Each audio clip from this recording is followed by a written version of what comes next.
was the third fastest of the group, but Mr. Daytona, Scotty Russell, doesn't disappoint, jumps off a motorcycle and into a Daytona prototype car and is still fastest on the race team. Oh yeah, some of those legends of the sport, they're fast on anything they get on, whether it's 2 wheels or 4 wheels. They And just it always get it. impresses me, right? Because it's a different skill set, obviously, racing a car around a track versus a bike. And some of those guys can just jump in it and just, it's like nothing to them. Yes, sir. Yep, so we're getting ready to go here as bikes starting to head out onto the pre-grid area, so they're getting lined up. And it looks like they're going to be released. Again, this is the first race of the afternoon. This is going to be a combined race, Chris. This is lightweight Formula 40 and middleweight Formula 40. These are 40-year-old riders, so if you are over the age of 40, you qualify for this Formula 40 race. There's quite a few riders, Chris. This is lightweight and middleweight combined, so there's actually 4 races within all of this. It is the lightweight expert and amateurs, as well as middleweight experts and amateurs, so 4 races within one for this lightweight and middleweight Formula 40 main event. We'll have 4 national champions crowned here in this race. Still waiting for grid sheets to hit the website here, so we'll go down the riders that hit the timing loop on the way out, which will include Aaron Booth and Antal Halaz. Antal Halaz defending that #1 national championship plate from last year, and I believe the year before that. He was an amateur national champion here, and he repeated as an expert national championship. So Antal Halaz on the #1 will also be in this class. Bart Rogowski also on the grid with Sean Stanton and Mark Reynolds. Michael Swank, Jose Contreras, and Merrill Moen. Behind them, Billy Sane, Art Diaz, and Rick Podlas. Arnold Hastings, Elisa Cunningham, and Gino Angela will be out there as well, as Joel Powell, Scott Langley, and Clifford Coglietti. Sergio De Mofetta is in this race as well with Christopher Woodman and Carl Cohen. Daniel Hunt, Tony Pitcock, and Clarence Bodette. Bo Oren and Anthony Corbo, as well as Asi Billick. Robbie Nigel, Schuyler Kopp, and Aaron Booth, as well as Gary Johnson, one of our TT riders, is out there on the #7 machine. He was one of the final riders to head out on the track for his warm-up lap.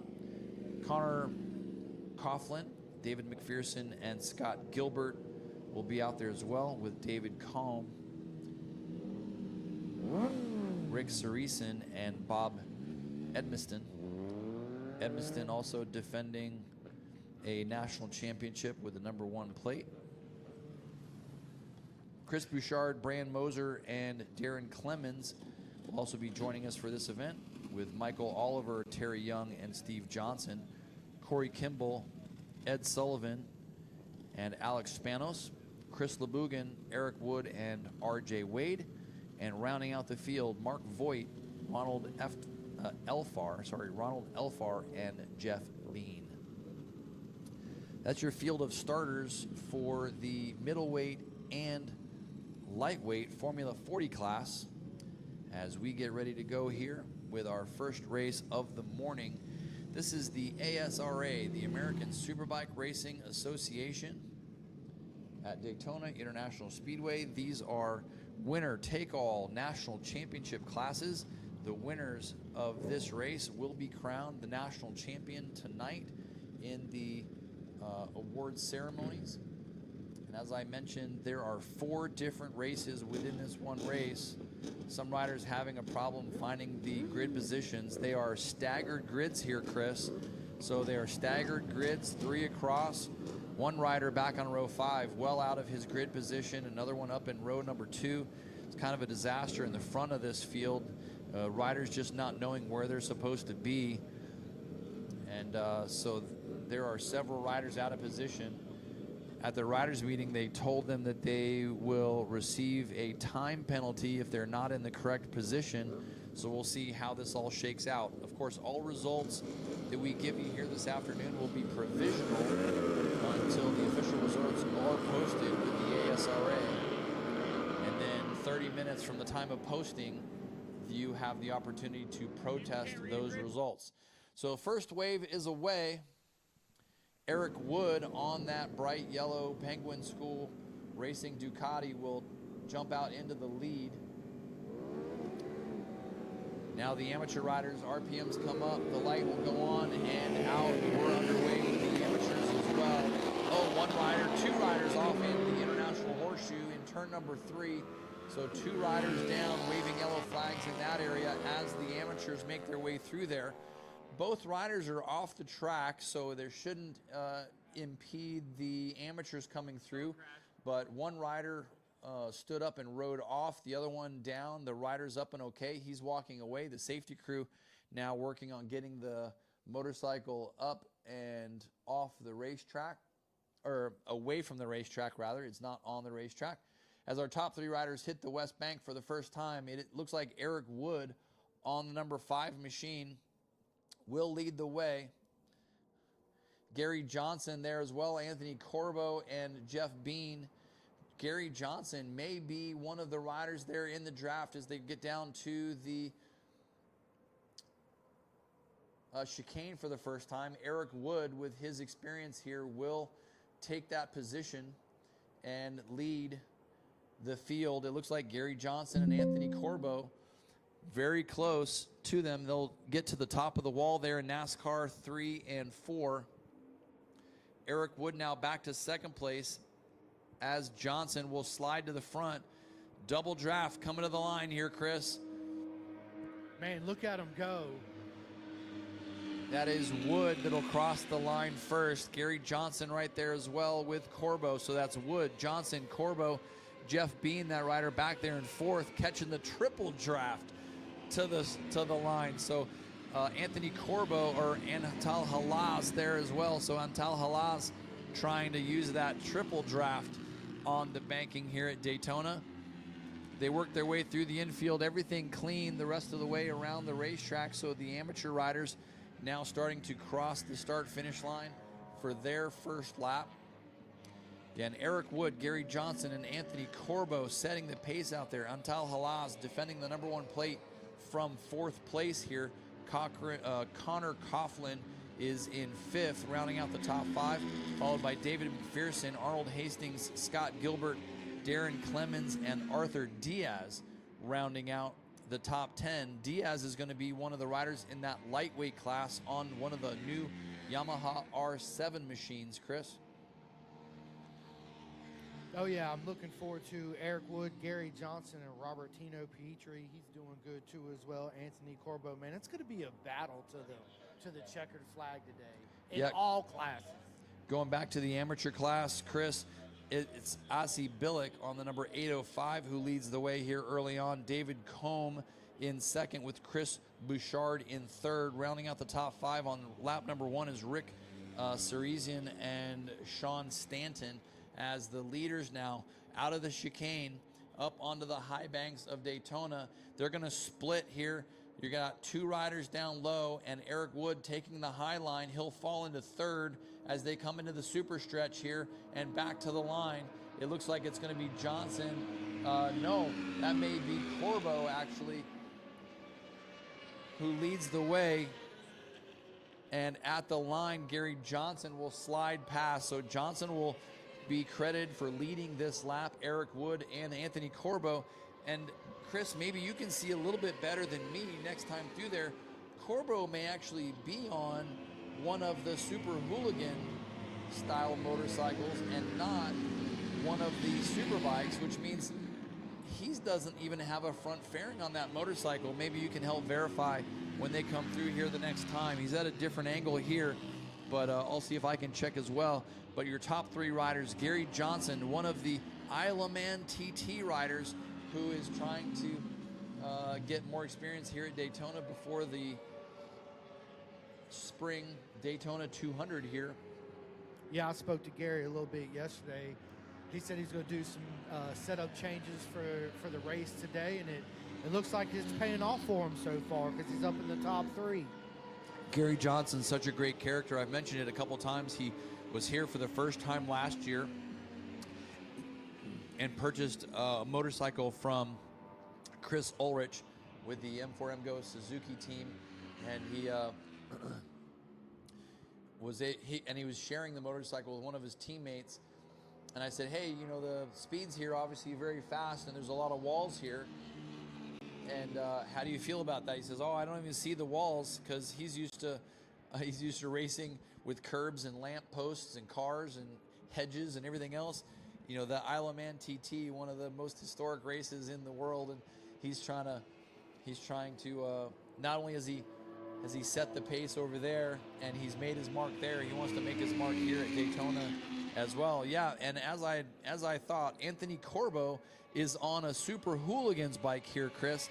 So he's mixing it up there at the front of this field with Gary Johnson and Eric Wood. They're down in the 153 range, and it's Anthony Corbo on a Super Hooligans bike and no front fairing. He's pushing his own wind here. Oh, and one rider with a problem in the International Horseshoe. That looked like Eric Wood lost the front end and able to regain it, but he will rejoin this battle in 3rd place behind Corbo. Again, Corbo on that Super Hooligans bike with no front fairing. Could you imagine? Especially here on the baking at Daytona, having no front fairing. Yeah, that would be a feeling in itself, and I'm pretty sure he's on the new Yamaha MT-09, I think? It's the MT-09. Yeah, yep. Okay, so MT-09. Same as the 700, you have the R7 and the R9 and the MT-07 and the MT-09. So yeah, it's really cool to see some of those motorcycles the way they're being built. And not only does Corbo have that bike, but that's also one of the bikes that Pietri has this weekend as well. Yeah, I think that's actually Robertino Pietri out there on that Yamaha, not Anthony Corbo. Well, I'm just looking at the top 3 riders in the field here. So you got Johnson up front and Eric Wood, both turning 153s their last lap, and Corbo right there in the mix with them. So we'll see. And it could be Pietri. You're right. I mean, it could be Pietri. He's just not being shown in the timing and scoring loop that I'm looking at here. Let me switch over. Yeah, I think you're right. Absolutely, Chris. Sorry about that. We check another timing and scoring system here. It's Eric Wood, Gary Johnson, and Robertino Pietri. It's important to designate this is Tino, Robertino Pietri, Yes. the son of legendary Roberto Pietri, who raced here at Daytona International Speedway back in the 70s up into the 80s. One of the more successful riders from South America who this is sort of his second home at Daytona International Speedway. So his son, Robertino Pietri, riding the number 311 and able to take that non-faired machine and stick it up there with Johnson and Wood. Again, turning lap times right there in the 53 range. So he's keeping pace without the fairing. It'll be interesting to see what they do here in the next couple laps.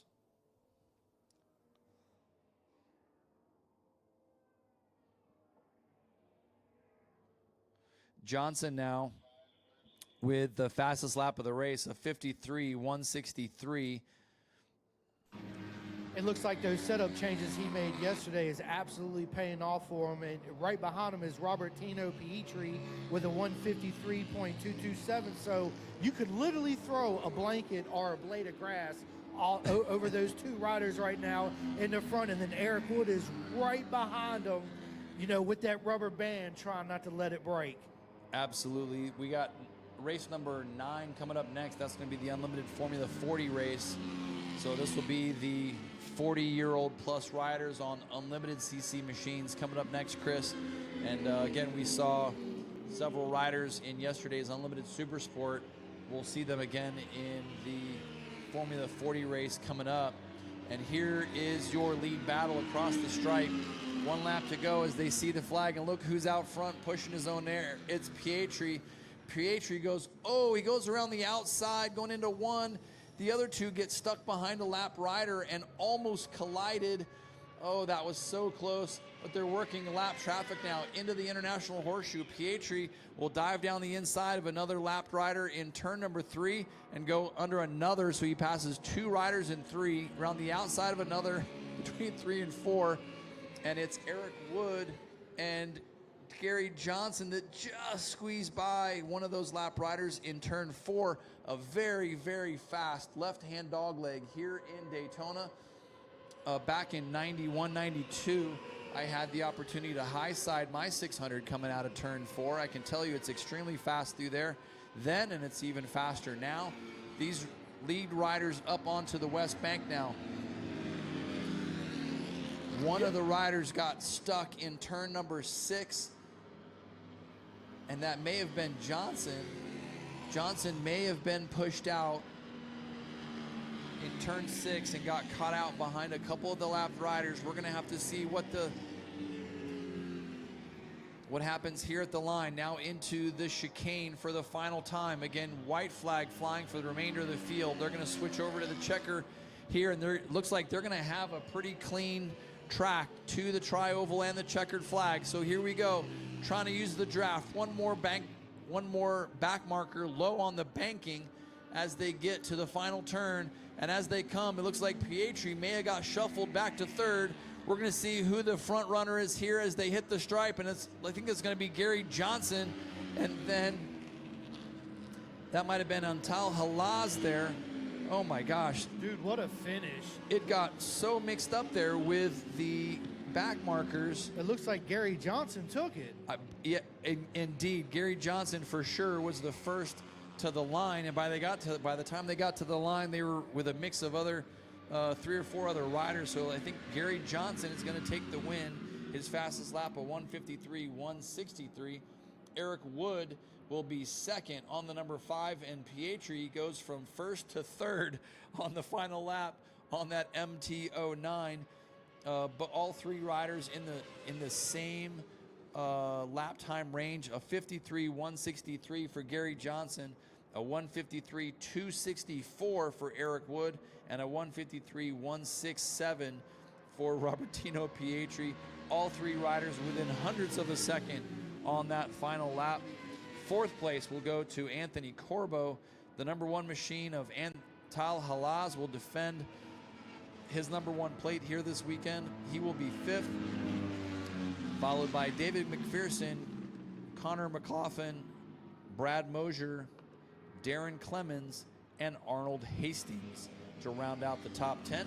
We'll switch over here to the by class and get you a rundown of the amateur riders as they continue to cross the stripe. Looks like the win will go to the 805 of Asi Billick. So 805, Asi Billick will be your national champion in the Formula 40 class. 384 of David Combe and 928 of Rick Ceresian will round out the podium there for the amateurs. But in the expert class, in the expert class we go back to Gary Johnson on that number 7. Our Isleman TT rider takes a national championship here at Daytona International Speedway, and I think that's all he was looking for. He just wanted to come over here and be able to take some trophies back home on the airplane and be able to say that he won something here at Daytona.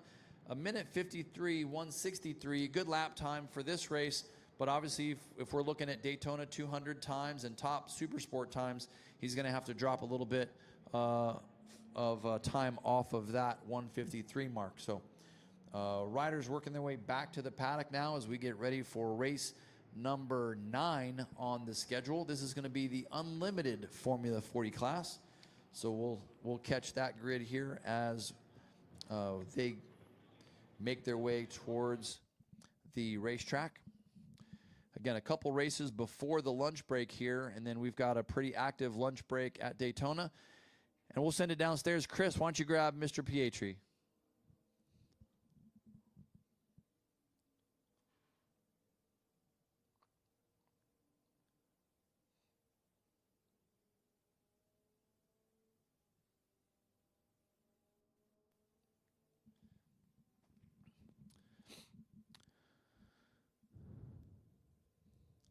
So Pietri working his way over to the Mobile One victory lane. Eric Wood on the number 5 machine will be working his way over there as well. And of course, Gary Johnson, the number 7 machine right there, and he'll go right past Chris on the way back to the garage area. Again, we invite all of our winners to make it over there to the Mobile One victory lane. Chris, who do you got down there in victory lane? So right now I'm standing with Robertino Pietri. Robertino, tell us about that race. Yeah, great race. Super fun to ride this MT-09 Giacomoto Hooligan out there. The Dunlop tires are working pretty good. Not having the fairing, I was struggling a little bit to keep on the draft. Actually, they drafted me to the line on the last lap. Got a bit of a lapper in the chicane, and that didn't let me drive out of it correctly. And that gap that I made throughout the last few laps was eaten alive in that last stretch. But really happy with the progress. It's second day on the bike, getting ready for next season, Super Hooligans, and yeah, having a blast here at Daytona. Man, how bad did that wind beat you up with no front fairing on this bike on that baking? Actually, the wind for myself is not bad. The dashboard is big enough that I can tuck in behind it pretty good. It's more knowing that the bike doesn't have that extra few miles an hour because of the arrows. But riding wise, it's phenomenal. It feels just like a sport bike. Well, congratulations, Robertino. Looking forward to the more races this weekend with you standing back on that top box. Thank you. Yeah, I love that. The dashboard is so big I can tuck down behind it. I love that. Back in the day, we had a big 10-inch by 12-inch number plates on the front of the motorcycles, right? So the dashboard is so big on that MT-09 that he's able to tuck down behind it. I love that. Just a quick reference from our ASRA officials. They're asking everybody to slow down in the paddock area. Again, it is 15 miles per hour, 15 miles per hour in the paddock area. Please slow down in the paddock area. There are a lot of bikes that are moving around, a lot of people moving around. We need bikes to start slowing down in the paddock area. Again, pit speeds are 15 miles per hour in the paddock when you are moving to and from the race surface. I know you're moving 180 to 190 miles per hour here on the racetrack, but once you get back past that Rolex bridge, you need to crank that thing back to first gear and keep it at 15 miles per hour when you're moving through the paddock area. There's just way too many people moving around to allow the paddock speeds to increase, and we want to try to keep everybody safe. So I'm standing here with our race winner, Gary Johnson, all the way from the UK. Gary, tell us how that race went for you, and how did you make it all come together to pull that win out today? Well, first of all, I just want to thank Dunlop. They sorted me some tyres out. They were absolutely fantastic. You know, we was railing around there, and the grip was unbelievable. So my start was okay, not as good as what I normally get, but, you know, I've just bought this bike. The clutch plates need changing. It's not so easy off the start. We got into good position. Backmarkers started to play a little bit of a game with us, you know, come into play. So on the lap before the last lap, I lined the man in front of me up and checked out how I'd do it in the slipstream. So, you know, played a bit of a game plan, and it paid off. The backmarkers fell to my advantage in the chicane. I timed it, went through, held back, and went through at the final checkered flag. I was like, second race here, second win. I'm absolutely stoked. I can only thank my mechanics. I've brought the elite and the best from England to work with me, and they're going above and beyond. I can't thank them enough. Well, listen, big congratulations. Always an honor to have you here. Now you get to take these trophies back to the UK and brag to all your mates. Look what I did in the United States at the Daytona International Raceway. Yeah, I just want to ask everyone when it goes on my social media that I'm a Super Sport Daytona winner, that nobody mentions it was the over 40s group. Well, congratulations, my friend.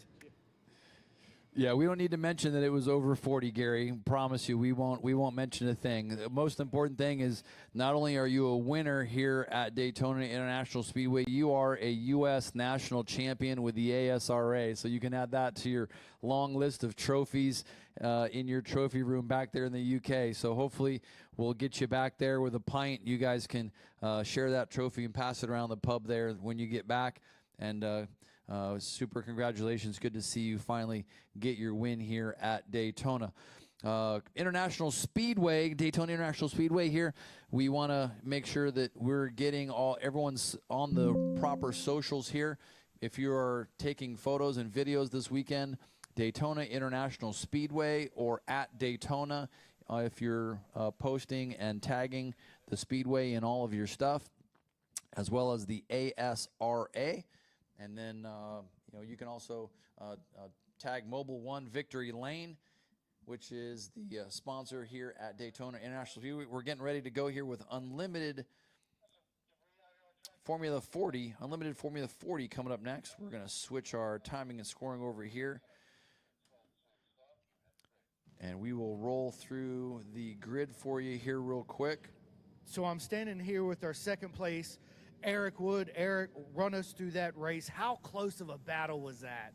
I mean, it was super tight. I tried to put my head down and get away. We were having a little problem. The motorcycle was cutting in and out. I'm really grateful that Robert Tino and Gary were such experienced riders, because there was a couple times in the banking I'm wide open and my bike cut power, and they were safely able to get around with me. So at that point, I kind of said, listen, it's not really safe for me to lead, so I'm going to try and sit behind these guys and just hang on. Hopefully they stay together, and then try and go for a last lap pass at the end. And some lap traffic played some games in the chicane, and Robert Tino got pushed wider than I think he wanted to be, slowed down enough that Gary and I came right back up on him, and so I just kind of sat there trying to time the pass. And you know, I've been here a lot of years, but I went a little bit too late and ended up about half wheel short of Gary, but he rode great, deserved the win, so it was a lot of fun. Well, congratulations on your second place. Looking forward to more racing action out of you this weekend, my friend. Thank you. You're welcome. Yeah, great. Appreciate the insight there from Eric Wood. As I was calling it, I could see that he was having problems on the banking, and it wasn't normal. So that explains what was happening there on the banking with Eric Wood. In the meantime, our Unlimited's two riders down over on the outside of turn number 5. We'll see them. That is in the expert group here of Unlimited Supersport. They're right off on the rider's left there. Haven't seen the rider pop up yet. He does have the safety crew with him there. So just on the outside of turn number 5, the bike right off the racetrack there. As the other experts continue to the chicane, I think we're going to go red flag here. Yep, there we go. Red flag's in hand, so we're going to stop this. We're going to bring the Unlimited machines to a stop. So red flags will fly around this 3.51 mile course. However, the expert leaders were already through the chicane. They may not have seen the red flag yet, and now they get it. It looks like now they get it as they hit NASCAR 4, Chris. So these riders are going to work their way back into the paddock area. They'll make their way right back to you, Chris. Maybe you can get a word with a couple of these guys and get their perspective on what happened there in turn number 5. And we'll see if we can figure out who that rider was. It looked like the 55 machine of Gabriel Da Silva. Or no, it wouldn't have been Da Silva. It might have been Loikitz, who was leading. And that's the bright blue motorcycle that will return to pit road here. So the expert Unlimited Formula 40 riders return to the paddock. And that was one of the top 5 riders that was in that class who crashed on the outside of turn number 5 there, and they're going to start working on getting that motorcycle cleared. The crash truck is there. Of course, all the safety personnel there attending to the rider and getting that motorcycle moved. He slid quite a ways. He lost the front end or sort of high side something coming out of turn number 5 there and just slid quite a ways. He was already pointing towards turn 6, and so the trajectory actually got him up, right in front of where Ryan Rawls usually has all their folks hanging out down there. So the literally a front row seat for Ryan Rawls and all his buddies that are camped out down there and partying at Daytona International Speedway. And the rest of the riders have returned to pit road here. It looks like it should be a fairly quick cleanup. They're just making sure that all the air fence and everything is good to go there, which he never got to the air fence. The bike's about 10 feet off the racetrack there, and looks like they're attending to the rider, making sure that he's okay with the medical personnel, and we'll get everything cleaned up and get everyone back to the paddock. Under red flag procedure here, again, Dave Leukitz was one of the leaders as they were getting through that turn 5, turn 6 area, and Leukitz will be one of the riders who will lead them back out again when we get underway. The number 1 of Antal Halas right there as well, Derek Delanoche on the number 223. Always very, very fast here. Scott Gilbert, one of our ASRA officials, also part of this race in the Formula 40 Unlimited class. Terry Hurd is on the 153 machine. He was 5th off the line here this morning. Number 51 of Manzel Hines, as well as 174 William Posse. Number 18 of Darwin Perez, and number 41 of Christopher Muncie. Also back there is number 79, Kevin Cortamanche, and Daryl Lyons. Mikey Herndon is in this class as well. He's on the number 212 machine. 137 is Lewis Thomas. Number 90 is Ricardo Dimitri, and number 302 is Robert Powers. Number 54 is Dwayne Brown. He was one of our winners yesterday, Chris, if you remember, in the amateur class. And then also back there with him is number 920, Mark Langdon. Number 801 is Eric Komrowski, and number 81, Derek Johnson. 213 is Will Gawler, the famous for being one of Brandon Posh's mechanics and crew chiefs. That's 213 Will Gawler. And then behind him, our race director, number 469, Jesse Huilka, 187 of Lester Wiltz. And rounding out this unlimited Formula 40 class is the number 720 machine of R.J. Wade. That's your grid for unlimited Formula 40. And once they get started again, they may or may not shorten the race distance here. We'll let you know if we see or hear that. I got to run to the library. They're discussing that right now. Copy that. So they will do the normal warm-up lap procedure. And following this unlimited Formula 40 class race, we'll see the 500 GP machines and lightweight GP machines. They'll all be in races 10 and 11 combined. And then races 12 and 13 will be our final 2 races before the lunch break. That'll be the Middleweight Grand Prix and Unlimited Grand Prix.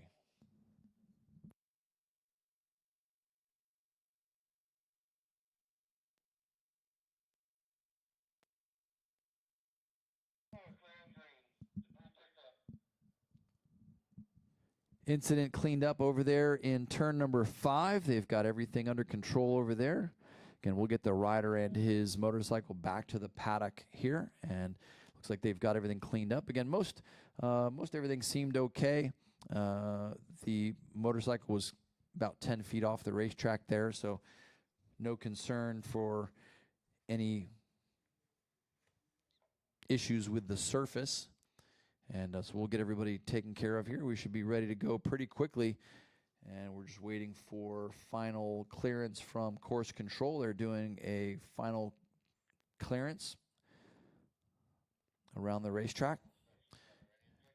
And we should be ready to go here. We have no objections. We should be good to go to get back underway. I did not hear if we shortened that race at all, but they will be going through normal procedure. They'll have a warm-up lap, return to the start-finish line, and then they will get their race back underway.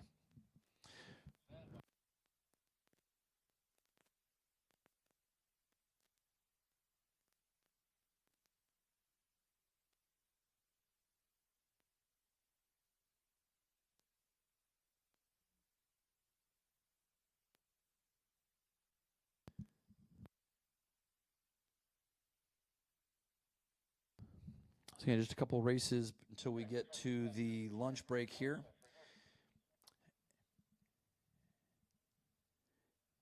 And we'll have a nice at least 60-minute lunch break today here at Daytona International Speedway. We invite everyone to get over to the Budweiser Bistro located in the fan zone.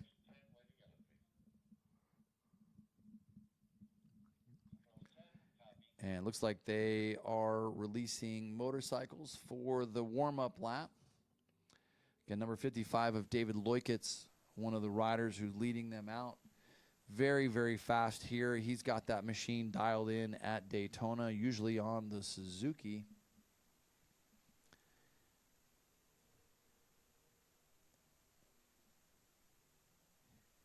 And so he will lead the field back out. One rider choosing to not take the warm-up lap. He will check with his crew against the wall here. One thing to really consider here is that they took the warm-up lap. If they were counting fuel, they're really looking at fuel here. They took one warm-up lap, did one lap, came back in. They're taking another warm-up lap, and if this race goes full distance of 6 laps, we may see riders who have perhaps miscalculated fuel consumption. So we'll see what happens there. Again, a couple riders who have chosen to just go straight to their grid position. One of those riders looks to be Scott Gilbert, as the remainder of the field circulates this 3.51 mile course back to their grid positions. This warm-up lap good to just get some heat back in the tires after sitting on pit road for a few minutes.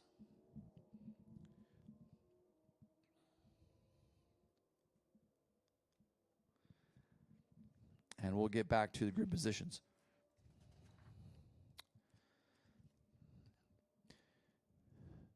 A lot of things happening out at the motorcycle marketplace. The motorcycle marketplace is open daily, October 16 to 19, starting at 9 a.m., and it's free to the public. You can walk through there for free.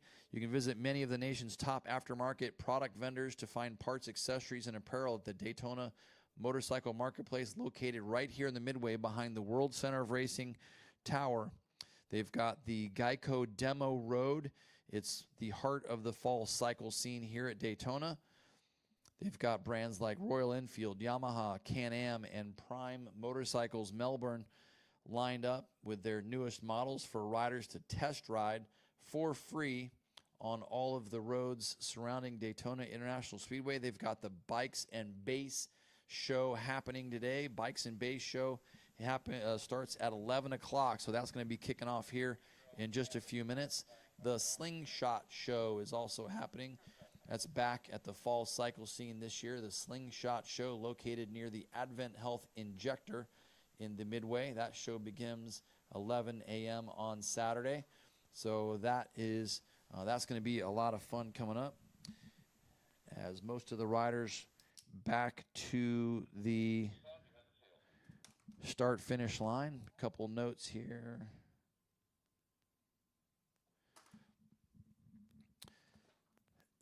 Make sure you're keeping up with all of the Daytona International Speedway social media accounts. Again, Facebook, you can find Daytona at Daytona International Speedway on Facebook and at Daytona on Instagram and X.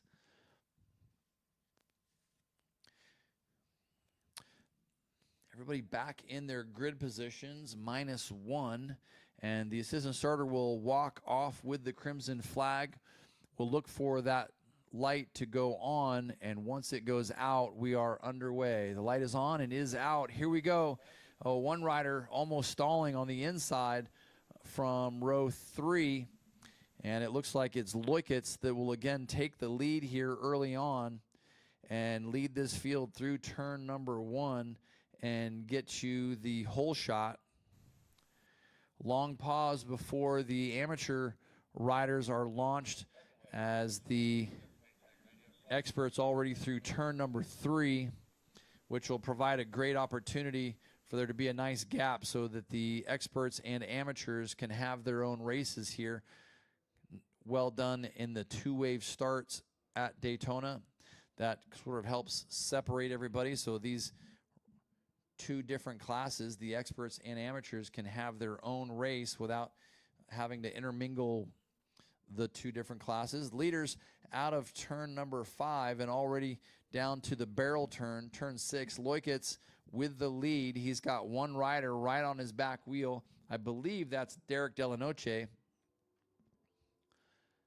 on the black and red machine. It's Leukitz on that bright blue. I believe it's a Suzuki up front. Down the super stretch, past the Daytona Beach Airport and into the chicane for the first time. Leukitz with a great launch out of the chicane. Again, about 30 seconds at full throttle from when you pin the gas in the chicane until you shut off going into turn number 1. Think about how long 30 seconds is to be at full throttle. It's rare anywhere else in the world where you will have full throttle for 30 seconds, with the exception of somewhere like the Isle of Man or the Northwest 200 over in the Irish Superbike Championship.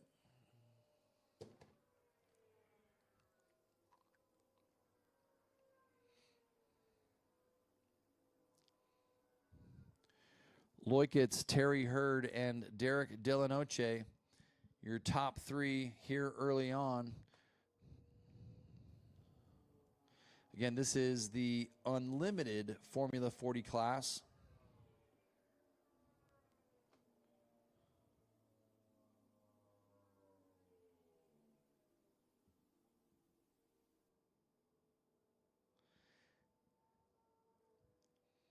Antal Halas being shown on one of our timing sheets as the leader here. Scott Gilbert, 6:43, being shown in second, with David Leukitz in third.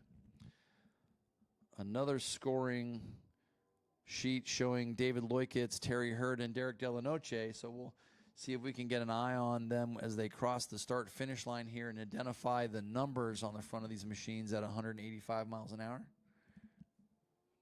But leaders now into the chicane.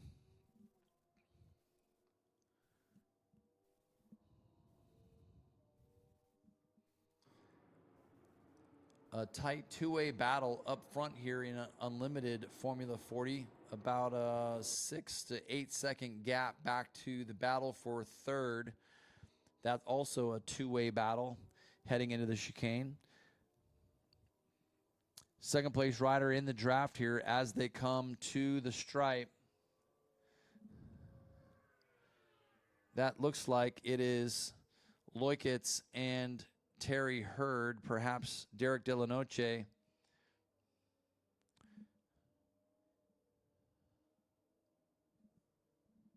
And third place to the stripe here. This is the third and fourth place battle.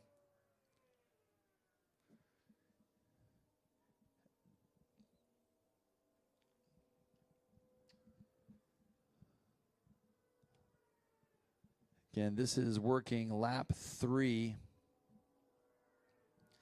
And Antal Halas being shown as the leader on the leaderboard. However, I don't believe that's Antal Halas out front here. So we will try to narrow it down which of our 2 timing and scoring systems here with the ASRA is giving us the data. Always good to have multiple systems running here to double check. I believe that on course it's David Leukitz and Derek Delanoche out front. Down in the 151 range here. But we'll go off of the Speed Hive app. Speed Hive app is showing Antal Halaz on the #1 machine and Scott Gilbert there in second. Dave Leukitz in third with Terry Hurd. I think it's Leukitz and Hurd. Leukitz, Hurd, and De La Noche. I think that that is the accurate scoring because Antal Halaz and Scott Gilbert did not take the other warm-up lap, so I think that that's where the discrepancy is in the timing and scoring.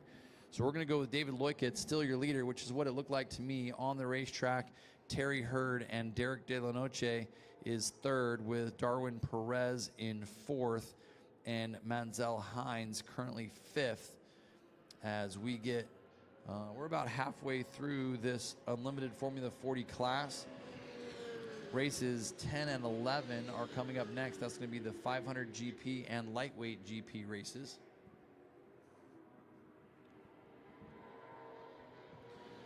We'll look back at the amateur class rankings here, and it looks like Darwin Perez is your leader in the amateur class with Christopher Muncie in second, but it's Kevin Courtemanche in third on that number 79 machine, who's set the fastest lap of the amateurs so far at a 157.487.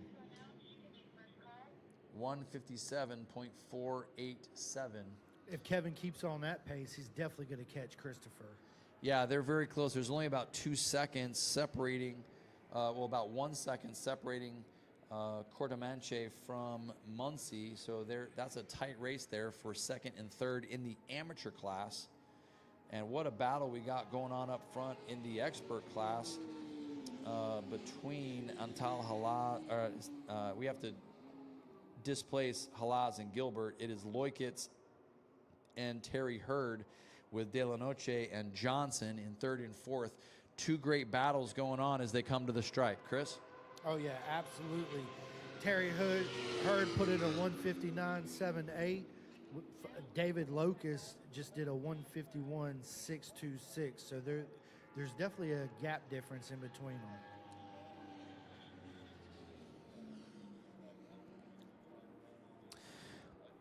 Copy that. So start finish, Chris is actually telling us that Antal Halaz is that second place bike. So the timing and scoring system, it's Scott Gilbert that's sort of throwing everything off there. It is Antal Halaz and David Leukitz up front. And so that is our leaderboard. And then it's Terry Hurd and Derek De La Noche battling for third and fourth.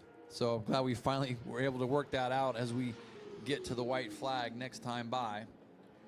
Absolutely. Antonio Halaz did a 150.993, which is a fast lap around here. Yeah, absolutely. He's on one of the big Ducatis. He's out of the New York area. He was the national champion here as an amateur. He came back as an expert and reclaimed another national championship. He's been a regional champion in several classes for a couple of years now, so he's ready to claim another national championship here. They'll see the white flag next time by, and those two riders getting into the chicane. And keep in mind, David Leukitz on the number 55 Suzuki, he knows how to win here at Daytona. And it's funny, coming out of the chicane, they both slowed down. They both almost slowed down to a stop coming out of the chicane because they didn't want to lead. And what it's allowed them to do was the third and fourth place riders are now catching them. You have third and fourth place who are now catching your first and second place riders. This is going to be top four coming to the stripe, Chris. Man, what a battle this is going to be to the finish line. I love races like this when they're really close together and it's just, yeah, pinning the gas to the end and getting in that draft. That is the key here, too, as well. Absolutely. So we got to see what we're doing here. It looks like to the line, it looked like we got to double check here because it was a photo finish at the line. I believe they're going to give that to Antal Halaz. and David Leukitz. This is gonna be provisional, so we're gonna give the win to Antal Halaz and David Leukitz. Chris, I invite you to interview both of them at the line. Again, this is the white flag lap, so 1 lap to go for these guys as they work their way around this 3.51 mile course one more time. We'll see who will get the checkered flag, but yeah, as you mentioned, a 150.993 for Antal Halaz. Leukitz 151.626, so less than 1/10 of a second separating the two of them on that last lap. Actually, a couple hundredths of a second that separated them on the last lap. It's going to be a photo finish here as the leaders work their way into the chicane, I believe, for the final time, if that's them. Halaz on that big Ducati and Leukitz on the Suzuki.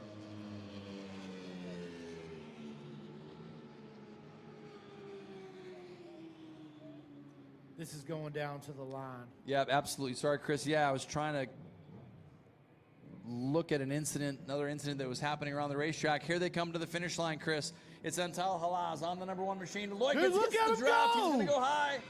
And Whoa, what a Leukitz at the race! line. It's David Leukitz using the draft perfectly at the line to take the win. What a win. And they both overshoot turn 1.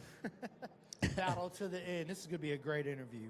Yeah, absolutely. And keep in mind, both of those riders are Formula 40 riders as well. So 2 of our fastest riders here putting in some lap times, both over the age of 40. As we get ready for our next race coming up, that's going to be one of the lightweight battles, 500 Grand Prix and lightweight GP. I'm going to go down here to the winner's circle and catch him. Yeah, it's going to be Leukitz who takes the win there in unlimited Formula 40, with Antal Halaz second, and I believe they're still going to score Terry Hurd in third, and De La Noche is back there as well. Again, waiting for the timing and scoring system to kind of catch up here on the Speed Hive app, where you can watch all of the live timing and scoring throughout the day.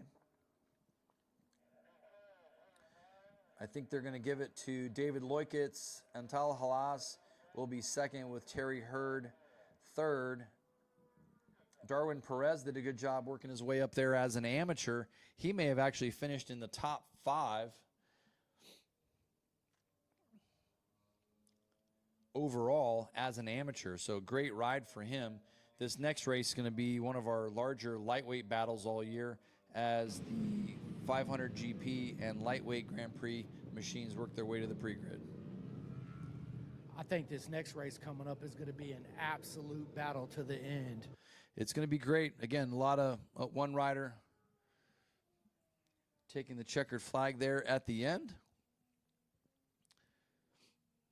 That should be our final competitor in that class taking the checkered flag. Again, Tim Tucker and his starting crew down there in the tri-oval of the Super Speedway. And again, if you are looking for results and grid sheets, live timing, or live streams, you can find all that at asraracing.com.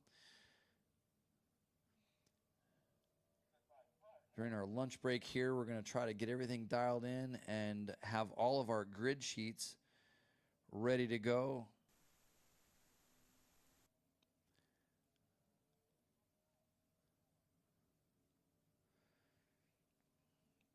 And for all the fans here, please make sure you go out to the fan zone out there. Check out all the vendors. There's 51 vendors. They have everything for everybody, from lights to helmets to jackets and gloves. And they're also having that base off.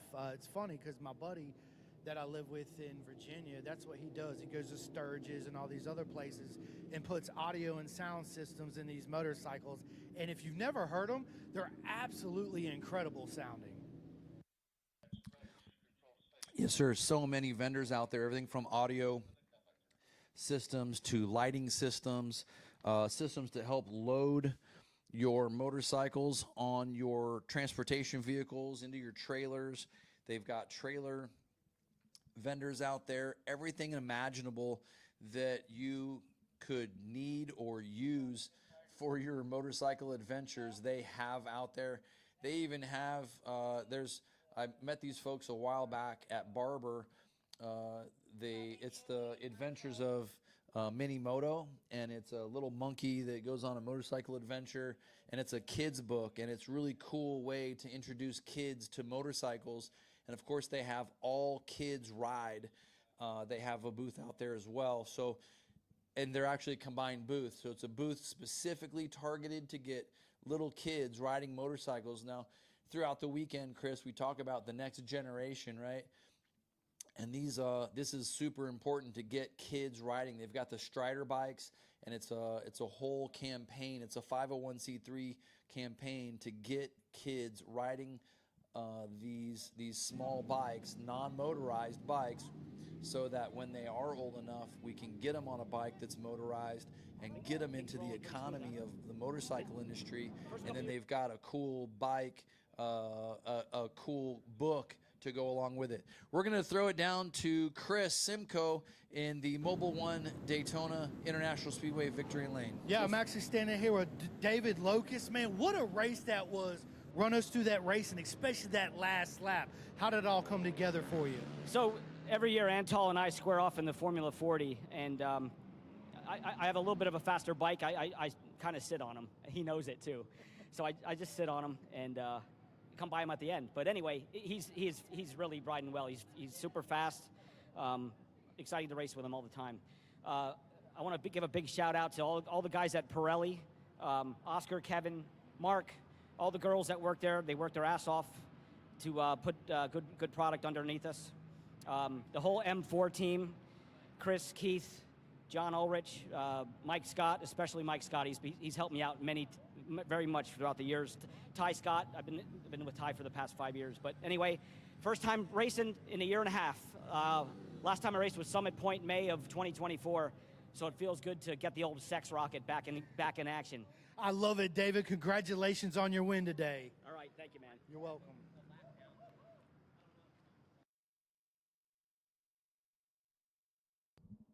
Yeah, Loic, it's always tough. And if you've got Antal Halaz down there, I'd love to hear what they have to say about that final lap as well. And defending that #1 plate. Hey, Davey Loic is back on the mic here. I'd like to thank William Myers and Michelle for the help this weekend. And also Travis Watchering, good friend of mine. He's been doing well also. So rock and roll, baby. Woo! Let's go! You got anybody else down there, Chris? Yeah. All right, getting ready for the grid for the next race. Let's jump into that next interview, and we'll get to the grid sheet for the Middleweight Grand Prix coming up next. Go for it.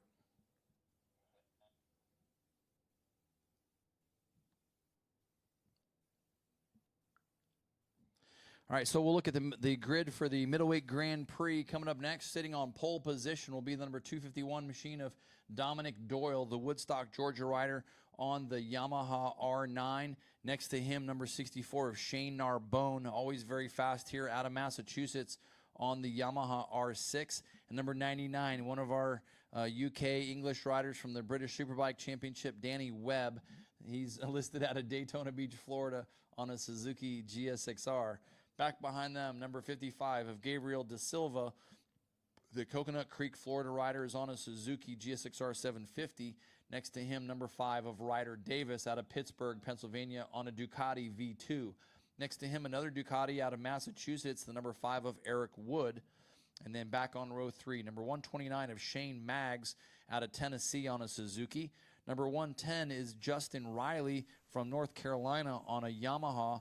And number 726, Anthony Corbo from New Jersey on another Yamaha. Behind them on the 4th row is number 16X, Jeff Bean on a Ducati. Jared Malika on a Yamaha from Massachusetts. Number 218, Austin Pulley on a Triumph out of Broken Arrow, Oklahoma.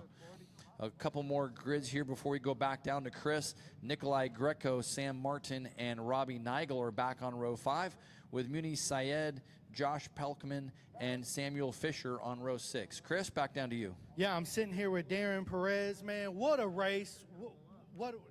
Talk us through that race. I like it. So I need the congratulations.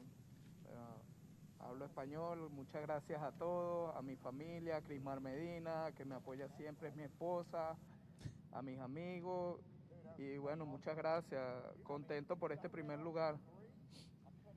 Congratulations on your win. Looking forward to your races later on this afternoon. Sí, muy bien.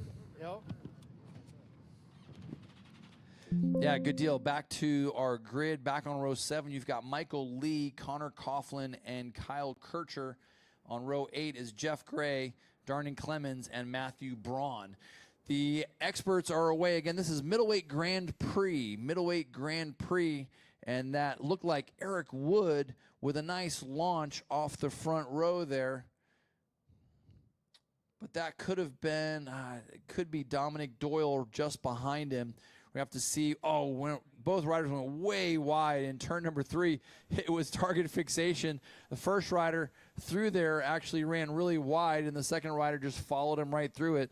So we'll get back to our amateur riders.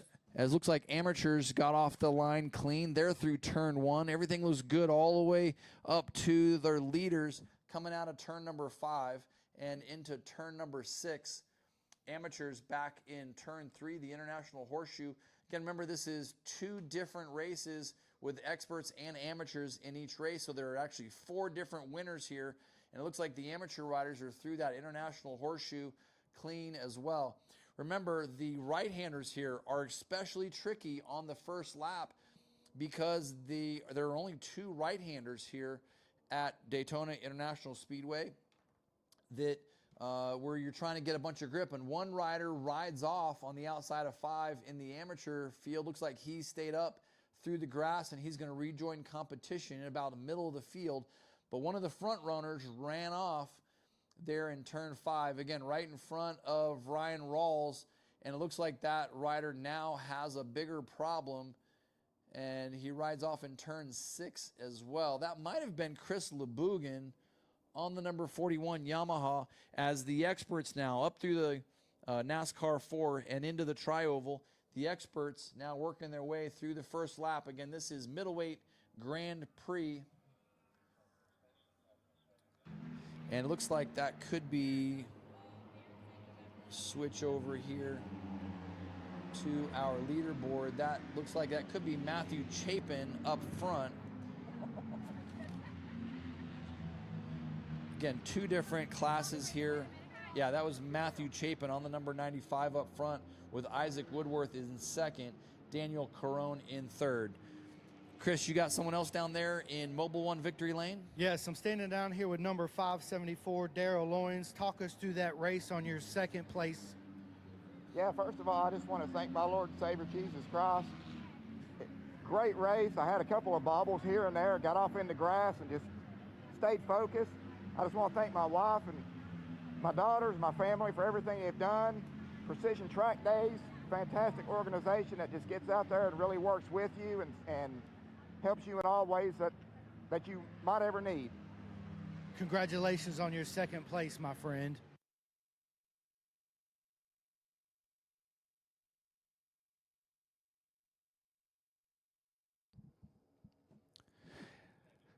Leaders on the backstretch heading towards the chicane. Again, 1 lap in the books, working the second lap. Matthew Chapin, one of our top professional riders at the ripe age of, I believe, 16 years old. So he is out of the chicane, starting now to have a little bit of a gap between himself and Isaac Woodworth. 2, 3, about maybe 4 or 5 tenths of a second back to that second place machine. Chapin on the black and orange machine works his way to the tri-oval. Here, Isaac Woodworth doing everything he can to hold on to that second place spot. Big gap back to the battle for third and the final podium position. That's Daniel Caron and Sergio de Molfetta. Molfetta trying to use the draft to get up a little bit closer to Caron as they get to the tri-oval here. Caron on the bright red machine down into turn number 1. So I'm down here with the number 79, Kevin Comeche from Dalton, Georgia, the number 3rd place finisher. Talk us through that race. Man, I had a great race. It was a great start. There, the last 2 laps, my tire, I wasn't sure if it was going to hold up. Someone snuck by me there on the last lap, wasn't able to pass them back. So just want to thank my fiance, Brittany, and couldn't have did it without my company, Precision Track Days. So shout out to ASRA for putting on this awesome event. Can't wait to come back next year. Congratulations on your 3rd place. You're racing again later on, aren't you? This is it. This is it for me. Well, congratulations and safe travels home. Looking forward to seeing you again, my friend. There you go, one and done, right? One and done. Again, Chapin, our leader in the, again, 2 different classes here. This is 500 GP and lightweight GP combined. There's an expert and amateur leader in each of those 2 classes. So 4 different races going on here for a national championship with the ASRA. Again, you can find all of the grid sheets and the results at asraracing.com, and you can go to race day and find all those results. Live stream link is also there, and a link to live timing and scoring is also there. If you don't want to use the website, you can use the Speed Hive app, and that should get you what you're looking for as well. Here comes Chapin to the line, Chris. That's the black and orange number 95. He's got a couple slower riders in front of him. There's the 2nd place rider, Isaac Woodworth. It looks like Woodworth is on one of the new Suzuki 800, so that's going to put both Chapin and Woodworth on the 800cc Suzukis in this race, if in fact Woodworth is on the Suzuki. Let me try to double check the grid sheet here and see if it will list that for him.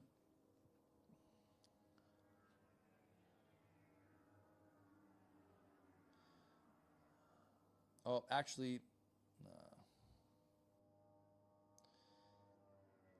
sorry, Chris, this is the lightweight class. This is 500 GP and lightweight GP. Sorry, I had pulled up the next race was being shown as Middleweight Grand Prix on the grid sheets, which obviously was not accurate. So this is the 500 and lightweight Grand Prix. So the 2 bikes out front, Chris, I believe, if you can verify from down there, are probably the Suzuki 800cc machines for Chapin and Woodworth. Yeah, absolutely. That's exactly what they're on, the GSX-8R, both of them. And Isaac's looking good out there. I mean, he did a 158.665. Matthew Chapin, he's not far. Chapin did a 157.456. So this is going to be a battle. Yeah, a little bit of a break between Chapin and Woodworth. So Chapin's got a little bit of a cushion here as they get back to Isaac Woodworth. But behind them is a fantastic battle for the final podium spot. Daniel Caron and Sergio de Molfetta. That 3rd place battle is going to define whether or not they get a trophy tonight at the presentation or not. But again, Chapin, clearly the fastest rider on the racetrack, a 57.4 his last lap through. Woodworth, a 58.6. The next fastest gets back to Caron, who's in 3rd, a 2:04. So almost 6 full seconds different between Woodworth and Caron in 3rd, and Del Molfetta, who's trying to stay in the draft there of Caron. They're having a great battle there for that final podium position. Oh, for sure. You know, Matthew Chapin, man, he's got everything together. It's going to be hard to beat him today. He is on it.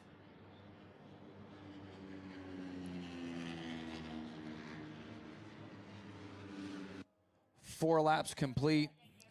Again, Chapin up front with Woodworth. This is 95 and number 96 on the racetrack. So Chapin, number 95, your leader, Isaac Woodworth, second, Caron and Molfetta are 3rd and 4th. Again, that's the battle on the raceway. Here comes a nice battle to the line as well as they go side by side. This is a mid-pack battle here of 500cc machines. What a blast for these riders, and having their own race within the race. Here again, 4 national champions will be crowned at the end of this specific race. An expert and amateur for the 500 GP class, and an expert amateur for lightweight GP class.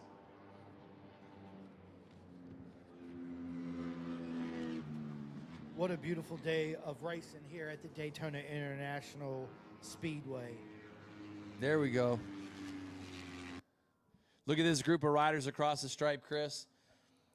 A massive group of amateur riders. One of the riders towards the back of that field is Chris LeBougan, one of the riders involved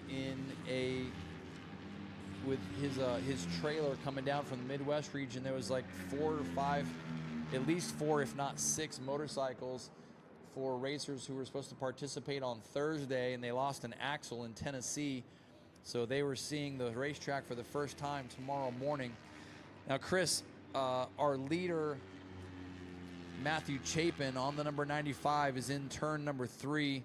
He's now encountering a ton of traffic. That massive group of riders that just crossed the start-finish line is now in front of Matthew Chapin. He just went through 4 or 5 riders in turn 3. He's approaching another group in turn number 5. There's at least a 10-second per lap differential between Chapin and the riders he's coming up to here. And he's not going to catch them in turn 6, but he's going to catch them for sure throughout the backing and the chicane. So we'll watch as he enters the west bank here and gets up to speed. Most of those other riders are low on the banking or in the middle of the banking, and Chapin has enough speed and momentum to stay up top. So we'll see how he deals with this. He's still on top of the banking all the way around, gets squeezed against the wall as they hit the super stretch. Goes past 1, 2, 3, 4 riders on the gas.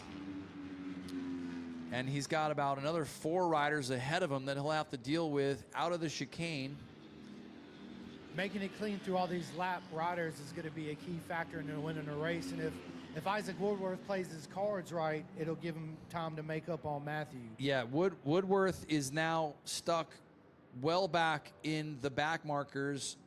Chapin through 4 onto the flat, and now up into the super speedway. Chapin is going to take home a national championship on that number 95 machine as he crosses the stripe. And then here comes Isaac in second. So a good ride for him. But look at that group of riders in lightweight Grand Prix, Chris. What a race. He had to work his way through about 20 motorcycles to get to the checkered flag on the final lap. That was exciting. It's going to be Chapin who will take the win over Isaac Woodworth, followed by Daniel Coron and Sergio De Mofetta. And rounding out the top 5 will be the number 1 plated machine of Arthur Diaz. Arthur Diaz defending that number 1 plate here at Daytona International Speedway. He's won several ASRA championships in the past at the regional level. He's won national championships here at Daytona, one of our famous Formula 40 riders as well. And he will bring home a 5th place position here at Daytona and that number 1 plate on his R7. Be fun to catch him at the end of the race as well. But I guarantee Matthew Chapin is going to be very excited that he brought that number 95 Suzuki 800 home to another win here at Daytona. And with that, a championship too as well.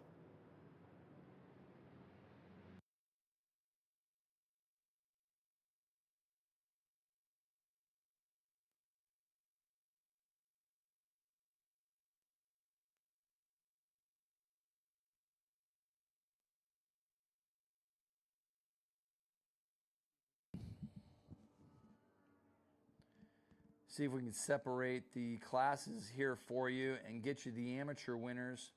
So it looks like Kyle Weatherall was mixed up in that group of 20 riders across the start-finish line, Chris. Hard to keep track. The massive group of amateur riders in that race, some of whom still taking the checkered flag here on the front straightaway, but it's Kyle Weatherall, the number 276 machine, who will take home the win in the amateur class. And number 13, Sean Stanton, will be second with Midwest rider number 97, Aaron Gustafson, finishing third. Terry Young on the 25 will be fourth, with Ricardo Dimitri fifth. Scott Langley sixth, with Mark Thompson seventh. Jason Griffith eighth. Matthew Vieg ninth, and Tony Carnes will be 10th in the amateur field. And as we were discussing, Chris, you've got Matthew Chapin, the winner in the expert class, with Isaac Woodward second. Daniel Coron is third, with Sergio De Mofetta fourth. Rafa Amorim is fifth, with Arthur Diaz sixth. Jacob Werner is seventh, with Bart Rogowski in eighth. William Schneider is ninth. And rounding out the top 10 in the expert class, Chris, is Sasha Agam.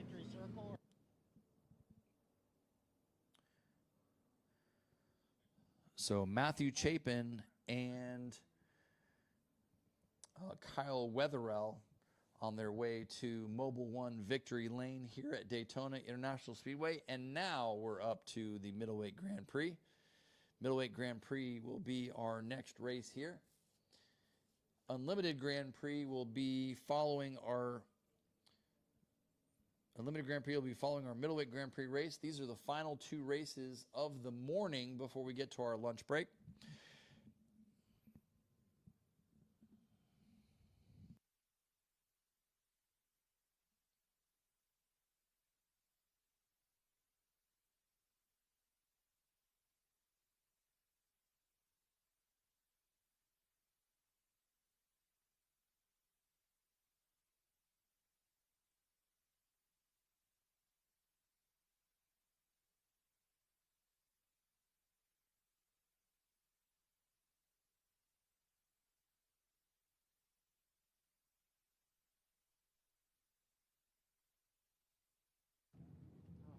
I'm down here with the race winner, Matthew Chapin. Tell us how it feels to take home a championship today. Really good, you know. That race was a lot of fun, and Isaac kept me honest the whole time. I knew he was going to be right behind me, so my whole goal was just to not make mistakes and stay consistent. And, you know, I think that's what we kind of did there. So it was good. It was fun. Absolutely. Walk us through that lap traffic you had a battle with coming through there at the end. Yeah, no, the lap traffic was pretty crazy. I feel like that was kind of the hardest part of the race, was just navigating through the lappers. But yeah, you know, it was a lot of fun. I had so much fun, and it's nice to just be out here and have some fun doing some club races with all my friends and family here. So it's been a good day so far, so I'm hoping to continue these wins. Let's see. Absolutely, man. And 2025 national champion to take home another plaque on the wall you get to put up with all the other many you have. Congratulations, my friend. I got number 2, Isaac Woodward, with me. Isaac, walk us through that race, and congratulations on your podium. Thank you. It was gnarly. I had a pretty good start. On the first lap, I was being kind of lazy on shifting. I kept clicking in the wrong gear, so I let Matthew get away. But next race, that won't happen. I'm going to be on his butt, hopefully. I love it. I love the competition. Well, looking forward to you standing back on the top box this afternoon, my friend. Yes, sir. I can't wait to be back up here with my friends, man. Tell everybody who's on your team and who made this happen for you this weekend. I want to thank Jason Carnes, the whole Carnes crew, my dad, he's the one that really puts this stuff together, my family for the support, and then all the fans for coming out here and supporting us. It wouldn't be possible without the fans, so I just want to thank all y'all for coming out. Absolutely. Thank you so much, Isaac. Yeah, fantastic. Good to hear from Isaac. Yeah, what a great race that was. And, you know, some of the lightweight races are some of the best races that we are going to see here this weekend. There's so many motorcycles, and maybe next best here is going to be this Middleweight Grand Prix. Chris, look at the number of motorcycles heading out on course for this Middleweight Grand Prix race. We've got several pages, actually 4 pages full of starters here for Middleweight Grand Prix, and we'll go through them again. Here we go with the pole sitter, number 251 of Dominic Doyle. He qualified with a lap time of 150.762 out of Woodstock, Georgia on the Yamaha R9. Next to him will be number 64, Shane Narbone, the Massachusetts rider on a Yamaha, and number 99 of Danny Webb out of the UK on a Suzuki GSXR 750. Behind them is number 55 of Gabriel Da Silva He'll be on the Suzuki GSXR 750 out of Coconut Creek, Florida. And then number 5 of Ryder Davis qualified to lap time of 152.486 on a Ducati out of Pennsylvania. Next to him, another Ducati out of Massachusetts, the number 5 of Eric Wood. Back on row 3, you've got number 129, Shane Maggs out of Tennessee on a Suzuki. Number 110 of Justin Riley out of Kings Mountain, North Carolina on a Yamaha. Number 726, Anthony Corbo out of New Jersey on a Yamaha. Back on row 4, number 16 is Jeff Bean from Texas on a Ducati. Jared Malika out of Massachusetts on a Yamaha. And number 218, Austin Pulley out of Broken Arrow, Oklahoma on a Triumph. Behind them on road number 5 is number 176 of Nikolai Greco, the Highlands, New Jersey rider on a Yamaha. Sam Martin is number 33 out of Abington, Massachusetts on another Yamaha. And number 45, Robbie Nigel from New Hampshire on a MV Agusta F3. Back on row 6, you've got number 94, Muniz Sayed. He's out of New Jersey on a Yamaha. Number 502 of Josh Pelican from Bayville, New Jersey on a Yamaha. And rounding out the 6th row is number 369 of Samuel Fisher. He's out of Overland Park, Kansas on a Triumph. Back on row 7, you've got number 351 of Michael Lee, 78 of Connor Coughlin, and 126 Kyle Kircher. Back on row 8, you've got number 714 Jeff Gray, Darren Clemens, and number 89 of Matthew Braun, and 444 Charles Burton IV. Watch for him. He hasn't had a lot of time yet here. He's one of the fastest riders in the Midwest. Watch for him to move up through the field here if he gets the opportunity. Next to Charles Burton IV is number 492 of Nick Paganis and number 26 of Ivan Iverson. He's also been very fast here in the past. Back on row 10, you've got number 730 of Craig Wilson, 998 of Andres Jaramillo, and number 1 of Bob Edmonston. Row 11, you've got Rich Foster, Andrew Graham, and Clarence Baudet. And row 12 is Bryant Tarawa, Kevin Kahn, and Terry Ferguson. Going back to our amateur riders, starting on row 16, you've got 195 of Wesley Edgar, 227 of Miguel Betancourt, and number 711 of Jason Fitcher. The amateur pole sitter is that number 195 of Wesley Edgar. He qualified with a lap time of 2:03.087. He's from Harpers Ferry, West Virginia, which is literally right around the corner from Summit Point Raceway there in West Virginia. They're in my old stomping ground. So good to see someone from actually Harpers Ferry, West Virginia on the grid here at Daytona, next to Miguel Betancourt and Jason Fitcher. And then row 17 is Maud Mochette, Isley Akers, and Charles Kiley. Experts are away. Couple riders getting tangled up there heading into turn number 1. 3 riders will go off into the overrun area. Only 1 motorcycle went down, so 1 went down, 3 others followed off course there, but looks like everybody's up and okay, or that the one rider's up and okay. Everyone else has continued. So the leader down into turn number 1 will switch over here and see. I think that was Dominic Doyle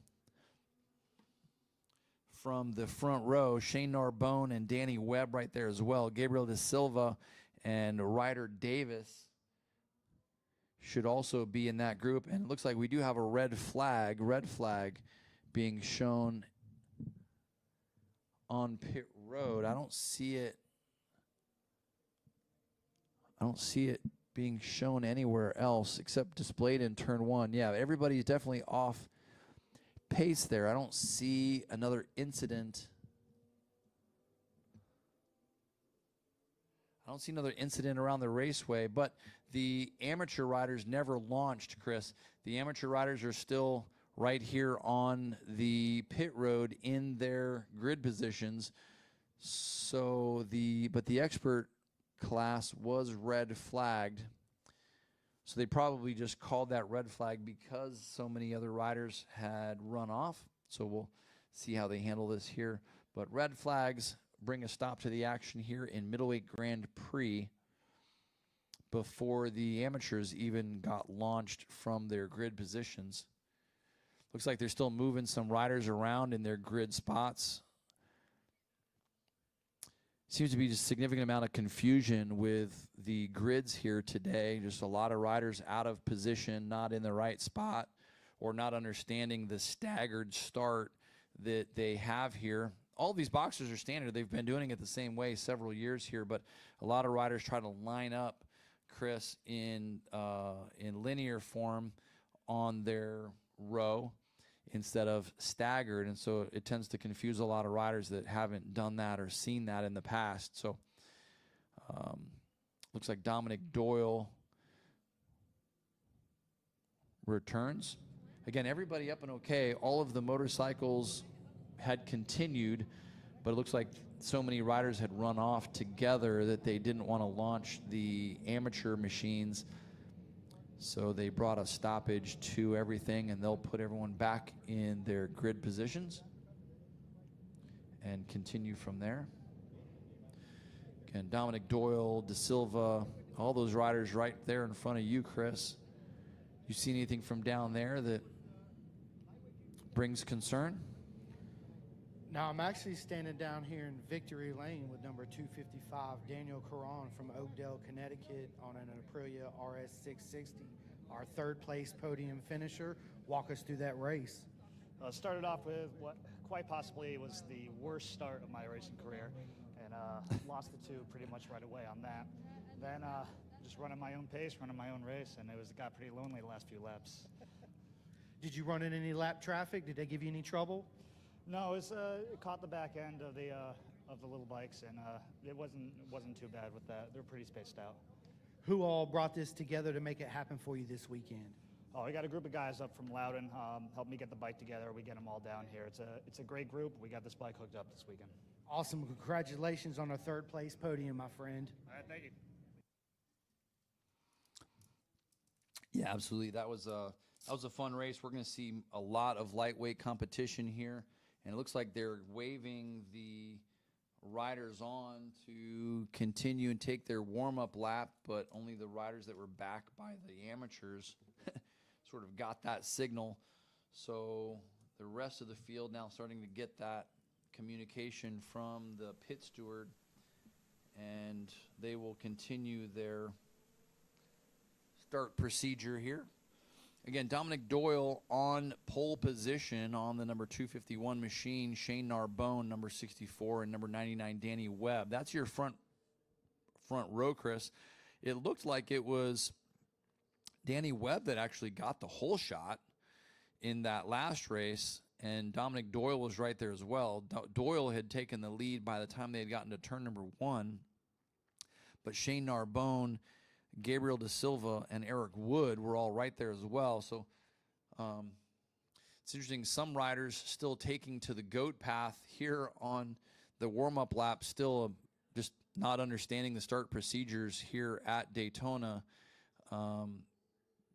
During practice and qualifying, racers are required to use the pit road and blend line. However, at the start procedure, they want them to go straight out onto the racetrack so that they can see turn 1.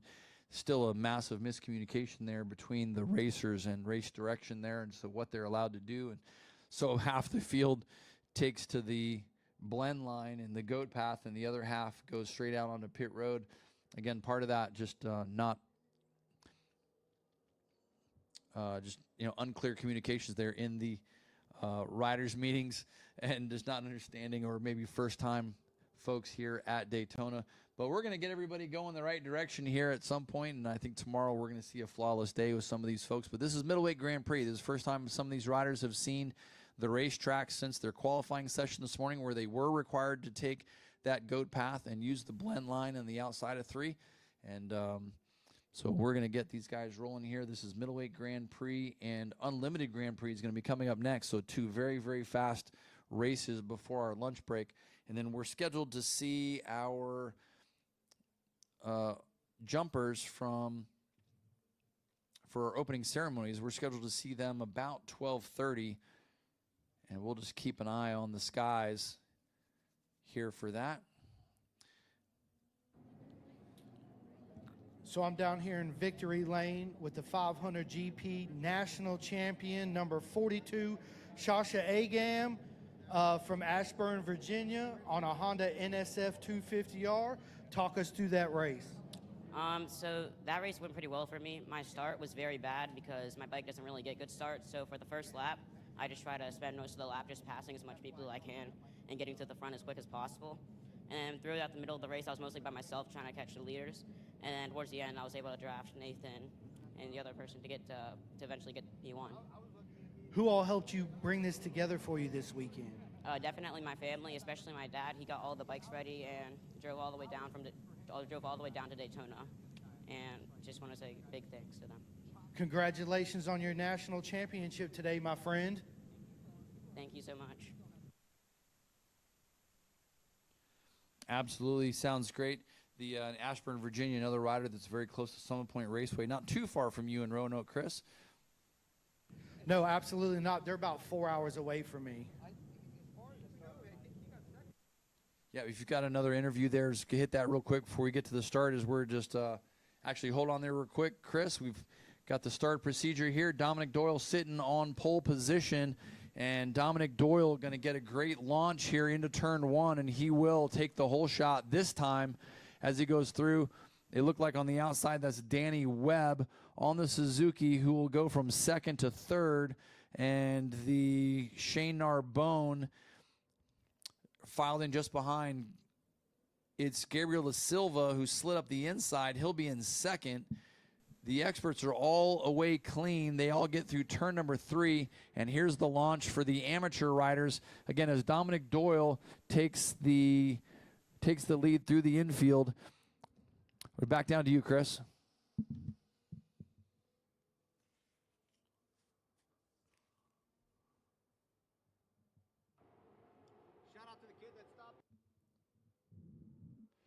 Doyle leads going into turn at number 6. The long left-hander up onto the speedway. Da Silva there in second. Looks like that could have been the number 5 of Eric Wood in third. Wood getting a lot of valuable track time here this morning. Shane Narbone right there as well as Danny Webb. All of them hooked up in the draft, but Dominic Doyle's already broken the draft as he hits the back straightaway. It's going to be pretty hectic on the brakes going into the chicane. Da Silva goes from second to third. Webb looks like he's finally got that braking system working. He goes from third to second, and he will lead that 4-way pack out of the chicane behind Dominic Doyle on the Yamaha.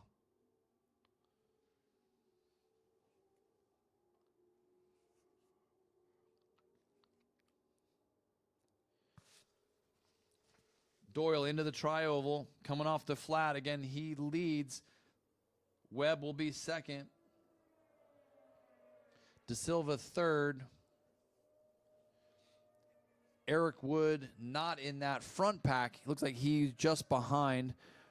We'll get an official lead now as Dominic Doyle, your leader.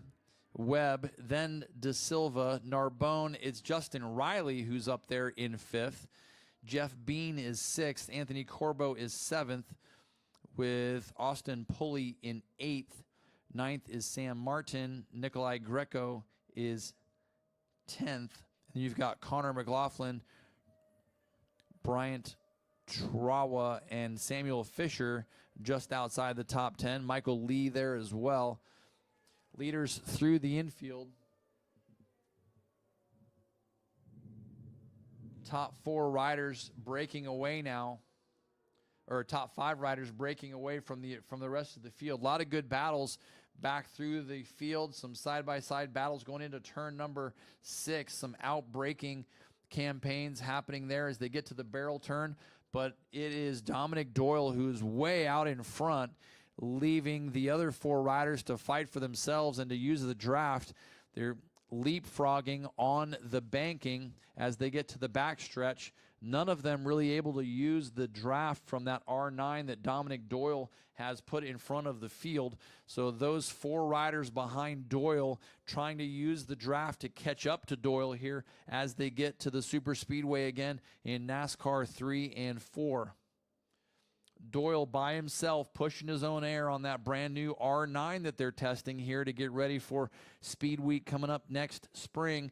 Danny Webb, he's got that Suzuki GSX-R wound up. He's with another Suzuki right behind him. That's the Jarito Suzuki of Gabriel Da Silva. Da Silva not able to outbrake him.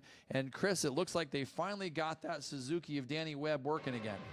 Yeah, absolutely, and it's good to see Danny Webb out there up in the front running of the pack. Hopefully things will work out with him today and he can take that W.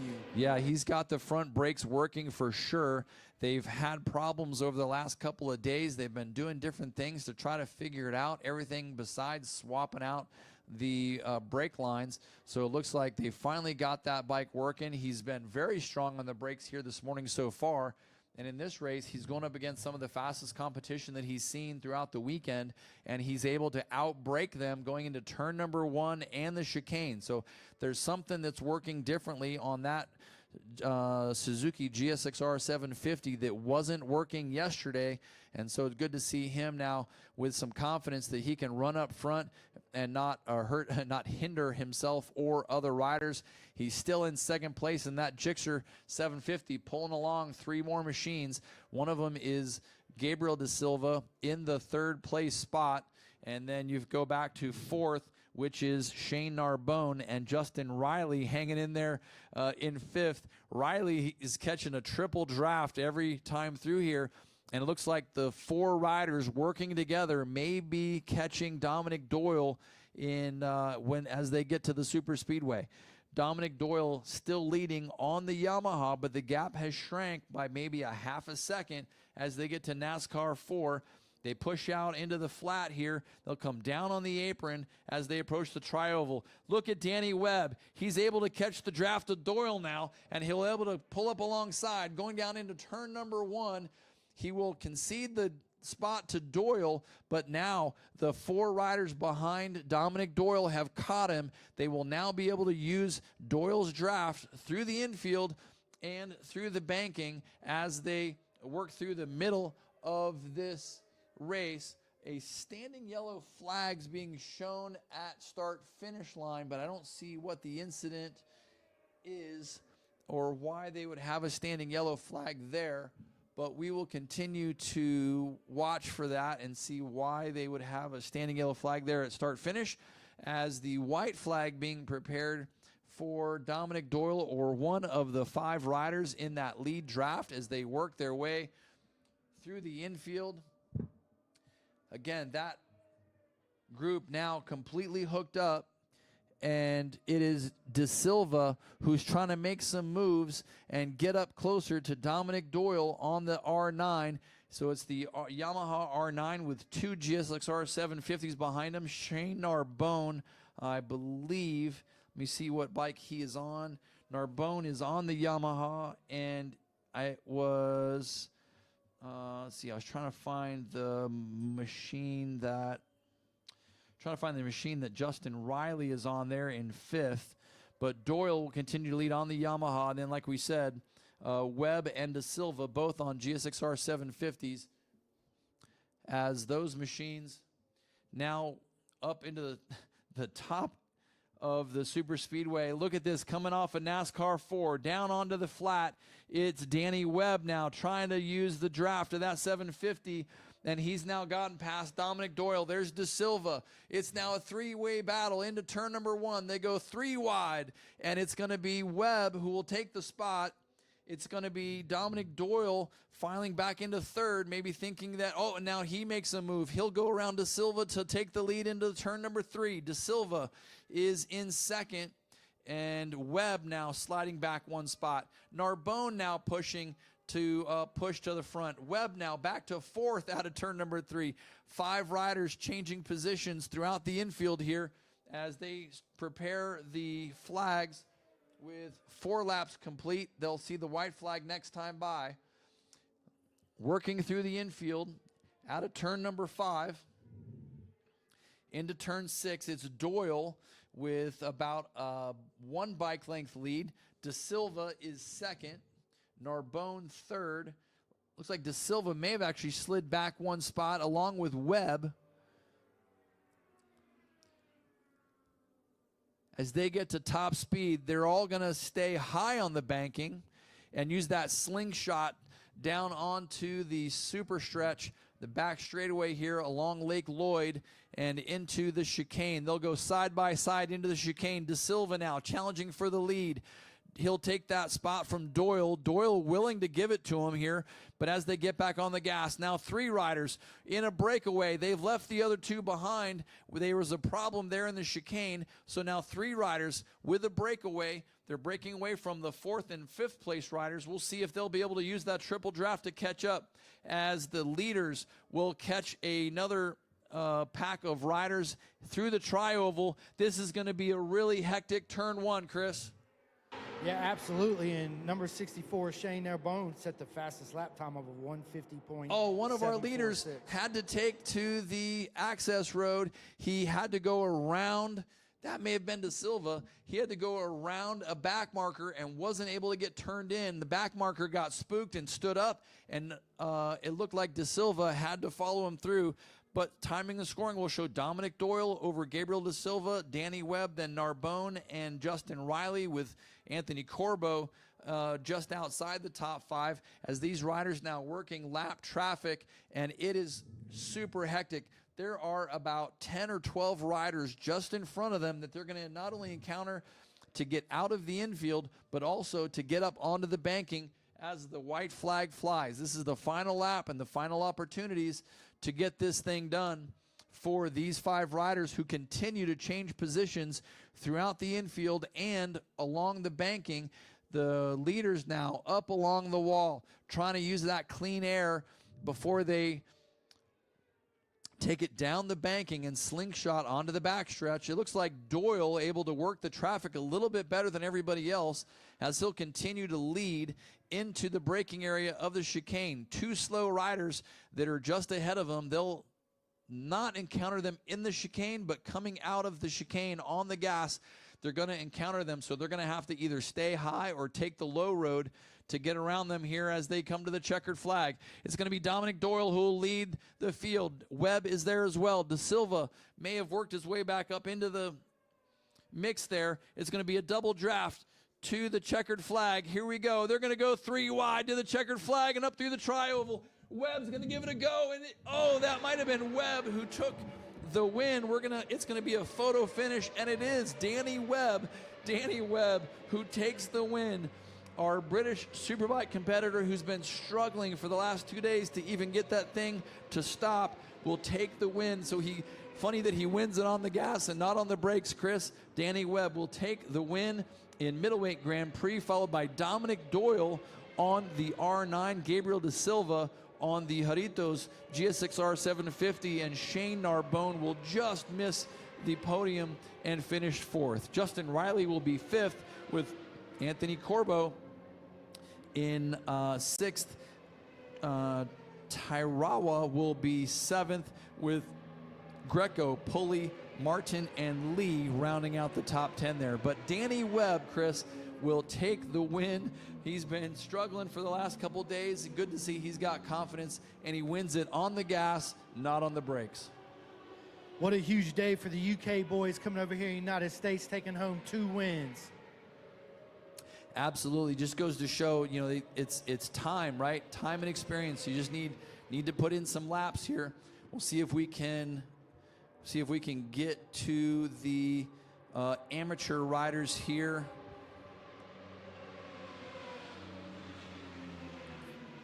And get you a rundown of the amateur middleweight Grand Prix. Field can't pull that up here. See if I can sort riders on the website here and get you the amateur class machines. It looks like it may have been Santino. Looks like it may have been Santino Sebastian Ponce. The number 55 machine, Chris, is your winner. That is Santino Sebastian Ponce, who will be the winner of the amateur middleweight Grand Prix class. Wesley Edgar on the number 195 machine will be second. And rounding out your podium of amateur riders here in the Race of Champions will be Andrew Baisley. Andrew Baisley on the number 13X machine. So Ponce, Edgar, and Bailey, your top 3 riders and podium finishers for middleweight Grand Prix. Shifting gears from middleweights to unlimited class machines, another 6-lap main event coming up next in race number 13. That's going to be the final race before the lunch break and our opening ceremonies. So expert and amateur unlimited GP machines coming up next in race number 13. Again, unlimited machines getting queued up. And Chris, looking forward to your interview here coming up. You're going to need to catch these guys. They are coming up to the Rolex Bridge here. I know that they know where Victory Lane is, but these guys are going to be excited. They may miss you. So here is Danny Webb and Chris Simcoe with your winner from the UK, Mr. Danny Webb.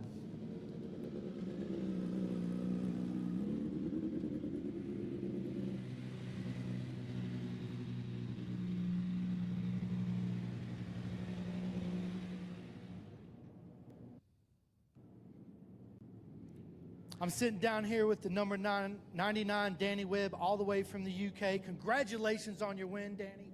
Walk us through that race. Yeah, we made a big setup change before that race, so we wasn't quite sure how it was going to work. But it definitely got the bike in the right direction where I want it to be. Still got work to do, but I sort of, to be honest, the last couple of laps was just I dropped off the back of the guys, just trying to figure the bike out a little bit because we're not necessarily here for the race. But then they got caught up with the slower riders, and I went into the chicane with them, and I thought, it's there, so why not? Let's do it. Man, congratulations on your podium, on your win today. You get to take a trophy home back to the UK, and now you got bragging rights to all your friends back over the pond. Thank you very much. You're welcome. Absolutely. So Danny Webb takes home the win. Again, just good to see him back up to pace after struggling with the brakes the last couple days as we start to transition to our final race of the morning, which is going to be the unlimited Grand Prix race. You got someone else down there, Chris? Yeah, I'm standing down here with Dominique Doyle, number 251 on the new Yamaha R9. Dominique, congratulations on your podium. Walk us through that race, and how was the R9? Pretty good. I wasn't really sure where everyone was. Felt like they weren't coming by on the banking, so I thought I had a little bit of a gap. But definitely helps being in a group behind me. They could kind of just draft each other and get back up. I thought I had got through the lappers just good enough to have enough of a gap, but they came by me down the front straightaway, and it was a good race. Danny and Gabriel riding great. Absolutely. Who's all your team to make it happen for you this weekend?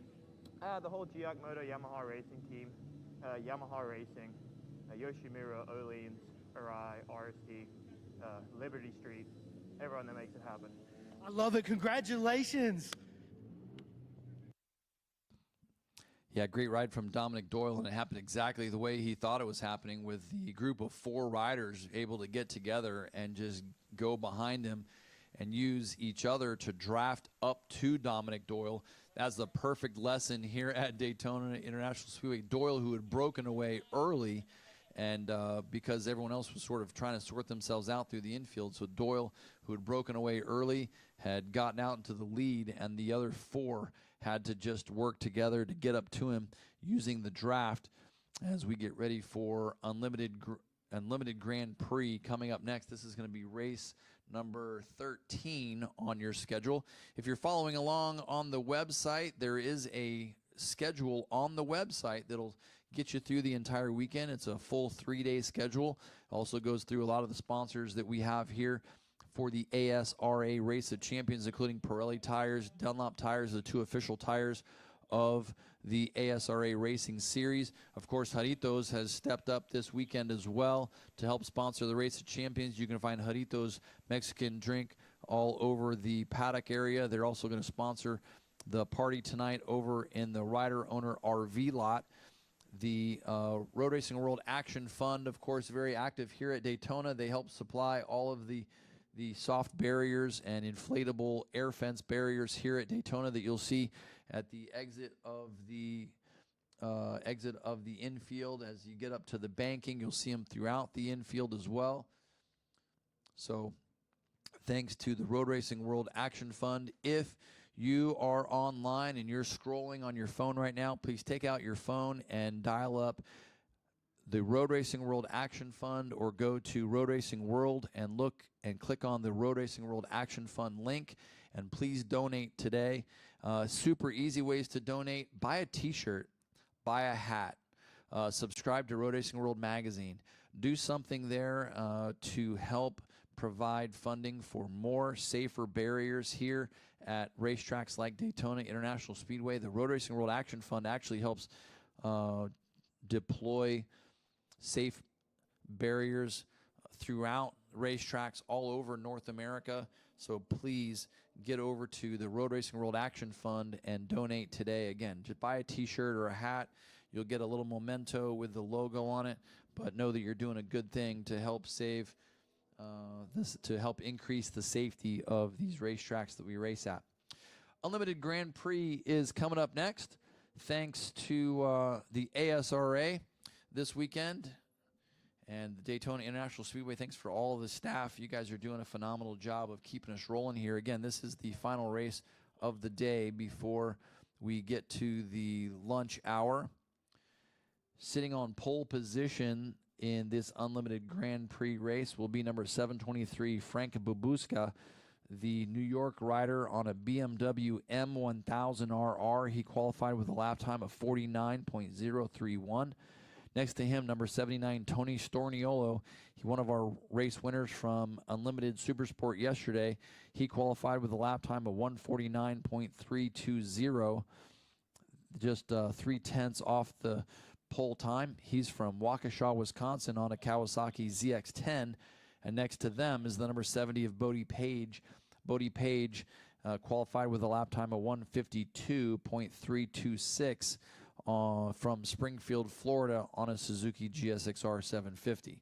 Behind them is number 55 of David Leukitz from Northampton, Pennsylvania on a Suzuki. Number 249 of Jordan Eubanks from Woodridge, Virginia on a Yamaha. Number 913, Brian Pine from Lafayette, New Jersey on a Yamaha.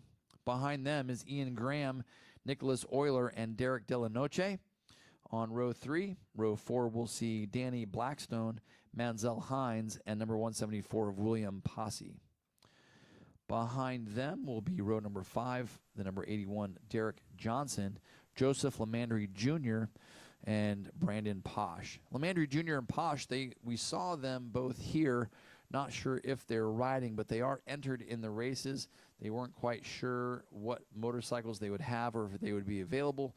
So we'll see if they make it out to the grid here. It doesn't look like they both made it. We'll double check as they roll across the stripe here. Back in our amateur field, they'll start from row number 9 with the number 202 of Jordan Nettler. He was our top amateur qualifier out of Norfolk, Florida on a Yamaha R1. Ben Seacrest, and Jason Castro are the other two top qualifiers that'll sit on the front row of the amateur field as we get ready to go. RPMs come up, and Tony Storniolo on that bright orange Kawasaki 1000 will get the jump, and he will lead the field through turn 1. So he will get the official hole shot. Back there behind him, bright green motorcycle of, I believe that was Babuška, who was able to file in behind him. Bodie Page right there as well from the front row on the Suzuki. That's the number 70 machine. He'll lead the remaining riders out of turn number 3. We'll double check scoring there as we get going. As the amateurs launch, they are into turn number 1. It looks like they all made through nice and clean. One rider almost stalling on the start. He will trail the field into turn number 1. the experts already up into turn number 6. Tony Storniolo still your leader on that number 79 Kawasaki. You can see that bright orange machine from 2.5 miles away. They picked the right motorcycle to bring to Daytona, that's for sure. Yeah, it's Storniolo, Babuška, Jordan Eubanks was the third place rider there that I couldn't identify. David Leukitz on the 55, Brian Pine there as well. So it is Tony Storniolo and Babuška who have pushed forward and created a little bit of a gap now as they work the chicane for the first time in this Unlimited Grand Prix race, and then a 4-way battle for the third place spot and the final spot on the podium. It's Eubanks, Leukitz, Pine, and Euler over there.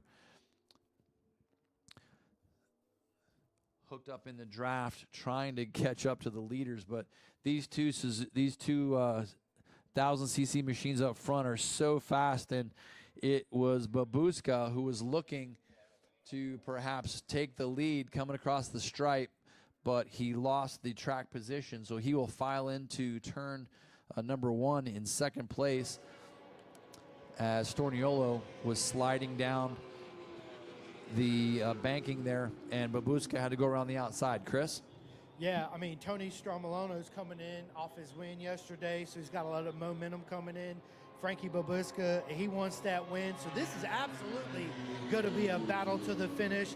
The lap times, like I said, you could throw a blade of grass over both of them. Obviously, the draft is a big thing that's going to come into play, and also all the traffic out here. So we're going to see how this race plays out. It's going to be super exciting, and I can't wait. Yeah, leaders still going at it. They're literally side by side through the infield. Storniolo will lead the two up onto the banking, and at this point, you know, they were able to test each other on the first lap. They know where they're at, and they rode together yesterday in that Unlimited Supersport race. So now it's going to, you know, who made the best changes overnight. Babuška able to close on the draft down the back straightaway going into the chicane, and but it is Storniolo who is able to just hold on to that lead. So Babuška now has to decide, do I try to get past Storniolo and then defend from the front, or do I stay in second place and attack from second as we get through these 6-lap main events here this afternoon, or this morning rather. It's afternoon now, I can say that. Babuška will slide to the inside here coming into the tri-oval, and he will trail Storniolo to the line. Storniolo now has to try to figure out how far back is he. Do I need to push and try to break away, or do I let him go by and then attack from second place? Storniolo at this point seems to have the faster of the two machines. However, yesterday Babuška did draft by a few times, so who knows what kind of changes they made overnight to get them to the Mobil 1 victory lane here today. But we're going to see these two riders go at it for another 4 laps here in Unlimited Grand Prix. Oh yeah, and both of them have their weaknesses and their strength, not only between David and Frankie, but also their machines too as well. And yesterday in that race, they could see each other where they were strong at, where they were weak at, and I think that's going to play a huge role in this race today. Absolutely. There are 4 riders still back behind them fighting for that final podium position. They are trading positions all the way through the infield here. One rider who's starting to try to separate himself is David Leukitz on the Suzuki. He's got a little bit of a gap back to the other 3, trying to make a little breakaway here so that those 3 can fight amongst themselves, and he just wants to just lay it down here and say, okay, here's the deal. You guys fight for 4th. I'm taking that final podium spot. Absolutely. Now this is when Jordan needs to get his head down and put it all out there to catch up to David Leukitz and get on the podium. Yeah, absolutely. Yep. Those 4, they're going to have to try to catch Leukitz. Oh, one rider with a problem there. He goes from 4th to 6th. He's now off the gas. He either missed a shift or ran off. Something happened there. It looks like he's back under power, and he's chasing again. But that pack of 3 riders quickly separated, and now Leukitz, who is in that 3rd place position, is now in a little bit better place because the other 3 riders made mistakes, and they are now no longer in a draft, and no longer able to use that draft to catch him in third. So Leukitz, if he can put his head down here, he might be able to pull away from these three, and they may not be able to catch him because they're going to be in individual drafts now. So Storniolo, Babuška, and Leukitz still sit atop the podium here, while Eubanks, Pine, and Euler fight it out behind them for points in Mid-Atlantic region. Again, this is not only a national championship race, these are regional championship points at stake for some of these regional riders. So everything matters, even though you may not win the national championship. Every point here matters because of the regional championships that are at stake here this weekend. Oh, yeah, for sure. And it looks like 4th, 5th, and 6th, man, it's going to be a battle to the end. Absolutely. Storniolo now with a little bit more of a gap. He was able to put his head down and crank out a couple laps here in the 48 range. So 48.328 for Tony Storniolo. So 48.3 for Storniolo. He's able to put his head down and has a little bit of a breakaway now. And Babuška chasing from behind. He's not going to, he may be able to catch a little bit of a draft, but it's going to be minimal as Storniolo hits the stripe. Yeah, it looks like the rubber band broke between him and Frankie, so we'll see how this race plays out. Absolutely. 4 laps complete. They'll see the white flag next time by. Storniolo with a little bit of a gap. That gap now back to, I want to say it's almost 2 seconds back to Babuška, and then it's about 14, 15 seconds from them back to Leukitz. Leukitz definitely has a solid position there.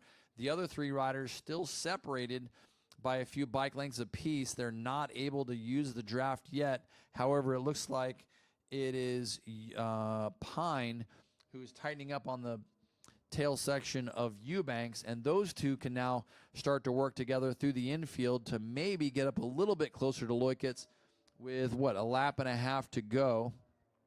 But Leukitz looks like he's got his head down, trying to put down some good laps here. What, Chris, a 52 flat, and backs it up with a 52.7. So Leukitz trying to keep his head down and stay away from those other 3 riders that can start working together if they get a little bit closer. Yeah, that's the thing, is them boys behind them are going to have to work together to get in the draft to create that slingshot to catch up to David.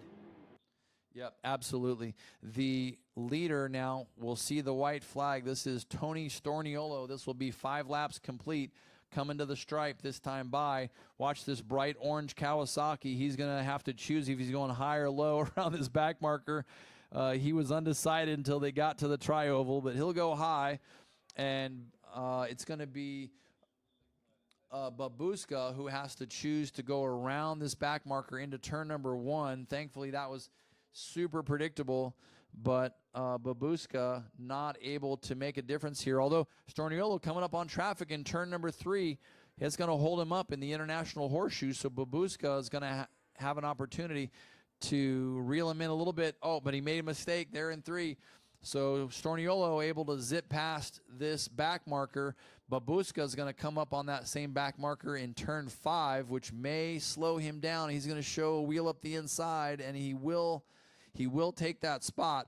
But he had to be hesitant going into 5, so it allowed Storniolo, who's got a clear track in front of him here, to stay on the gas. So it's Storniolo and Babuška first and second, with Leukitz in third. That 4th place battle, Chris, working his way into turn number 5. I don't think they're going to be able to catch Leukitz on this final lap. No, absolutely not. And Tony did what Tony did yesterday. It looks like he's going to take this win. And that's the thing about Daytona with the traffic. Everything's got to play. All the puzzle pieces got to come together for you to make the clean lap through all the lap traffic in order for you to break that rubber band and create that gap. And it looks like he did exactly just that. Yeah, he's coming out of the chicane. He's got a clear track in front of him. He's got one back marker that should not interfere with him. He's going to drop low on the bank. The back marker is going to drop low on the banking, and Storniolo is going to come around him Actually, it goes the other way around. The back marker slid high and pushed Storniolo high, but Storniolo will take the checkered flag, and Babushka able to close up a little bit. Storniolo had to back off on the gas in top gear to get around that back marker, but it'll be Storniolo who will take the checkered flag, and another national championship here at the Race of Champions. Frank Babushka will be second, and coming to the line is Loikitz. Loikitz will take third, and here's your fourth place battle to the line. The three-way battle, we'll see how timing and scoring shifts here. It's going to be Eubanks in fourth with Nicholas Euler in fifth. Brian Pine will end up sixth with Della Noche seventh, and Danny Blackstone will be eighth. So that'll take us to the lunch break. Some of the amateur riders actually still out on course here. We'll see if we can get the round up the amateur leaders here.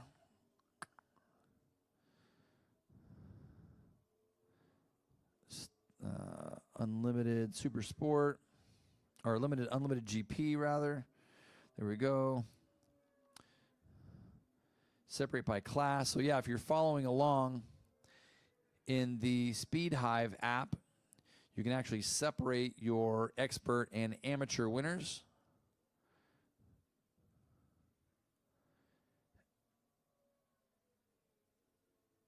And in Unlimited GP, it looks like, yeah, so Tony Storniolo took the win.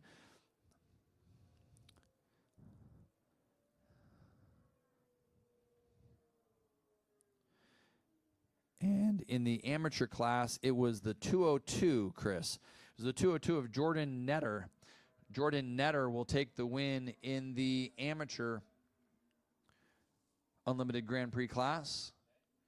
623 of Travis Watring will be second with Ben Seacrest in third. So that'll be your podium for the amateur starters here in Unlimited GP. And it'll be the official or the unofficial results for the expert class will be Tony Storniolo, Frank Babushka, and David Loikitz.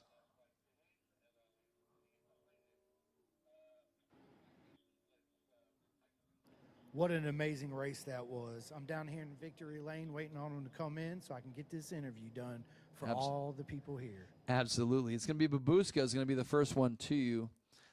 And then Storniolo on the bright orange Kawasaki will be right behind him. A great race by both those riders. Absolute amazing race.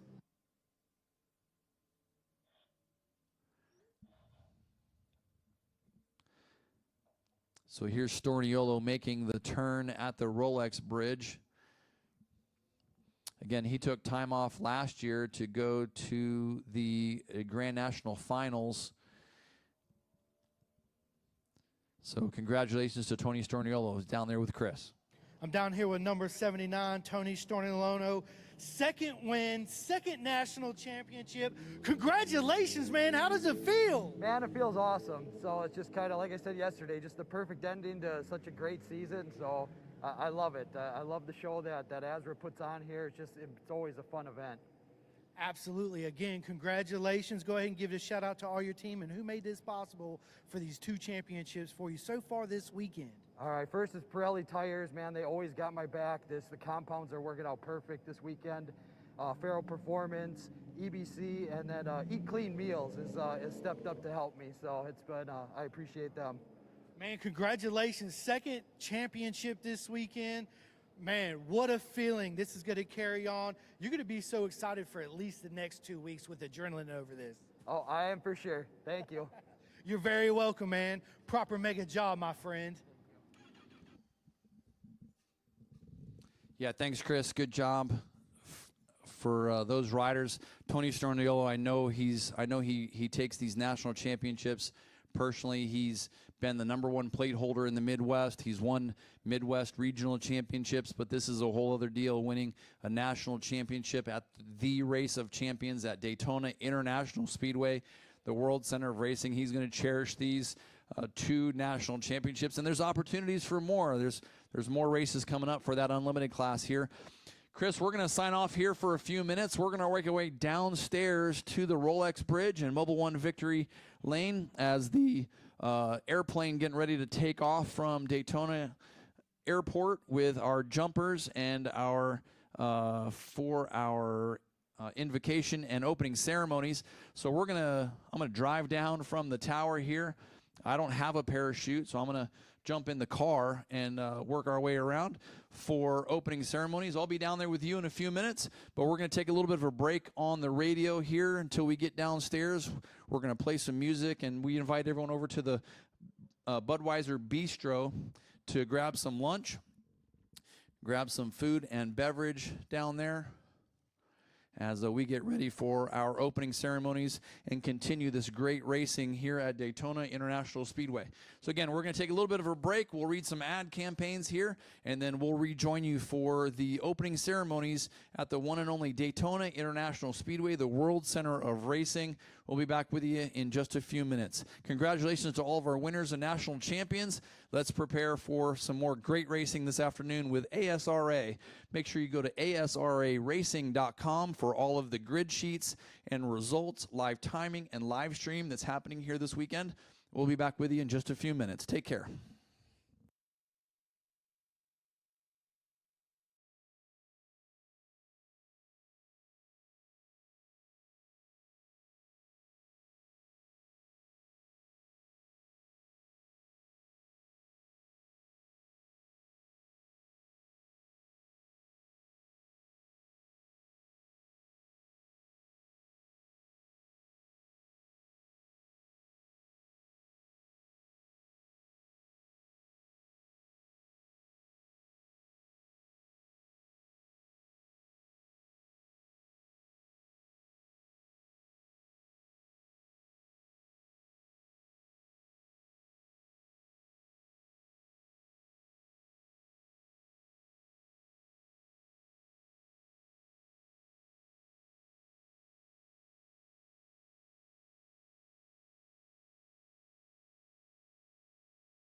the speedway here. Next time by, they will be stepping off and jumping out of that perfectly good airplane with a American flag the size of a tennis court.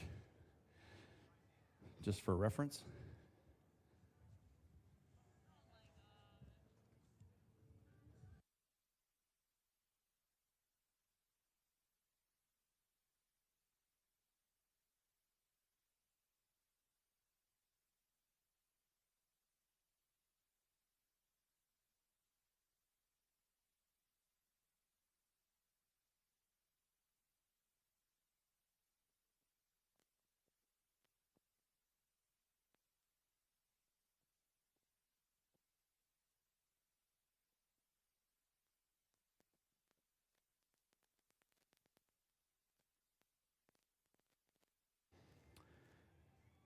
Yeah, so the plane did make one passover, so they're going to loop around and loop back to the speedway. They had to clear some traffic before getting back over here.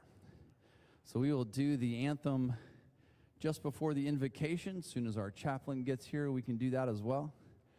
So as soon as we see them step out of the airplane, there should be two, I can hear it.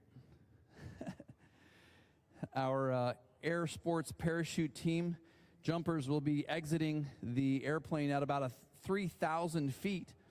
Bob Edmonston is racing here today on the #1 Triumph machine. He is a multiple gold medalist, national champion, and world record holder with over 6,000 jumps, and he's flying the white ASRA banner coming out of the airplane here today.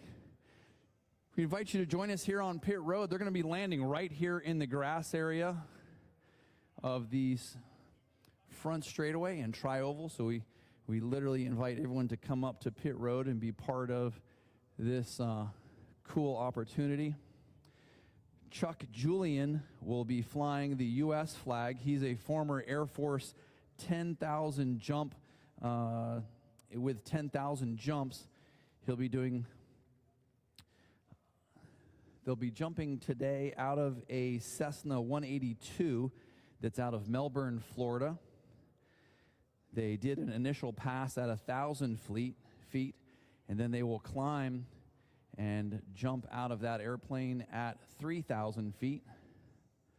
And again, the U.S. flag is about 1,000 square feet wide. It is the size of a tennis court. So we should see that pretty soon. But again, they're going to be jumping out of 3,000 feet. The clouds are a little bit low today. Nice for keeping the temperatures nice and low.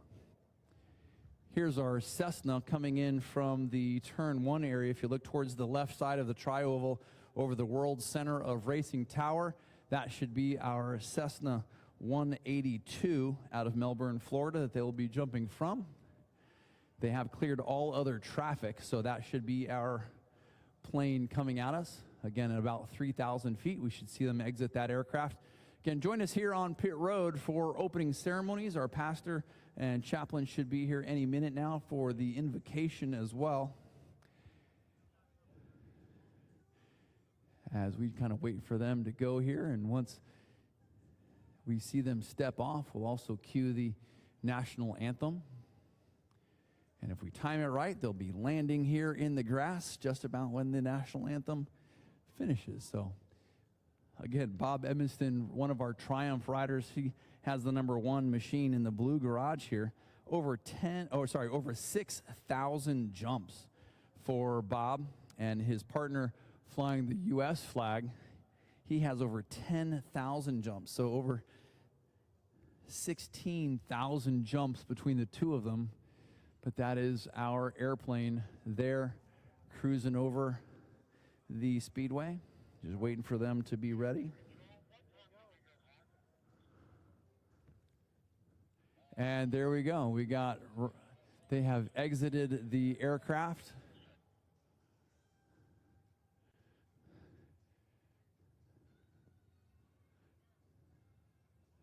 Another airplane coming in from the other direction. We have our second jumper who has exited the aircraft. Again, one will be carrying the ASRA flag, and the other will be carrying the American flag. And they will do that when they get to about 1,000 feet. So again, jumping from 3,000 feet today.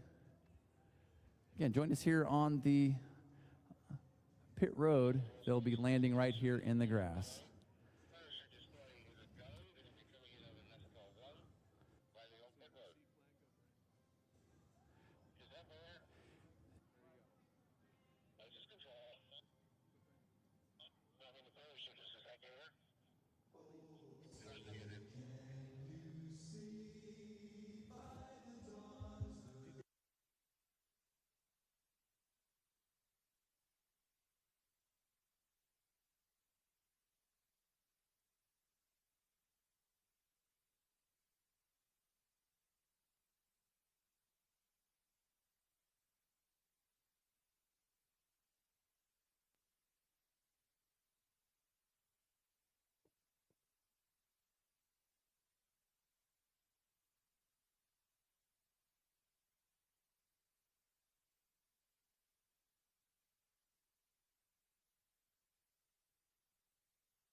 Yeah, give it up for Bob and Julian. And now with our invocation, Chaplain John Dodson. John.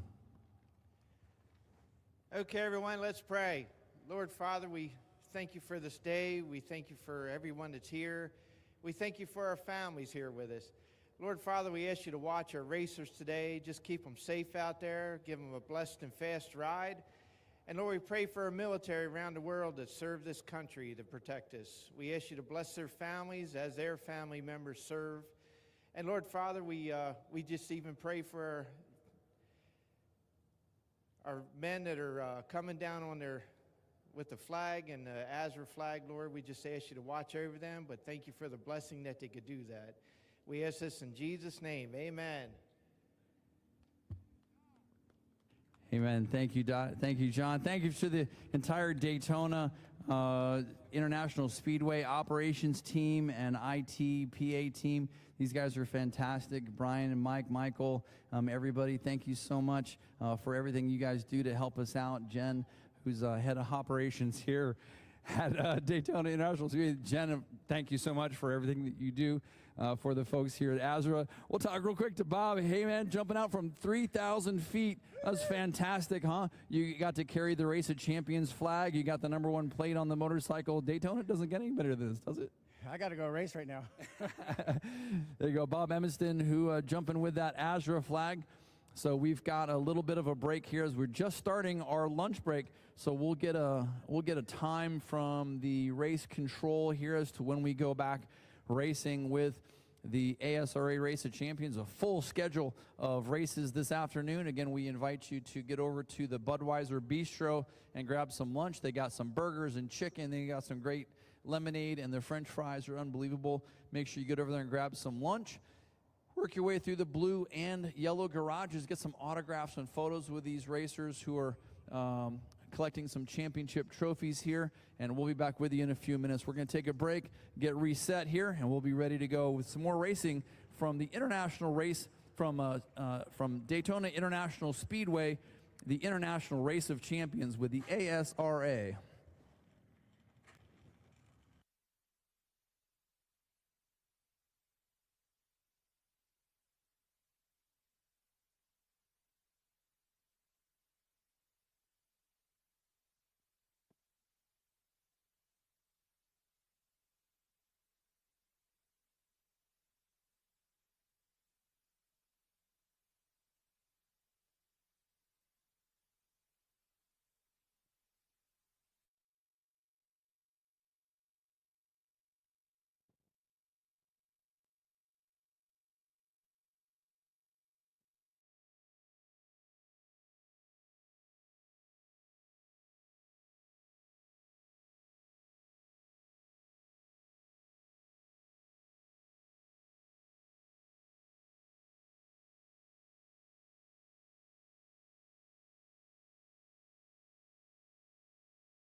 calls going out for our next race. So we'll see those machines here in the pre-grid area. Should be in the next 2 minutes or so. Getting ready to go. More racing coming up here at Daytona International Speedway. GTU coming up next.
Getting ready to go here with more racing from the ASRA. Again, 3 25-minute solo endurance races coming up next. GTU, which is 600cc based machines, followed by GT Lights and all the lightweight machines, and GTO, all of our overbore or unlimited class machines.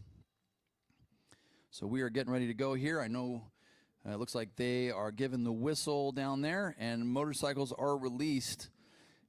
We'll get to our grid sheets here momentarily.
Again, welcome back to day 2 of racing at Daytona International Speedway with the ASRA Race of Champions.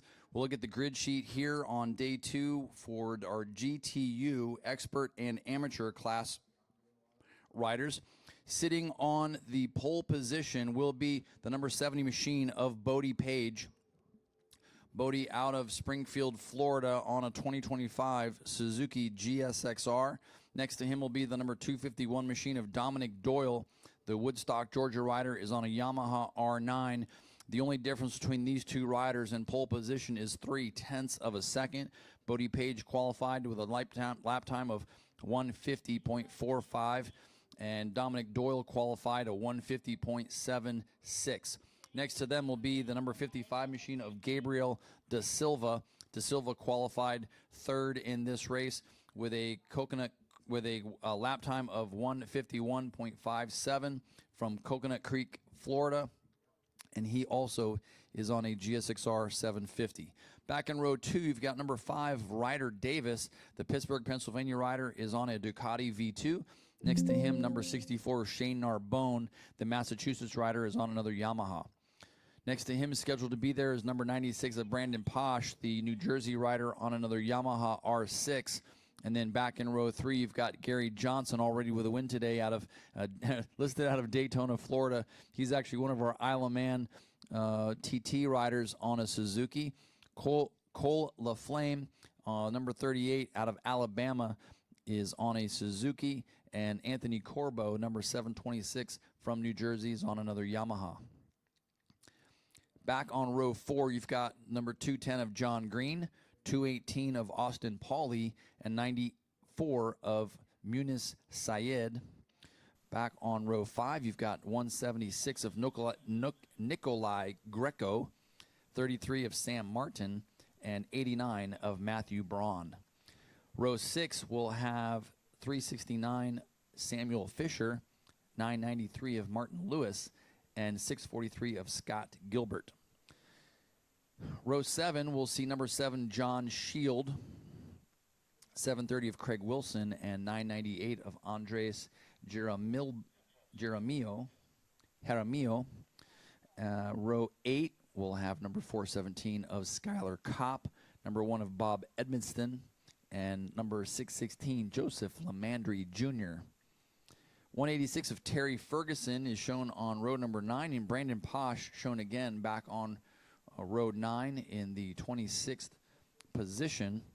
It doesn't look like Brandon Posh back there, but it could possibly be. There is one rider there on row 9 as the assistant starter walks off. A couple riders out of position, so we're going to probably see some mix-up and penalties there.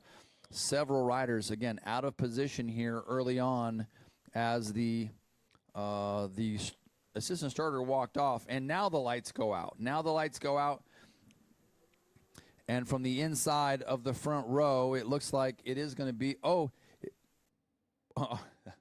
our pole sitter had a good start.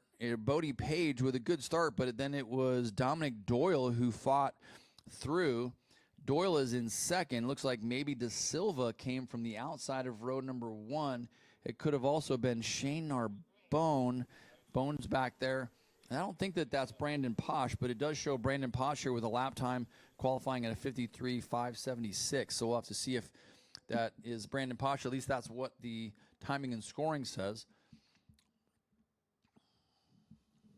But Bodie Page being shown there as the whole shot winner with Dominic Doyle in second and De Silva in third. Group of 6 riders behind Doyle. 1, 2, 3, 4, 5 riders behind Doyle. As they hit the west bank, Doyle will lead the field. He'll go really low on the bank, take the shortest way around to the back straightaway and into the chicane. 5 riders behind him will tighten up going into the chicane. We'll see if Doyle can hold them off here. This is GTU. Again, this is a 25-minute solo endurance race. So 25 minutes around this race course. That should be maybe about 10 laps or so for this race. Figure a minute 50 to a 2-minute lap time. It will be the number 70 of Bodie Page who will lead the field through the stripe for the first time. De Silva right there as well. If you are looking at the scoring pylons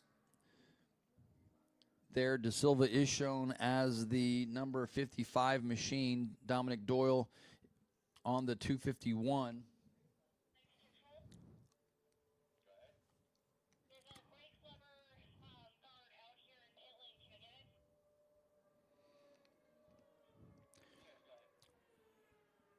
Again, Shane Narbonne there as well. We're going to check the Speed Hive app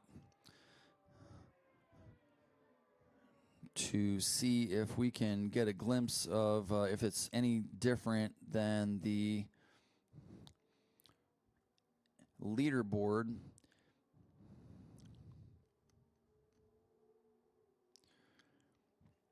Andrew Bailey being shown, that's amateurs.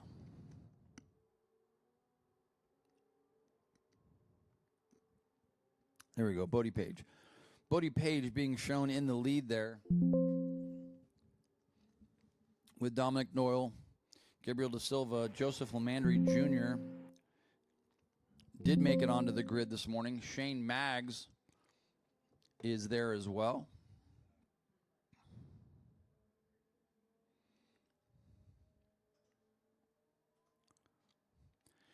Andrew Baisley is the amateur leader here early on with 1 lap complete as the leaders come to the checkered, or come to the stripe rather.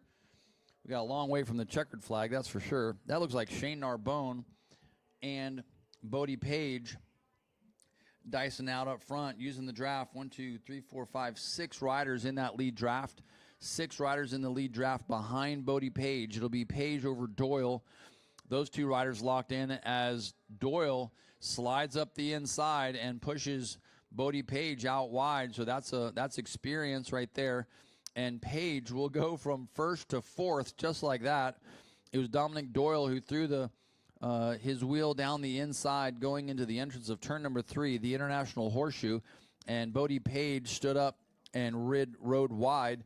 There was no reason to really do that. There was plenty of space there for him and Page and Doyle to make that corner, but he ran wide and went from 1st to 4th. Again, all 6 riders locked in here, wheel to wheel, as they enter the West Bank through turn number 6 and up into the super speedway of NASCAR turn number 2. 3 riders now have broken away from another 3 riders, but this draft you can feel from about 20 bike lengths back, and you'll see these last 3 riders in that group gain position as they work their way down the backstretch and into the braking area for the next time. It looks like Bodie Page still the leader as they exit the chicane and up past the Sunoco fuel sign. And Bodie Page will go low. Dominic Doyle stays high, and Gabriel Da Silva stays high with Doyle. We'll see if there's a faster line here, high line and low line, as the high line riders slingshot off of NASCAR 4 and down low, all back in line again. Before they go 3 abreast through the start-finish line, Page and Da Silva will go side by side with Doyle into turn number 3. They'll all be bundled up again and shuffled into turn number 2. Bodie Page on that GSXR 750 from the M4 X-Star Suzuki team, doing a good job. Youngster holding on to that position. They've got the really cool bright blue classic Suzuki colors this weekend on this motorcycle. They're also running the Vision Wheel M4 X-Star Suzuki colors, some of the black livery in some of the other races. But Bodie Page doing a good job holding on to that position. Shane Narbone right there as well on the number 64. Dominic Doyle on the 251 shuffled into the mix there. And this is a very long race. It's 25 minutes main event. 2 number 70s out there, just in case you're confused. In the expert class, Tyler Scott also being shown there. So Tyler Scott and Bodie Page. That could have been Tyler Scott actually on the blue Suzuki. In fact, I'll bet that's the case. Tyler Scott has been wearing the classic Suzuki blue colors the last couple days. So that is probably Tyler Scott who's out front on the number 70. Bodie Page on the black number 70 machine. Also part of that lead group with Dominic Doyle as they come to the line. 3 abreast as they hit the apron. They'll go 3 wide and 2 riders behind them trying to catch a triple draft. That's Narbone and Da Silva. Actually, it looks like Da Silva may have gotten dropped there. Da Silva being shown in 4th.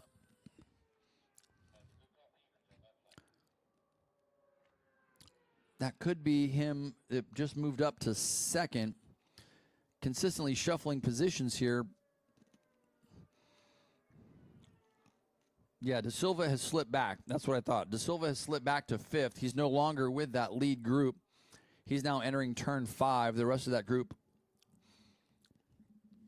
all the way up to turn 6 already, with Bodie Page and Dominic Doyle mixing it up there.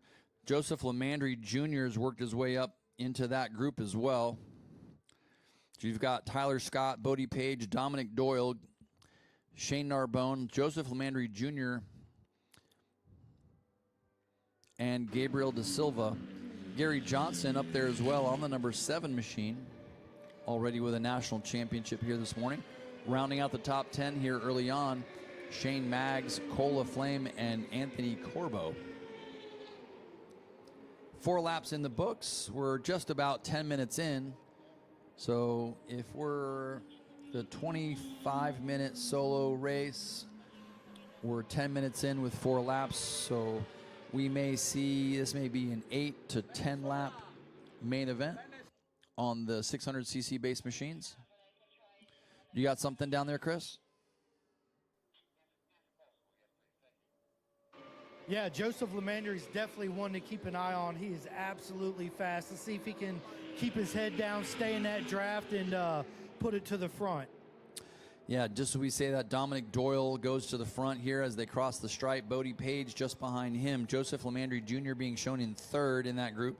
Cole Flame on the 38, mixing it up there. Shane Maggs being shown in 5th with Nikolai Greco in 6th. Again, that's one timing and scoring system. The other that we're watching is the Speed Hive app. I'm going to log out and log back in and see if it gives me any different information. Dominic Doyle being shown as the leader with Bodie Page, number 70, in 2nd, with Tyler Scott in 3rd. Joseph Lemandry back in 4th. Shane Narbone in 5th. And then a little bit of a break back to 6th. That's going to be Gary Johnson. And then Shane Maggs, Cole Flame, Nikolai Greco. And that makes more sense to me because I don't see Gabriel De Silva in the top 5 or even the top 10 on the racetrack, but he was being shown as 5th in one of the timing and scoring systems that we have available to us. But it looks like he has either dropped back or has retired. Maybe you can give me maybe you can give us some better perspective from down there, Chris. Yeah, I have not seen Gabriel De Silva come in yet. I have no idea where he's at, but as soon as I see him come in, I'll definitely catch up with him to see what happened. But Bodie Page is actually number 36, not 70. Gotcha. Yeah, in the timing and scoring system, it shows 70 as Bodie Page, and then one of his teammates, 38, was Cole Flame. As the leaders come to the stripe here, and they go 2 wide and 2 rows deep across the stripe. What a great race here. This is a nice little precursor. This is sort of like a Daytona 200 light, you know, just 10 laps going at it for a while. It would be about the same number of laps. I guess it'd probably put in about 18, 20 laps before we start to see them change tires and refuel in a Daytona 200 endurance race. So 10 laps here is a pretty good stint for these riders to get some good data if they're preparing for the race in the spring. Otherwise, this is a slightly longer race than what they're used to for the normal sprint races that we'll see them in. Most of the sprint races are 6 laps this weekend with the ASRA. This is, I think with the timing, it's going to end up being about probably 8 to 10 laps, Chris. Yeah, absolutely. And man, 1st through 4th place, you can literally, again, I keep saying it, throw a blade of grass over them just to cover them. What a race is this turning out to be? Yeah, great race. Dominic Doyle still being shown out front with Bodie Page, Tyler Scott, Joseph Lemandry, Shane Narbone. How about Narbone? He's always very, very fast. He's from the Northeast region. He's on that 64 machine, mixing it up with all these guys. And Shane Narbonne throwing down the fastest time so far. That's what I got, Chris. Yeah, a me too. 149.515 for Narbonne.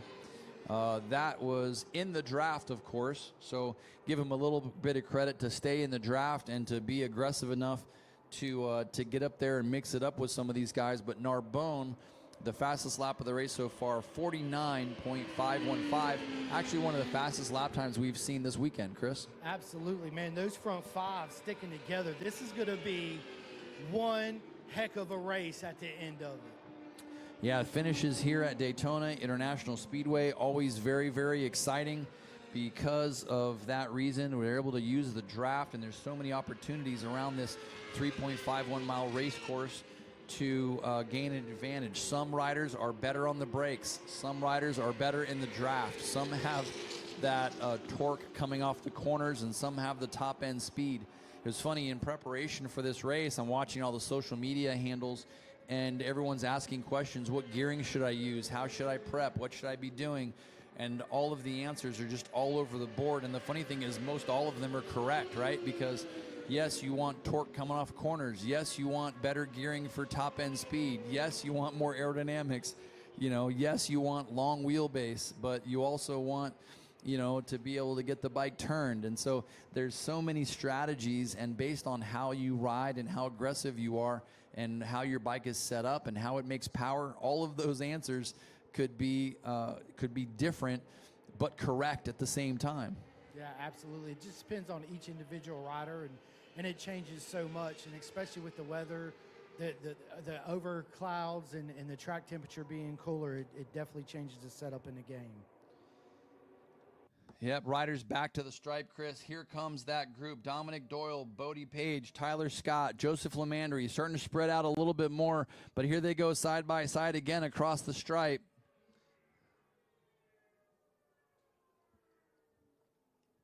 There's one of the Jarritos riders just ahead of them, as looks like Dominic Doyle still leading that group on the 900. The group has gone from 6 to 5 now. Again, we dropped one of the riders a little bit earlier on, so the last few laps. Oh, start preparing the white flag, Chris. So we're going to see, yeah, as I predicted, we're going to see 10 laps here. They're going to throw the white flag at lap number 9. So this will be a 10-lap main event here in GTU. The 251 of Dominic Doyle still being shown as the leader on that primer gray Yamaha. He's got the blue tank and the blue Yamaha leathers. Followed up by the number 618 of Joseph Lamandry Jr. Yeah, let's watch how this shuffles out here in the final lap as they are getting ready to head up onto the high banks of Daytona here and onto the back straightaway. They are all in a draft. All 5 riders capable of winning this race. They are all in the draft, and they're working back markers, Chris. There are slower riders ahead of them. They're going to encounter them not only on the back stretch, but in the chicane under braking. And then they're going to encounter more back markers as they get back on the gas in NASCAR 3. Whoever uses the best strategy through this lap traffic is definitely going to come out ahead. It's going to be interesting. It's going to be a factor of lap traffic and who's in the draft and who can make power where, who has to roll off as they approach the NASCAR 4. And here they come, Chris, all along the bottom of the apron. They're going to slide into the flats here, and they're going to go side by side. Everyone is coming to the line here, and the white flag lap. There's going to be one more lap to go as Dominic Doyle is in second place. Lamandry there as well. Bodie Page, Cole LaFlame, Shane Maggs in a battle of his own back behind him with Nikolai Greco and Muniz Sayed. Leaders working even more traffic. Working the final lap. 1 lap to go for our leaders. Again, this is going to be a 10-lap main event. Leaders working their way through the infield out of the International Horseshoe into the very fast left-hand kink. They have to go through more lap traffic through turns 4 and 5. They all got slowed down, which is going to bump them, which is going to push them together. Yeah, this last lap is absolutely going to be super exciting. I can't wait to see how it plays out. Lemandry shown as the leader for one lap through the white flag, as the leaders now onto the West Bank for the final time, working their way towards the airport and that long backstretch. Some of the fastest lap speeds are going to be clocked right here entering the chicane along Lake Lloyd in this large, it's a 2.5 mile oval and 3.51 mile road course, same road course they use for the world famous Rolex 24 hour. And for the final time, the riders will work their way through the chicane, up on the gas.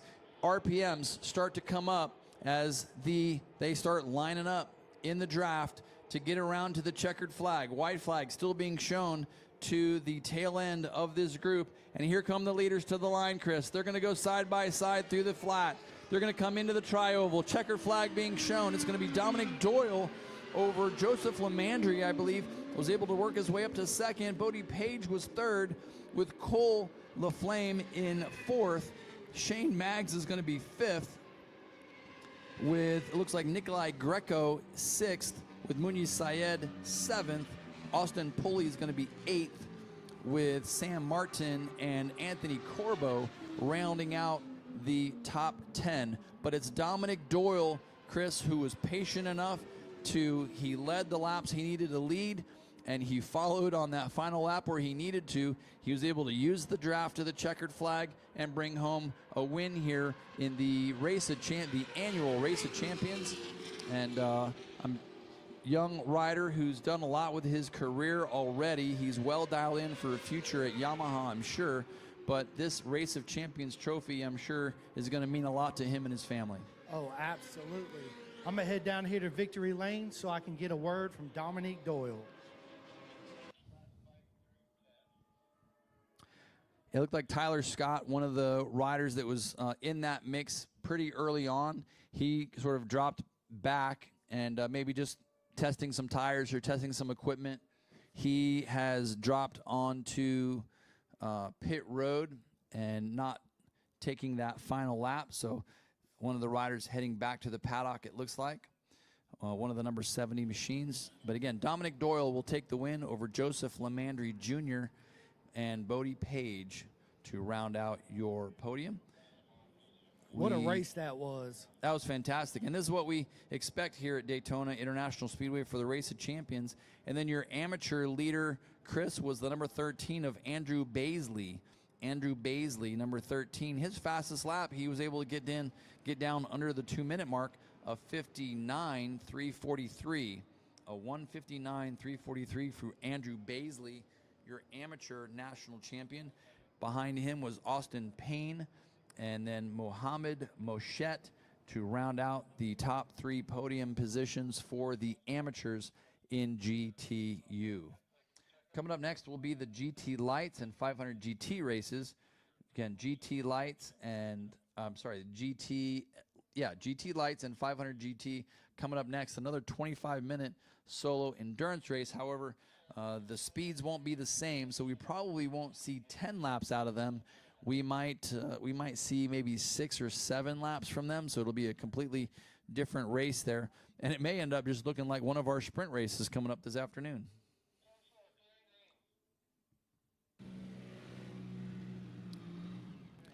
Getting course clearances here as Dominic Doyle makes it over to the Mobile One Victory Lane. We're going to send it downstairs to Chris Simcoe and Dominic Doyle. Chris? So I'm standing here with the number 251 from Dominique Doyle. What a race. Walk us through your strategy on how you achieved this race win today. Kind of just let the race play out and see who was there at the end. Joey came by me on the last lap, so I kind of just held back and let him go. And I kind of got caught up with a lapper on the last lap, which was kind of perfect. It gave me the perfect distance from out of the barrel turn to kind of close it down into the chicane, and then still not close enough, but just got to it at the perfect time so that I could get the draft done last minute. So yeah, perfect. Just working on the draft, and yeah, that was a lot better than the last one. Seems like you're getting this R9 dialed in for you so you can go out there in Moto America and put it on the top step too as well. Yeah, for sure. New bike this weekend, first time on it. We're just trying to get everything down, and it's feeling really good so far. So I'm looking forward to whatever's next on it.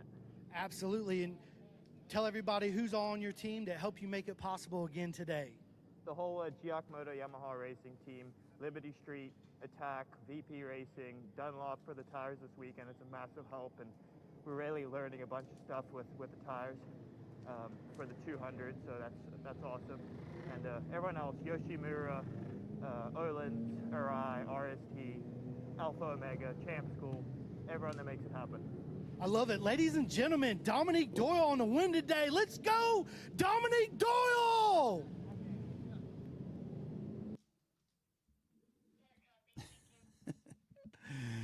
Excited down there in Mobile One Victory Lane. Thanks, Chris Simcoe, for bringing us the interviews post-race all day.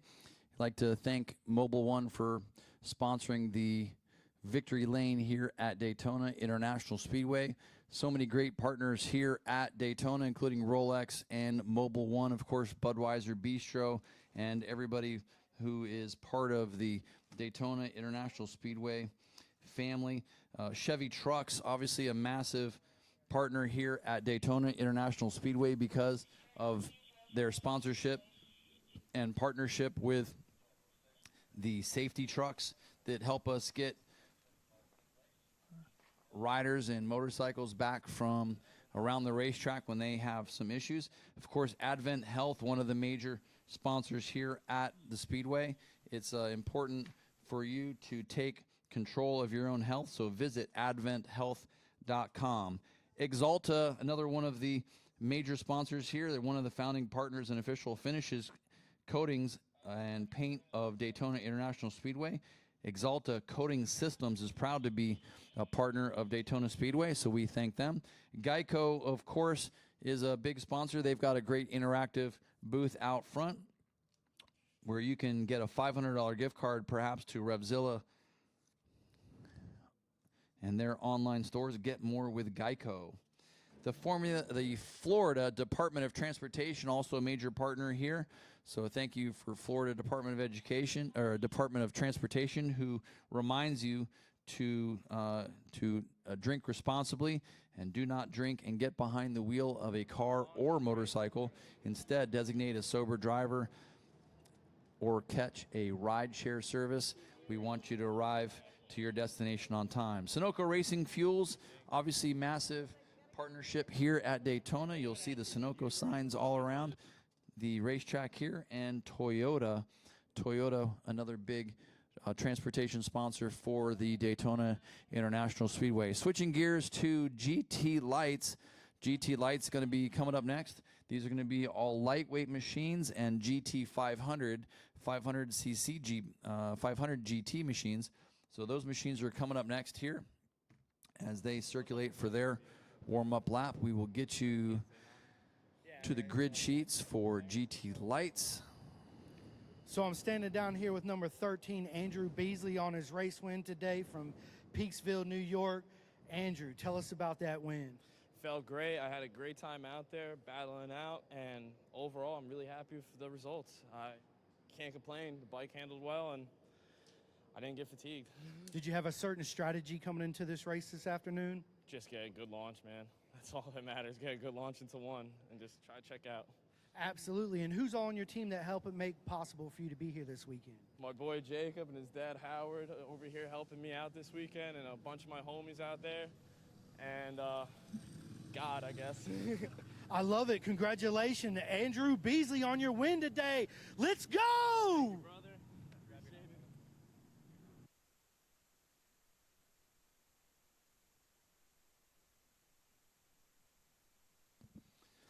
Thanks, Chris. Appreciate that. We're going to get over to the grid for GT Lights. This is race 15 and 16 combined. Sitting on the pole position will be the number 95 machine of Matthew Chapin. Matthew Chapin is out of Damascus, Maryland. He's riding a Suzuki GSX 8R, one of the new Suzuki twin machines. Next to him is number 96, Isaac Woodworth, out of Sanford, Florida, just up the street here from Daytona. He's going to be on another Suzuki GSX 8R. And then with the 111 of Chase Brown out of North Carolina, he will be on an Aprilia.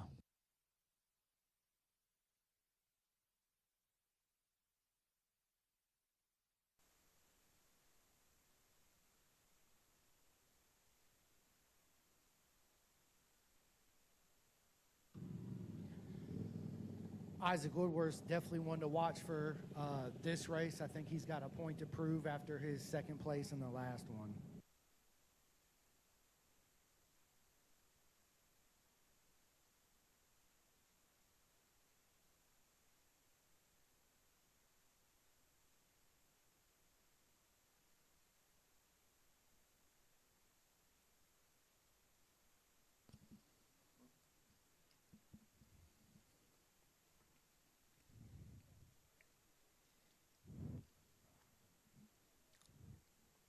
Chris, looks like a couple riders missing from the expert grid and a couple riders out of position there. They're in the wrong grid positions again. The little 125 machine that started there just didn't have the torque off the line, so he got gobbled up there. As we wait for our amateur riders, that's one of our Midwest riders, Aaron Gustafson, on pole position on that bright orange Yamaha, and Chris LeBougan about one row back on the number 41. See how these guys can fare. It looks like Chapin was the rider who was missing from the front. Isaac Woodworth, I think, got that whole shot there, Chris. What a launch he had off the line. He's always been a good starter. So Isaac Woodworth from the front row. Chase Brown, who qualified third, right there as well. We already saw Joshua Baird win a national championship this weekend out of North Carolina on that Aprilia RS660. He's registered on the number 99 machine, although we believe that it has a different number on the racetrack. Correct, Chris? Yes, it does. 255 of Daniel Caron.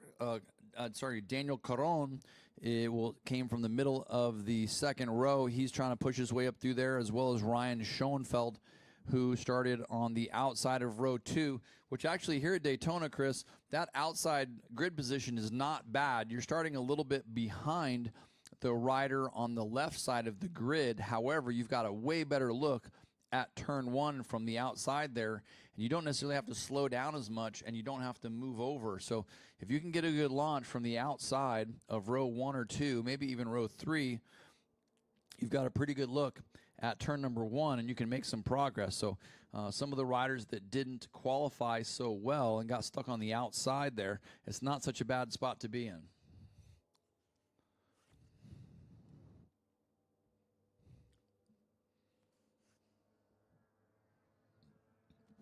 Looks like one of the Altus Suzuki motorcycles across the stripe. I think that is Isaac Woodworth, right, on the number 96, Chris. And Chase Brown, Joshua Baird, just behind him, Daniel Caron and Bart Rogowski. Alyssa Gendron Belen. I saw her in the paddock and the garages, but we haven't really seen her in any of the races yet today. Chris, the number 78 is Alyssa Gendron Belen. So good to see Alyssa out there. She is currently 6th across the stripe, just ahead of Daniel Spalding. Then you've got Ed Sullivan. Ed Sullivan on that number 700 machine. He's won multiple national championships here before on a Yamaha. Dennis King is there, Alex Ferreira, William Schneider, and Dylan Davis back there in 12th. Matt Tresky on the 109 machine, another Midwest rider, working his way up into the top 15. So a lot of good riders there in a massive class. Again, this is a 25-minute solo endurance race for these riders, and there's 2 separate classes here. There's a 500cc class that's mixed in with a lightweight class, and so there's 4 different champions coming out of this one race, this 25-minute solo endurance race. Isaac's looking really good out there with a lap time of a 2-minute .171 for my time and score. Yeah, Chase Brown there as well on the number 111. Again, Josh Baird now up to 3rd place. We saw him win a national championship yesterday, Chris. 4th place is Daniel Caron, and Bart Rogowski is the 5th place expert.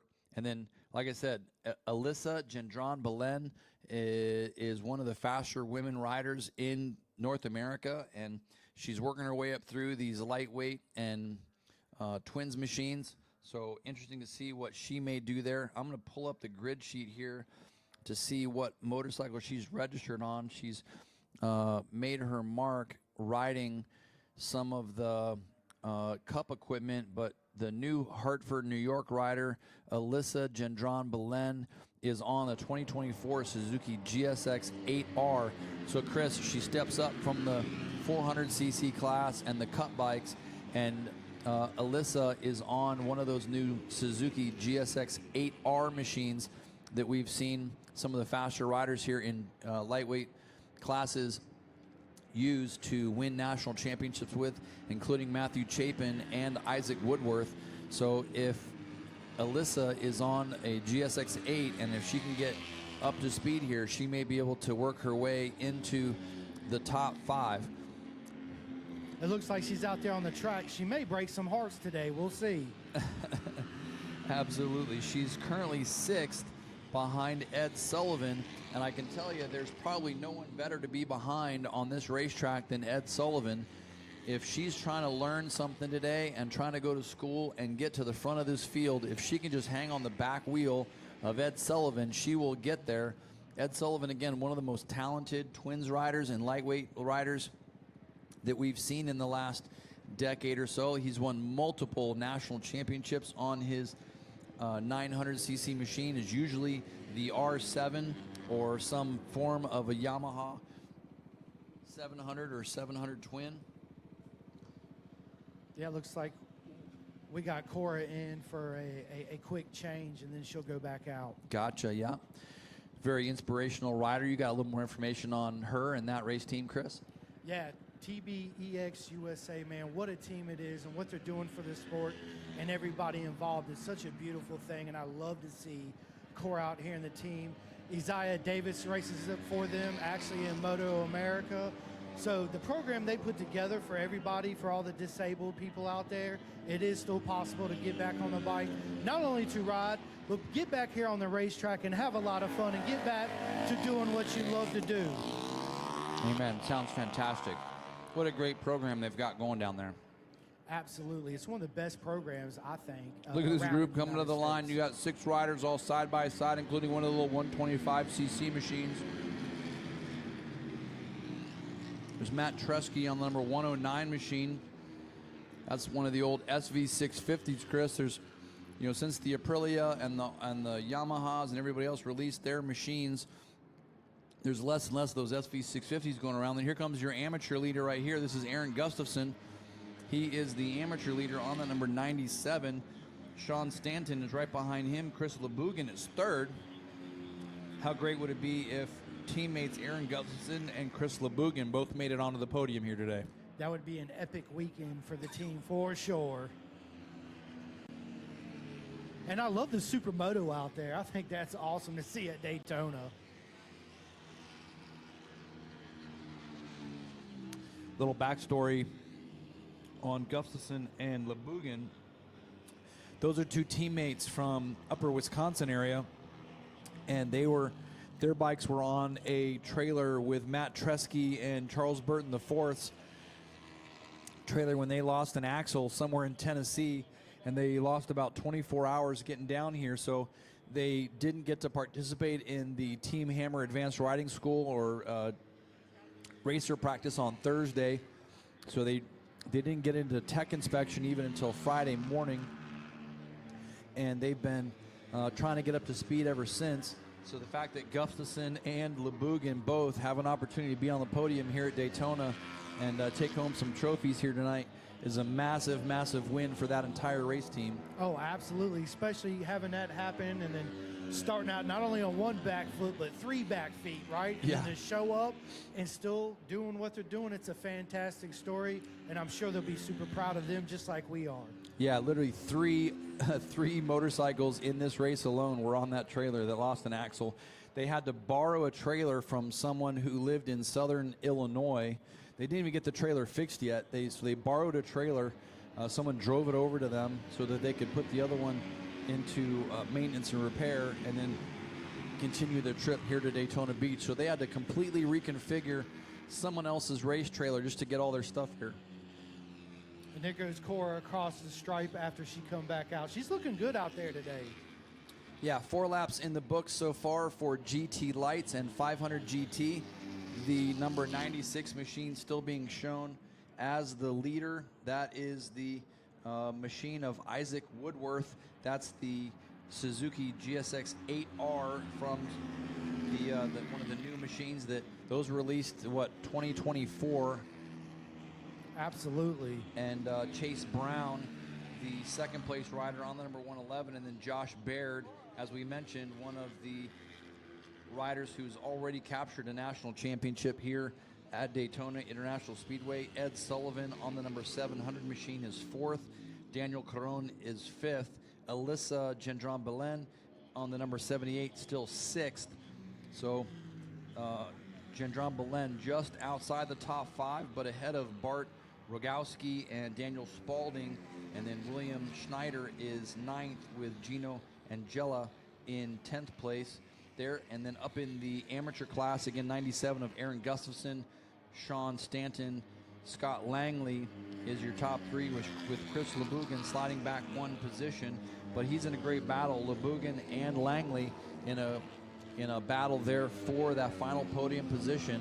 We'll see if either one of them has the racecraft to get on the box here today as they continue to chase Aaron Gustafson. He's on that bright orange and yellow Yamaha R7.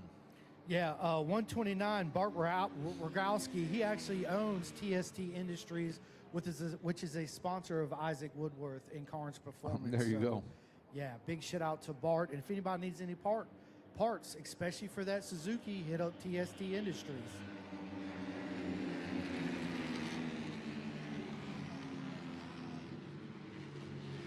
Trying to relocate our leaders here.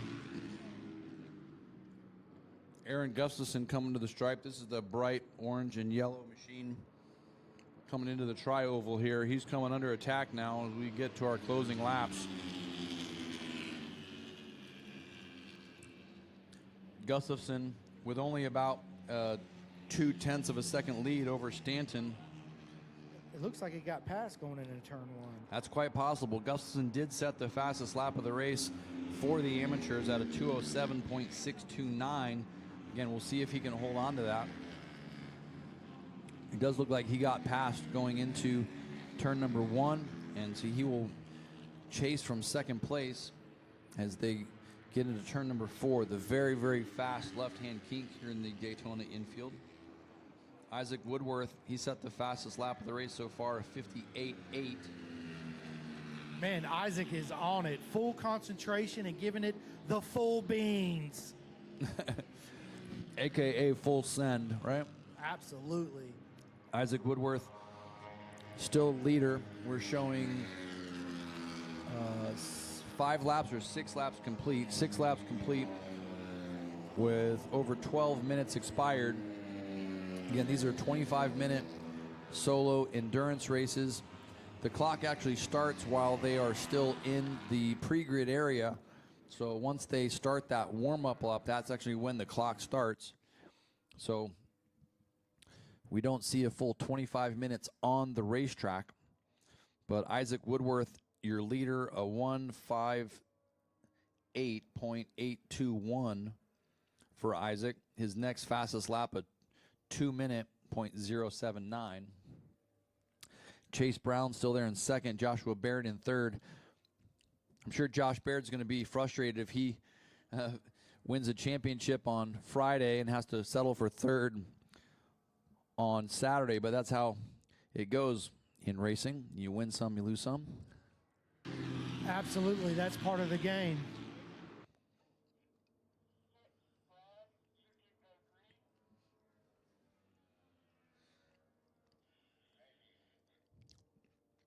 One rider with a mechanical problem on the long west bank over there. Rider getting stranded way out on the other side of Lake Lloyd. That's going to be it's going to be a long push back. Thanks to our Chevy truck team and our safety team here at Daytona International Speedway, using those Chevy trucks to go out and rescue riders that have mechanical problems or any other issues on the racetrack here. Chevy trucks, a massive sponsor and more than that, a partner of Daytona International Speedway. And I know year over year, just their partnerships like that make a ton of difference. In fact, the former Victory Lane here at Daytona is recognized as the Chevy the Chevrolet Daytona experience, and they've got a lot of great partners here at the Speedway, including Chevrolet. So thanks for all the guys out there in the Chevy trucks taking care of our racers out there this weekend. Absolutely.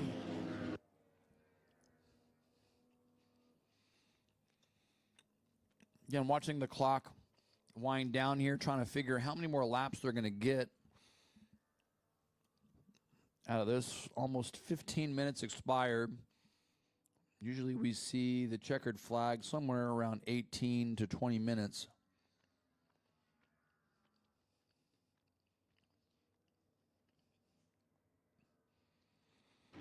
The number 97 of Aaron Gustafsson set a lap of a 207.629. He is absolutely flying. Yeah, he is one of the fastest riders in the Midwest region. He actually switched from amateur to expert in the middle of this season. Everybody started making fun of him. Everybody started making fun of him as a cherry picker because he came out of the gates pretty quick this year. He had another motorcycle previous. He was racing one of the Aprilia RS 660s, and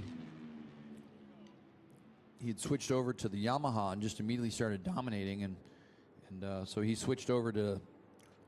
So he switched over in the middle of the season. Sorry, he didn't switch from amateur to expert. He switched motorcycles, and they were talking about him switching to being an expert in the middle of the season, but he's going to definitely switch over at the end of the season so that he can run those white plates here next year and possibly compete for an expert national championship. White flag being shown to the field now. Looks like Isaac was going into turn one with some lap traffic in front of him. Let's see how it plays out and how clean he can get through these riders. Yep, 207.433, as you mentioned, for Aaron Gustafsson. Back to a 158.821 for Isaac Woodworth. Woodworth turned a few laps there in the 2-minute range in the middle of this race, Chris, and now that the white flag is out and the race is winding down, he's now gone back down sub 2 minutes, so a 59.5 for Woodworth on that final lap. He's just got to keep his head down and his mind clear and keep pinning the gas and get to this checkered flag, step on the top box of the podium. It's a long racetrack here, 3.51 miles. A lot can happen in that time. People have counted their cylinders before they were patched. And so he is working his final lap here. He's got about a 20-second lead over Chase Brown, so theoretically he should be able to just kind of milk this to the finish. He is entering the chicane now.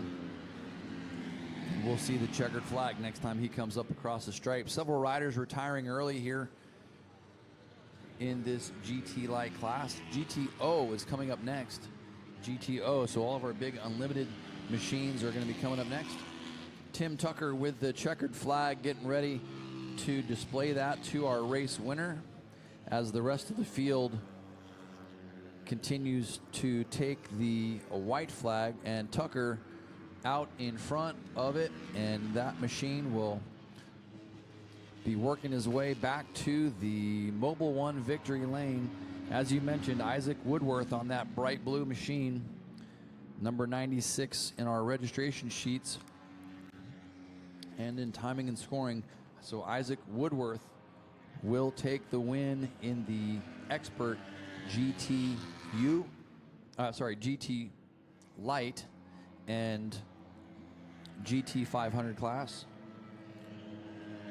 Woodworth again out of Sanford, Florida, riding the Suzuki 800cc twin.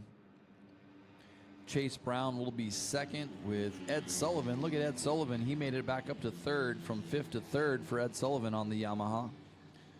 Ed Sullivan put in some good racecraft to make up those times and get on the box. Yeah, he did. 2:01.7 best time for Ed Sullivan. So good to see him back in the mix. A couple years ago down here, everything lightweight, everything twins, Ed Sullivan was just crushing it. but it goes to show how much the competition has stepped up over the last few years. He had an early edition of that Yamaha R7, and he put it to the test, and now several more riders have the R7, and they have the Suzuki 800, and they've dialed in their Aprilias.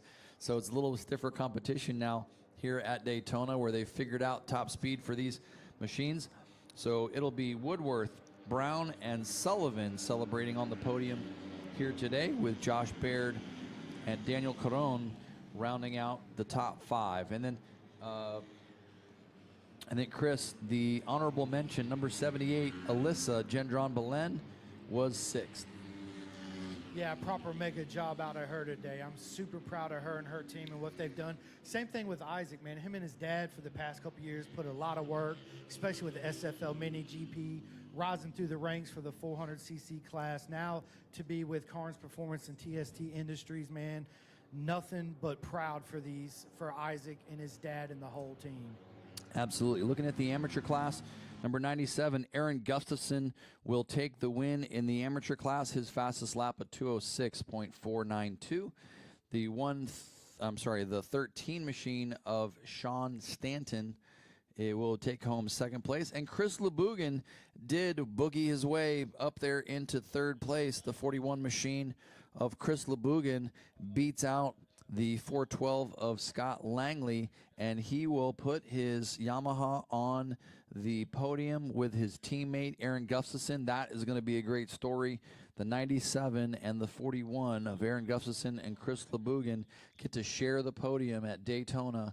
That's going to be a Midwest story for several years now, and the cool thing is, at the award ceremony tonight, they're going to get a chance to share those national championship trophies with their Midwest racer brothers and sisters, just as everyone gets a chance to. So good to see them. So you're going to look for number 97 and 41, Chris, as they work their way back to you, and then of course the winner of our expert class, 96, Isaac Woodworth. Getting ready for our next race. This is going to be GTO. GTO is coming up next. And we'll throw it back downstairs with a couple of our top 3 riders and Chris Simcoe. Chris? Yeah, I'm sitting here waiting for the winners to come in victory lane. Isaac Woodworth just pulled in, so I'm running over here to catch up with him now. Happy to relinquish that job to you, Chris. Thanks, bud. I appreciate it. Yeah, it looks like Isaac Woodworth able to get that machine, and that is one of the new Suzuki GSX 8R machines. He is parked right in front of that Mobil 1 victory lane, and he will get a chance to celebrate with his friends and family and team as our amateur winner works his way back to the Mobil 1 victory lane. We're going to throw it downstairs to Chris Simcoe for that interview. Chris? Yeah, so I'm down here with number 96, Isaac Woodworth. Bro, I'm so proud of you. I'm so pumped on your win. Walk us through the strategy to get on the top box today. I mean, yeah, it wasn't that hard of a race. I was ready to battle with Matthew, and I didn't see him out there, so I just wished he was out there because it would have been a lot more fun with him. But my tire was kind of letting go at the beginning, so I just tried to maintain pace. I was around the 2 minutes 59 pace, which is still moving pretty good, but I was just by myself the whole race, having some fun. I threw some wheelies out there too, so it was fun. I love it, man. So tell everybody who made this possible for you to be on the top box today. Yeah, Jason Carnes, the whole Carnes crew, his family, my family, they helped me out a ton. I wouldn't be able to do it without my dad.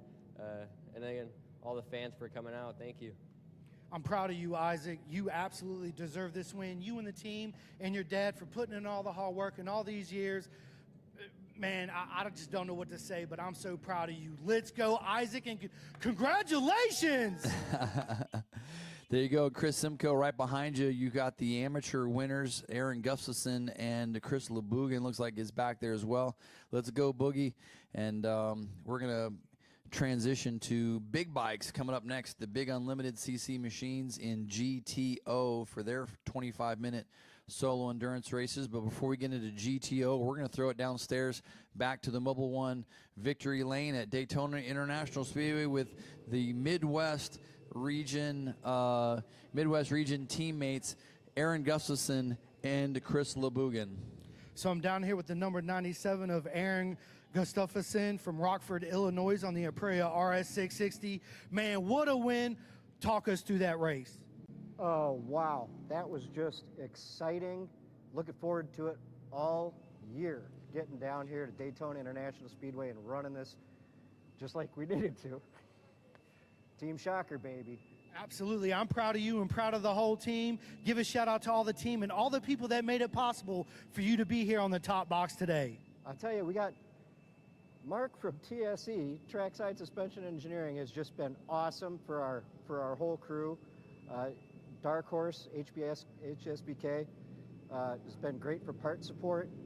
And I mean, the biggest thanks is to all these guys you see gaggled around right here. Our Team Shocker crew runs tight.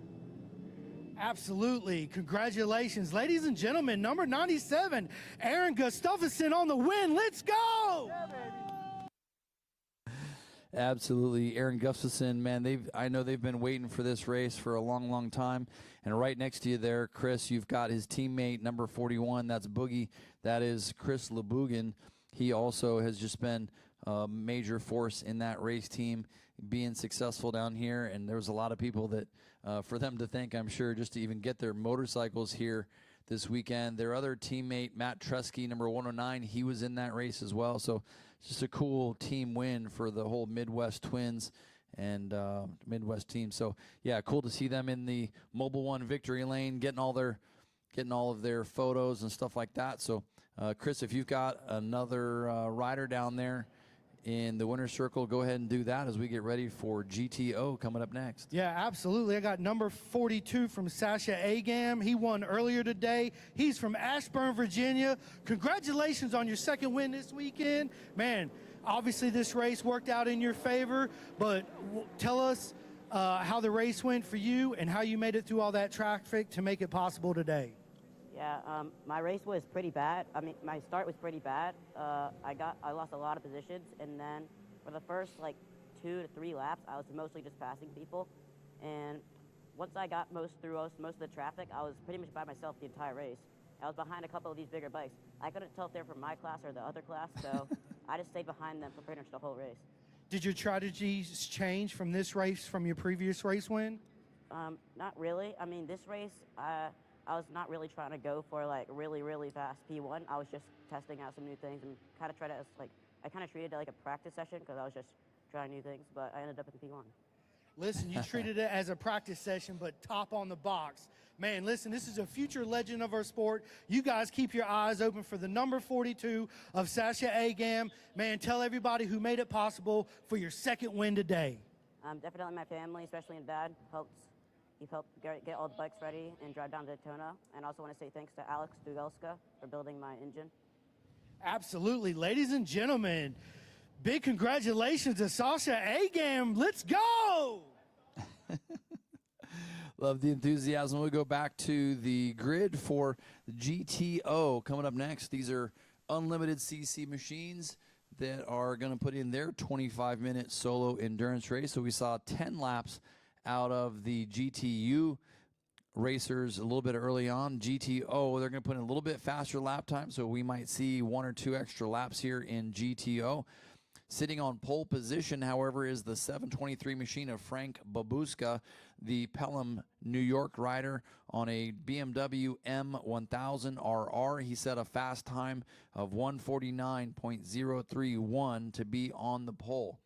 Next to him, number 79, Tony Storniolo. He set a lap time of 1:49.320, on less than 0.3 of a second from the pole time of Babuska, and he's got 2 wins already this weekend. The Waukesha, Wisconsin rider is on a bright orange Kawasaki ZX-10R, and next to them will be the number 70 of Tyler Scott. The Amos, Pennsylvania rider is on a Suzuki GSXR 750, and he set a fast lap of 1:50.432. Behind them will be the number 70 of Bodie Page, number 99 of Danny Webb, and number 55 of David Leukitz. Back on row 3, you've got 913 of Brian Pine, 116 of Ian Graham, and number 25 of Nicholas Euler. Row 4, we'll see 174 of William Posse, 418 of Travis Carr, and 51 of Manzel Hines. On row 5, you've got 993 of Martin Lewis, 618 of Joseph Lamandry Jr., and number 311 of Robertino Pietri on a Yamaha MT-09. Chris, that's going to be fun.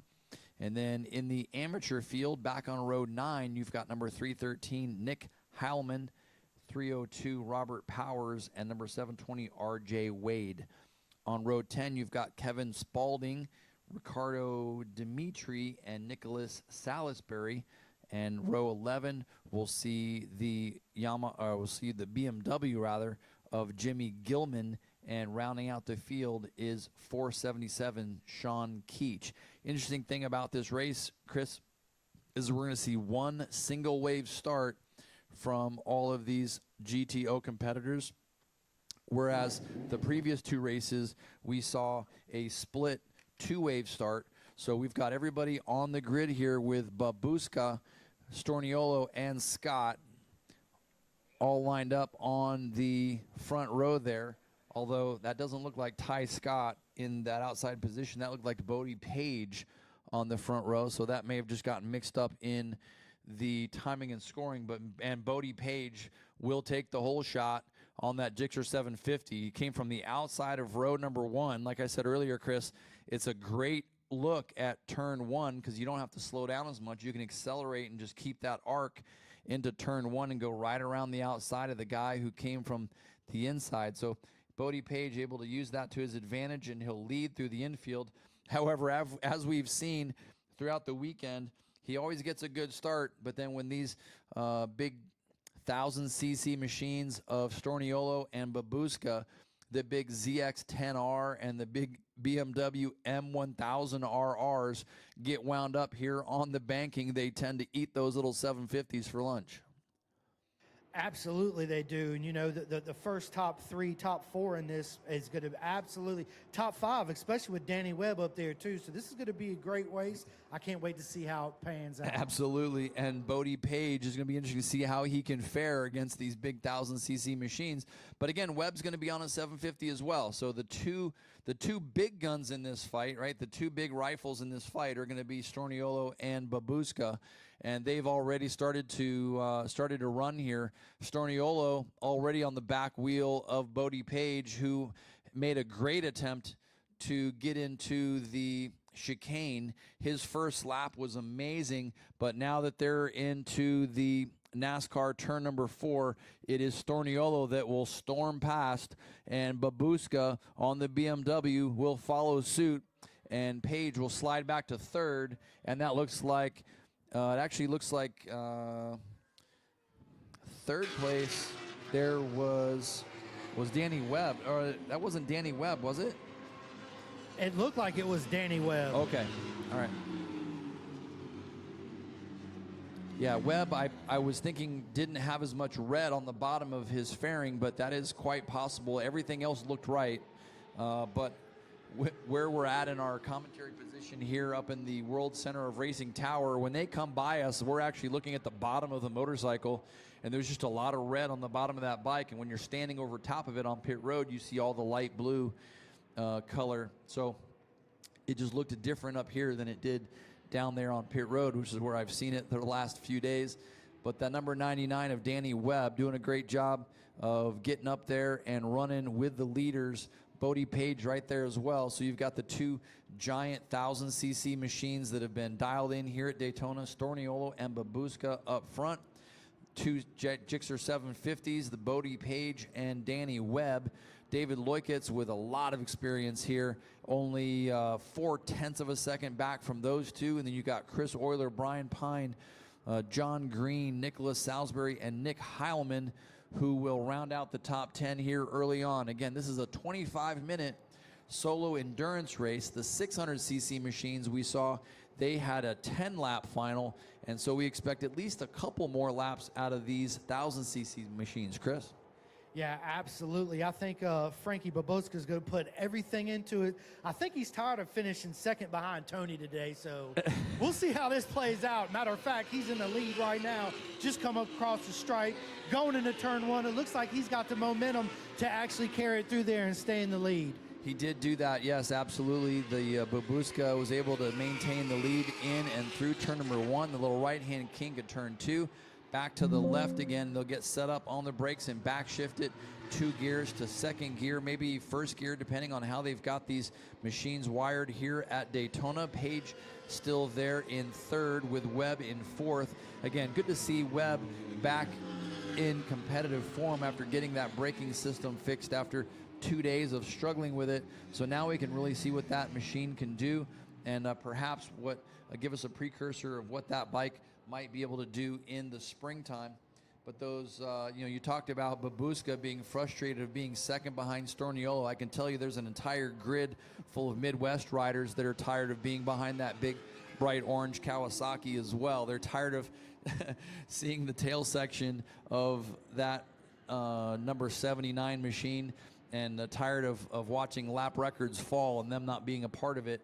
Storniolo just set the new lap record at last month at the new Ozarks Raceway, which is a new racetrack for the ASRA, and he set the new lap record there with this same Kawasaki ZX-10. There's some cool video from Noiseless Production that you can see if you go on on the ASRA social handles. You'll be able to see the videos of him rolling through the hills of the Ozarks on this motorcycle to set that new lap record. It was just some really cool footage from Noiseless Productions. Again, go to all their socials. This might be a race, Chris, where Tony Storniolo can just kind of settle into a decent pace behind Babushka, maybe save that Pirelli tire a little bit, and then, wait and see what's left when we get to lap 8, 9, or 10. Yeah, I think he's going to sit behind him for a while, pick out his weak points and his strong points, try to conserve that tire, and, send the full beans on the last lap.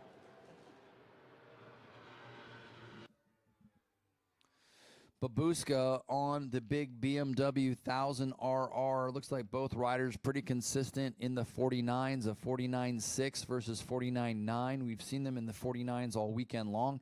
The 750cc machines, seems like without pushing it, most of the race pace for the fast riders on GSXR 750 Suzukis is somewhere around 50s. So these riders, Bodie Page and Danny Webb, 150.17 versus 150.19. Doesn't get any better than that, 200ths of a second, Chris. And then David Loikitz, he's got a great position sitting right behind those two riders. His fastest lap so far, a 52.6. Yeah, absolutely. Danny Webb's going to have to dig deep to get by Bodie Page. Chris, you got one rider retired coming at you. It looks like one of the amateur riders. Maybe we can get a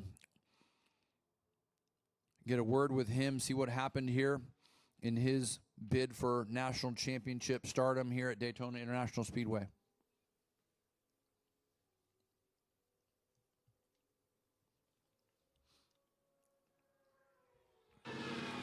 Okay, he just rode right by me. I tried to stop him. It don't look like he was in the mood to say anything, so. Fair enough. Fair enough. I understand.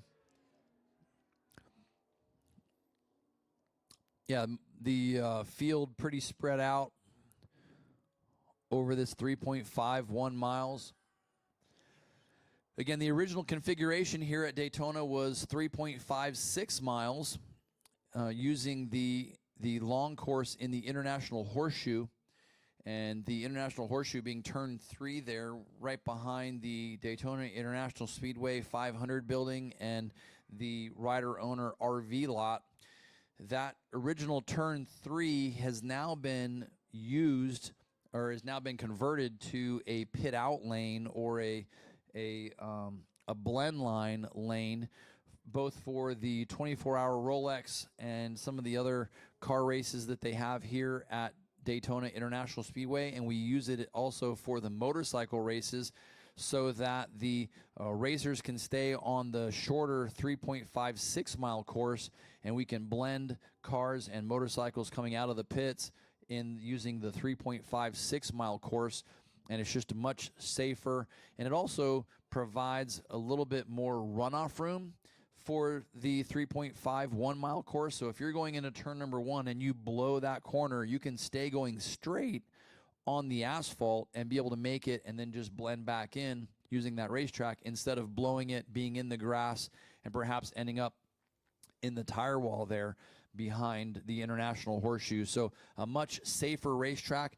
A lot of people may not know, Chris, I don't know if you remember back when DMG, Daytona Motorsports Group, took over the AMA Superbike Championship, they actually converted the infield where instead of going left through the turn 4 kink, you actually turn right and then turn left before the old turn 6, and it went down and circled around and went through the gate and onto the back straight by Lake Lloyd, and they actually didn't use the West Bank. And that configuration lasted for a few years before they converted it back to the current configuration at 3.51 miles. Looks like Tony got back in the lead, followed by the 723 of Frank Babushka, and then followed by the number 36 of Bodie Page.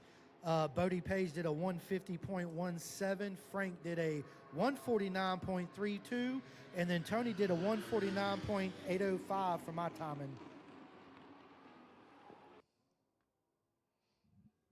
I show Tony Storniolo at a 48.9 and Babushka a 48.905, about 1/100th of a second faster than Storniolo. Bodie Page right there, Danny Webb and David Loikitz still in the mix here. 5 laps complete, so we're somewhere around halfway probably. We have 13 minutes elapsed. So we should assume that this will be at least a 10-lap race for the GTO competitors. And then, Chris, once we get into the races 18 through 21, those will be the final 4 races of the day. It's going to be a little more fandom in the Mobil 1 victory lane, because we're going to do top 3 podiums and some trophies. We're going to be doing a lot more of that down there in victory lane. We're going to take a little bit more time in between the races to celebrate those top 3 national riders. And Chris, you got a visit down there by one of the team members. What do you got for us?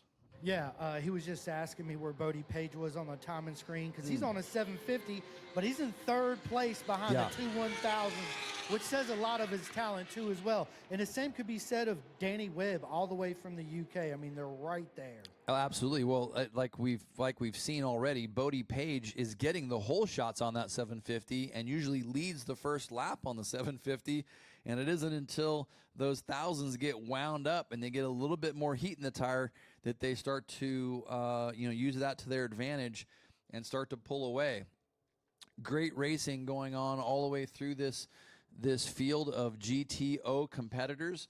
Motorcycles spread out across this entire Daytona International Speedway course, from Lake Lloyd and the chicane all the way here to the start-finish line and the tri-oval. A lot of people always wonder, what is the banking here? It is 31 degrees. Yes, it is like a ladder. It's actually hard to climb up if you're walking up it. It takes about 80 miles an hour on a motorcycle to stay up on that banking. So it is as steep as it looks, I promise you. And it's one of the most spectacular racetracks that we will visit as motorcycle enthusiasts. And here's your battle for the lead. And now we start to get to these laps, Chris, where we're starting to get towards the end of this. Obviously, we're just past halfway, but now you have to start thinking, if there's a red flag, was I in front? How many laps are they going to actually run? What type of traffic is going to come into play? So this is the time of the race where you definitely want to be in front. Oh, and Tony Storniolo gets totally jammed up in turn 3. Him and Babushka came across 2 riders, one at the entrance of 3 and one at the exit of 3. and Tony Storniolo got completely jammed up and pushed out almost all the way to the grass. He got up on the curb, was able to accelerate and just dip the rear tire off into the dirt and able to continue, but Babushka made up at least a bike length on him there, and now they are nose to tail through turn number 6 and up onto the banking. That BMW going to stay in the draft of the Kawasaki. As they get up onto the banking here, they're going to run that high line all the way up at the wall and try to use the clean air up there as an advantage, and then they're going to slingshot down off the wall onto the flat straightaway and the super stretch along Lake Lloyd and back into the chicane. These brakes are getting super, super hot back there as they are coming from 190 some miles an hour all the way back to second gear. They'll get to third gear coming out of the chicane, and they'll run that full throttle for about 30 seconds. Imagine that, Chris. 30 seconds at full throttle from the chicane all the way around this speedway back into turn number 1. Babushka on the BMW just sitting behind Storniolo as they come to the stripe. Man, that ZX-10 of Tony's got some legs on it. Well, and you got to imagine that Babushka is just sitting now, right? Again, you want to lead in case something happens, but you want to be in second in case it goes the distance. There's a lot of race strategy happening right here. Absolutely it is. I'm excited to see how it plays out. I mean, you're up there at the top, I'm down here at the ground, and what a beautiful place to be at the Daytona International Raceway watching all this proper mega racing going on this weekend. Speedway. It's a speedway. Raceways don't have 250-mile-an-hour cars. Here we go. We have, like I said, we're just past halfway for sure. We've got 8 laps complete. We are at 79. Tony Storniolo continues to lead on that bright orange Kawasaki. Frank Babushka on the 723 machine continues to just sit right there in his draft. The last lap, 52.03 for Storniolo, 52.06 for Babushka, only 0.03 of a second. I think that's the way they're going to, it's the way it's going to finish here. I'm sure it's going to be hundredths of a second to the checkered flag. Bodie Page and David Leukitz having a good race here as well. The number 99 machine of Danny Webb has slid down, Chris, to not to 6th place. So perhaps his brake issues have returned, but we know he's been putting in some good laps. We'll see if we can catch him afterwards as well to see the full download from him before we get into some of our national championship races. And there we go. There's the white flag, Chris. So 1 lap to go. This is what these guys have been waiting for. This is going to be a 10-lap final event, just like the GTU race was.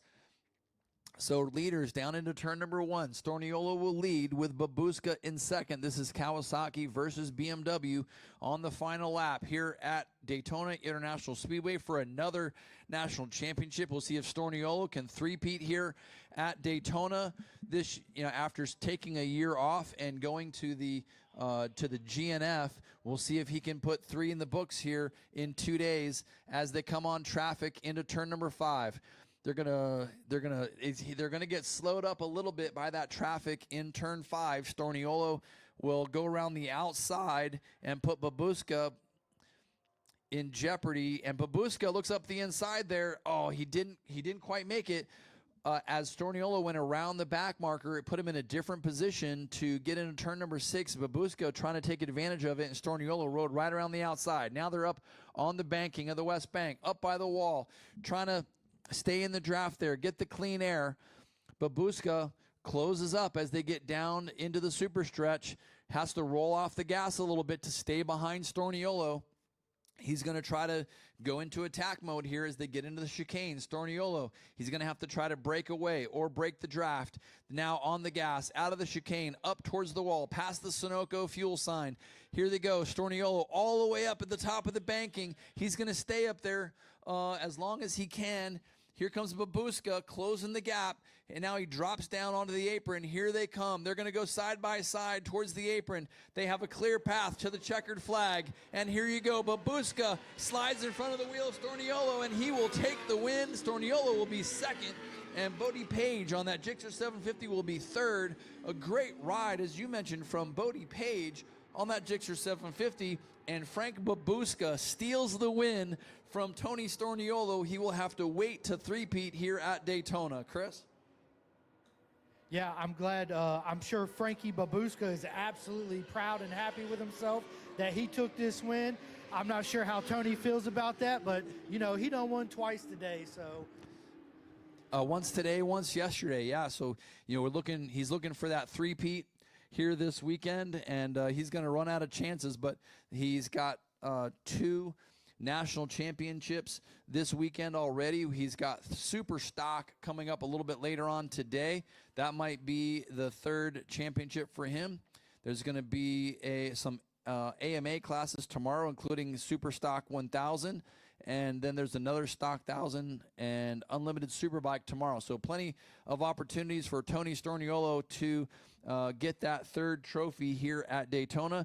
But today, this race is Frank Babuška's opportunity. The number 723 machine, that BMW will be taking home a national championship trophy, and he'll be taking that back to his team in, I believe they are in New York. Yeah, Pelham, New York is where Frank Babuška is from. So they'll be taking home a brand new Daytona International Race, or a Daytona International Speedway Race of Champions trophy back to New York, and they'll be celebrating tonight, and that's going to feel really good for them. Tony Storniolo is going to be a little bit frustrated, but he knew it was coming. He knew he was leading out of the chicane, and he knew that Babuška had the horsepower to get there, as they were turning identical lap times within hundredths of a second of each other.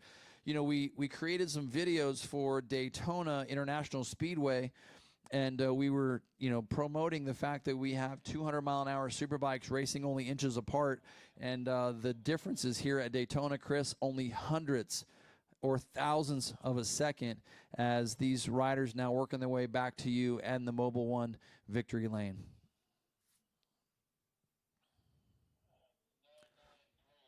Bodie Page on that GSXR 750, rolling past the Rolex chute, and then here comes Tony Storniolo. Storniolo will make his way back as well, finishing second. We just need to get Frank Babuška to victory lane, and the Pirelli tire folks are down there taking tire pressures, as Storniolo and Babuška both on Pirelli tires on those unlimited CC machines, but Pirelli taking some tire temps there, getting some data before they get him to Mobil 1 victory lane. So, but Chris, they'll be coming to you here pretty soon. We're going to switch over timing and scoring here and see where we were at. Confirm our amateur national champions here. Some of those riders still continuing around. There we go. It's going to be Nick Heilman. So the 313 of Nick Heilman, Chris, will be your amateur national champion. So 313 Nick Heilman will be collecting a trophy tonight. Nicholas Salisbury was second, with Robert Powers third. And here comes your national champion, Chris. Fastest lap from our amateur, Nick Heilman, of 57.437. So he'll be coming your way as well. The 313 of Nick Heilman, your amateur winner. But it is Frank Babuška. Frank Babuška, who will take the win in the expert class. Yeah, I'm sitting down here with number 723 with Frank Babuška from Pelham, New York, on a BMW M1000RR. Frank, tell us how your race went, and dude, congratulations on the win, finally in front of Tony. Yeah, it was a long race. Tony's been kicking my butt all weekend so far. But we're trying new things with the bike, trying to get it around the infield a little better. That's really where he's making up all the time on us. But he's riding great, and I hate to pick his pocket at the very end like that, but that's Daytona, and that's kind of how it goes, you know. Did your strategy change at all from yesterday to today? Not really. Being that it was a longer race, we have a lot more time, so lappers, play factor, all this other stuff, tire wear into that. but my Pirelli's held up great, and we could have kept going for another 25 minutes if we needed to. Absolutely. Who all helped you bring it together this weekend? My dad mainly, Markville Racing's down here helping us out. Just everybody, Pirelli tires, ride helmets, everybody that helps and contributes to our program. Absolutely. You are the 2025 national champion. Congratulations, Frank Babushka. Let's go. If you're out here in the pits and you're here at Daytona, make sure you stop by, get a picture and an autograph with the new champ, Frank Babushka. Absolutely. So great to be in Mobile One Victory Lane and be able to look through that helmet, Chris, and tell someone that they are the new national champion of whatever class it is that we are celebrating in that moment. So Frank Babushka gets his moment to shine here at Daytona International Speedway. He's going to take some hardware back to New York and share that with his team. What a great opportunity for them. We're moving on to the ASRA 500 Cup. And Chris, do you have any of the other winners down there? No, I currently do not. They all went by. I was trying to wave them in. Yeah, no worries. We are on to the ASRA 500 Cup. This is going to be the starting grid for our 500 Cup as those riders taking to the racetrack. And some of them going straight to the racetrack, which is what Race Direction has asked them to do. And others are still taking to the GOAT path.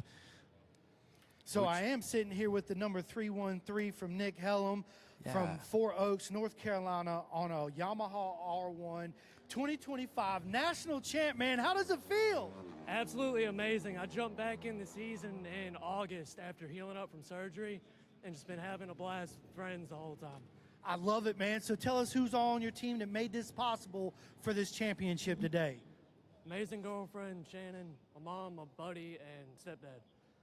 I love it, man. I love it. Congratulations on your champion. Ladies and gentlemen, number 313, Nick Hellum, your 2025 national champion, bro. Let's go. Congratulations. I know there's a big celebration going on tonight. How are you going to celebrate? Try not to drink too much. I hear you on that, buddy. Congratulations. Perfect, perfect. Yeah, I'm going to celebrate by trying not to, right? It is Nathan Betancourt who will sit on pole position for this ASRA 500 Cup. The number 99 machine, at least on the grid sheet, number 99 machine, Nathan Betancourt out of Medford, Massachusetts. He's being shown on a 2018 Honda NSF 250R, qualified with a lap time of 2:10.575. Next to him, number 23, Jason Griffin, the Pickens, South Carolina rider on an Aprilia RS 660. He qualified with a lap time of 2:11.9. And number 12, Alex Ferreira, the Longwood, Florida rider on a Kawasaki 400. He qualified with a lap time of 2:12.131. So, Chris, of our three front row starters, you have a Honda NSF 250, an Aprilia RS 660, and a Kawasaki 400. Back to row number 2, you've got number 101, Doug Shufflebeam. He qualified with a lap time of 2:12.9. He's out of Englishtown, Englishtown, New Jersey, on a Ducati 1078R. And next to him will be number 177, Jaden McKellar. The Mount Holly, New Jersey rider is on a Kawasaki Ninja 400. And the Aprilia 660 of Marquez Williams, that'll have the number 86 on board. He is from Pace, Florida. Behind them is the number 61 of Kyle McGill, 23 of Ty Whitting, and number 737 of Brent Camp. On row 4, you've got number 69, Mitchell Espinoza, number 23, Derek Sanchez, and number 35, Rafa Amarim.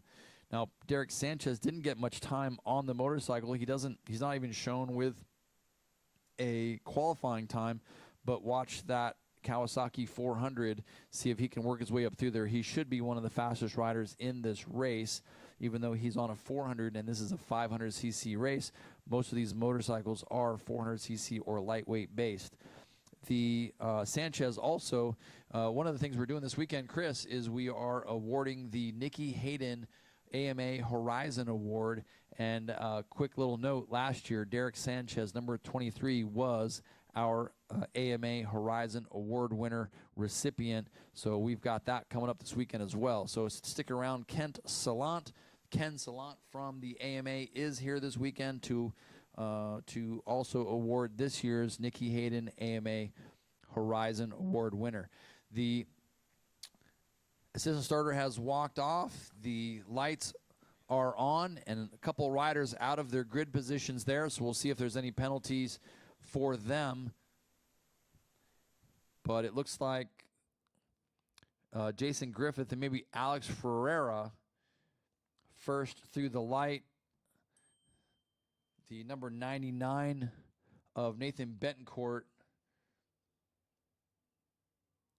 was right there as well. I think it was Betancourt that got the whole shot there, Chris.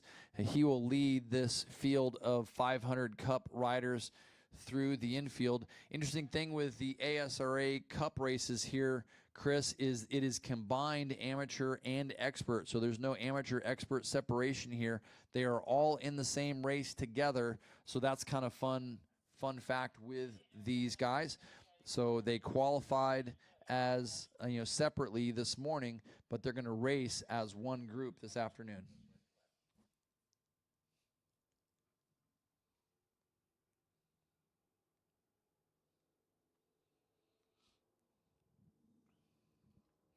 Yeah, Derek Sanchez, who started a little bit down.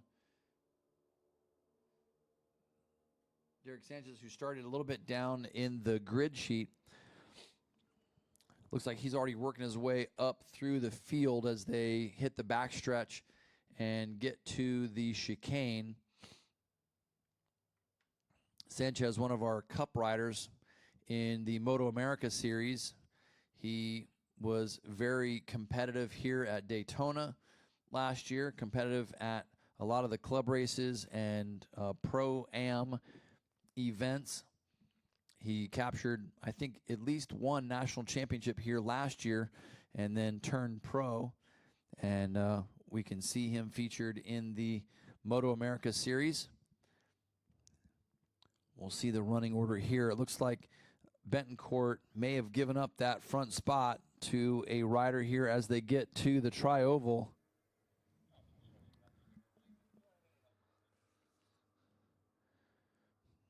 We'll check the leaderboard here real quick. Yeah, that was Alex Ferreira. I thought Alex was up there. I wasn't quite sure. Didn't have any data to support it, but it looked like Alex Ferreira had moved up there and was with Betancourt at the start. So that is Ferreira and Betancourt right off the front row. Jaden McKellar there as well in third. He's being pursued by Oren Billick, and then Caden Brown, Steve Peterson there, along with Daniel Waluski. Marquez Williams, Carter Dabney, and Ty Whitting round out the top 10 here after one lap. Alex Ferreira, Nathan Betancourt, that might be the race up front until or unless we see Sanchez move up through the field. He's being shown as the 23 double X machine, 19th across the stripes. So we'll have to see what happens there with him, if we can find him moving up through the field.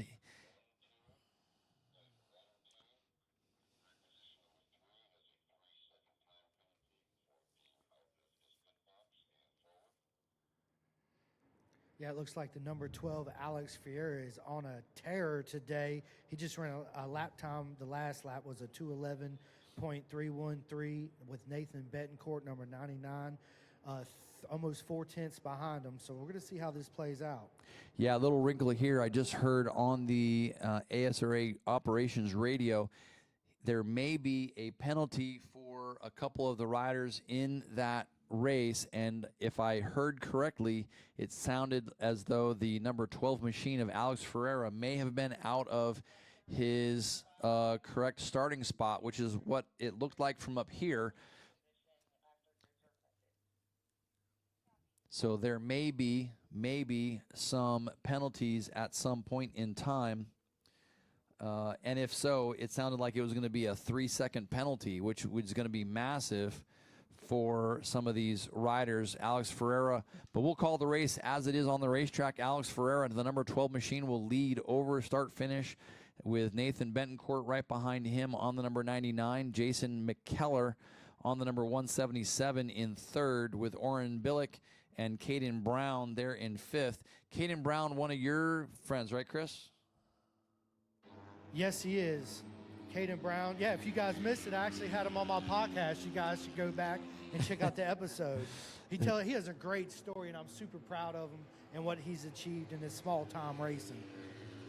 Yeah, Alex Ferreira, so he's moving up through the field there. Caden Brown on the number 54. I believe he won a national championship already here with the ASRA.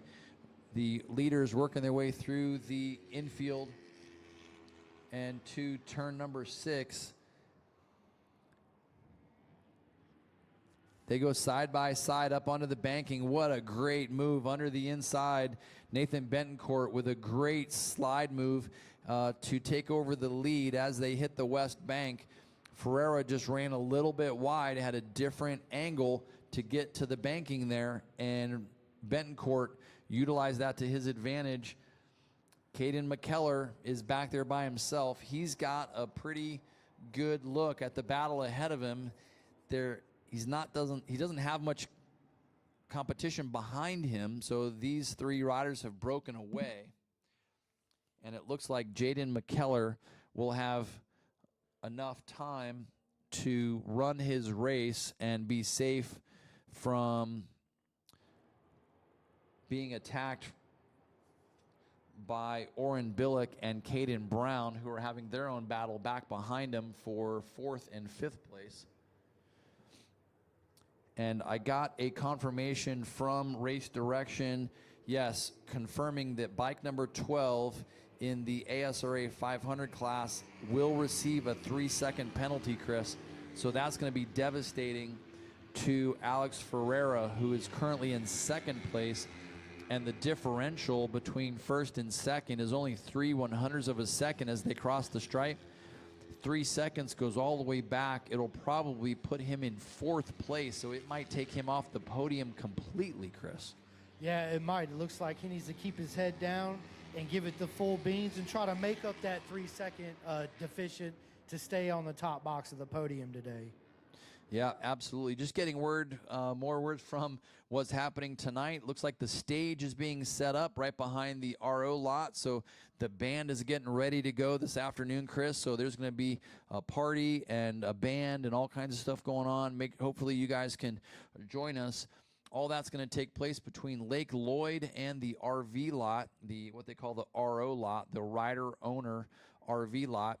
So that stage is currently being set up. So we're going to have that ready to go here in a few hours. I think they're talking about doing the ceremonies, the National Championship Award ceremonies somewhere around 7 o'clock tonight. There's going to be food and beverage, and there's going to be a band. So they're setting all that up tonight. That's going to be a blast. So thanks, Alex and ASRA, for that little tidbit of information. And then Jesse Huilka, the race director, did confirm that bike number 12 in the ASRA 500 class has received a 3-second penalty. So we'll have to see what the differentials are at the end of this race, Chris, to see how that's going to affect everything. So otherwise, the race on the racetrack is pretty good entertainment. Nathan Betancourt and Alex Ferreira, 3/100ths of a second last time they crossed the stripe, and they are on their way back to start finish for lap number 4. And they're trying to use the draft. These little bikes, it means significantly more. You get 2 bikes together here, you might be able to get, I don't know, maybe 2-3 miles an hour. And that looks like Betancourt going around the outside of Ferreira into turn number 1. He really likes that outside line. Oh, and he runs wide, runs way, way wide, all the way out, not only to the edge of the racetrack, but into the runoff area, and then has to turn it back around. He didn't even slow down. He just ran it all the way out to the stripe on the edge of the racetrack and just kept going and then came back across it again. So if it was raining, that would have been treacherous. But now that it's dry with a bunch of rubber on it, it's not too bad. Alex Ferreira and Nathan Betancourt both going at it up there. Jaden McKellar still back there in 3rd on the number 177 machine. He can see those 2 bikes, and he might be able to catch a double draft if he can get close enough. He's only about maybe 10 bike lengths back, and if these guys continue to go side by side through the faster infield sections and through the through the high banks here of Daytona, he might be able to get back up there and provide, and that draft may provide an opportunity for him to get a little bit closer. He's almost guaranteed a podium spot anyway because of the penalty, but those are our 3 riders so far, Ferreira, Bencourt, and McKellar. Those 3 guys are far and away outclassing the rest of the riders here in this race. Oren Billick is about 9.5 seconds back. Caden Brown is just behind him, with Steven Peterson, Daniel Wilewski, and Ty Whitting behind them. Rounding out the top 10 is Carter Dabney and Marquez Williams. So if we were to apply a 3-second penalty, Chris, to Ferreira on that number 12 machine, that would still put him 3rd. So he would move from 1st to 3rd. Not a horrible penalty necessarily. You're still going to go home with some hardware. It's just going to be disappointing that it wasn't 1st. Yeah, if he ends up crossing the finish line in the lead. Absolutely. At least he's still on the box after the 3-second penalty, right? For sure. And there's your white flag designating 1 lap to go, Chris. Absolutely. And on top of that, my man Mario Ferroni's having a big old cookout over there with the band. And plus there will be alcohol offered too. So everybody here, make sure you head over there, enjoy the band, enjoy the food, and let's have a good time. Yep, it's going to be a blast. It's always a good party here at Daytona. A lot going on tomorrow as well. Getting to the end of our day here, this is the ASRA 500 Cup. Next is going to be the ASRA Thunder Bike race. So the Thunder Bikes are coming up next. The ASRA Sport Bikes after them, and then ASRA Superstock will be our final race of the day. For race number 21, can you believe it? This is race number 18 of the weekend, Chris, and we've got 3 more to go with 37 races on the schedule. Man, it's just like every race weekend we show up to. We show up on a Thursday, Sunday comes and goes super quick, and we're either driving on the plane ride on the way home that following Sunday or Monday. Yep, only difference is this weekend you're leaving with a giant piece of hardware that says that you are the national champion from Daytona International Speedway, the world center of racing.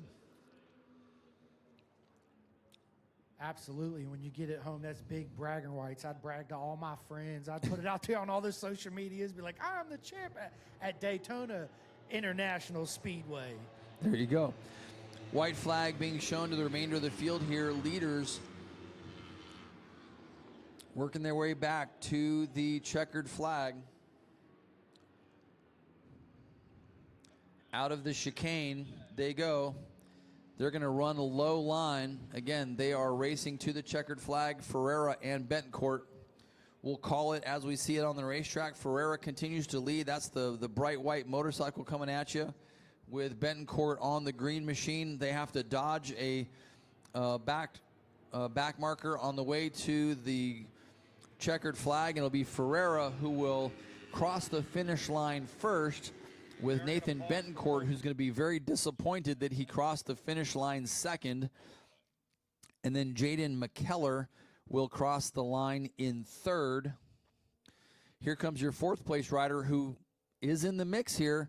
Oren Billick will cross the finish line with Caden Brown, Steven Peterson, Daniel Wilewski, Marquez Williams, Ty Whitting, and Carter Dabney. But as we know, Ferreira will be assessed a 3-second penalty. So the difference back to Nathan Bencourt is 0.27, so 0.3 of a second, or 0.03 of a second rather. And then 4 seconds back to Jaden McKellar. So Ferreira may actually go from 1st to 2nd. He may not even be pushed all the way back to 3rd place, Chris. If you lose 3 seconds, he may still be behind Nathan Bencourt, but in front of Jaden McKellar. So we'll have to see how Jesse Wilka and the timing and scoring team sort this out. But it looks like even with a 3-second penalty, Alex Ferreira may still finish 2nd in this race. Not so bad. No, absolutely not. I would be personally happy with that for sure. Well, and honestly, the way that it came down to 0.3 of a second at less than 0.3 of a second at the line, it could have gone either way anyway, so you can't be too disappointed in that. But we will wait for those riders to come back around. Look at this battle, 3 abreast to the checkered flag. Look at this in lightweight competition. The 500 Cup from the ASRA. What great competition. Thunderbike is coming up next. We're going to see all the big twin machines coming at you. Some 800cc twins, a bunch of Aprilias, the new Yamaha R7s, all kinds of cool stuff coming at you next in Thunderbike. Make sure you've got a good seat for that. Grab a nice Budweiser beer from the Budweiser Bistro or a nice cold Coca-Cola and grab yourself a good seat. This Thunderbike race is going to be a good time. And then we've got 2 more races after that, Chris. We've got Sport Bike and Thunderbike. These are all going to be 7-lap main events to finish out our day here at Daytona International Speedway. 21 races altogether between the 2 days. And for those that are starting to wind up their day here at Daytona, remember that practice starts first thing tomorrow morning. Registration and tech inspection open again.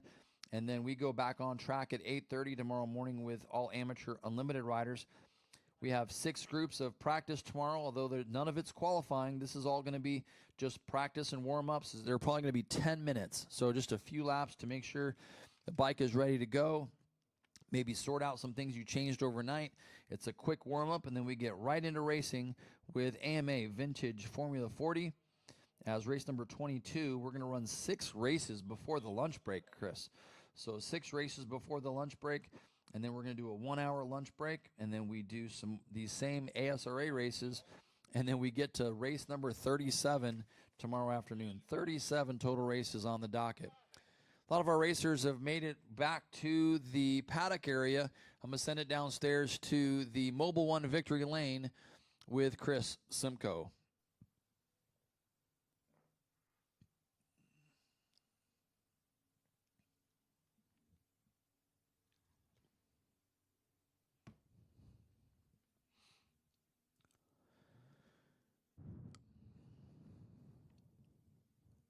There's going to be a couple heartbreaks there in Mobile One Victory. Yeah, let's bring all those motorcycles into Victory Lane. Let's get that photo, top 3 riders from each class.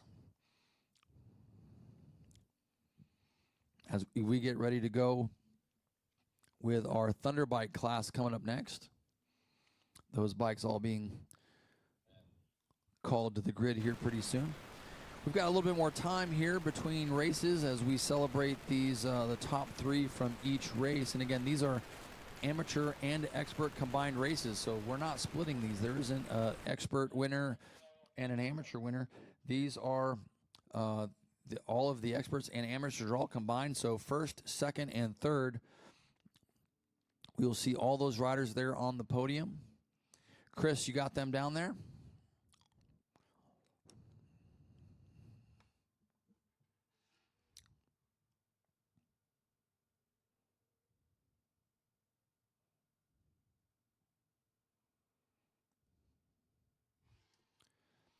It's a good ride for several of our riders here. We'll actually work our way backwards. 5th place was number 119 of Oren Billick. And Derek Sanchez did work his way all the way up to 4th. That's just different than the other timing scoring we were looking at there. So Derek Sanchez, according to the Speed Hive app, Derek Sanchez was... double check to make sure that I'm looking at the right race here.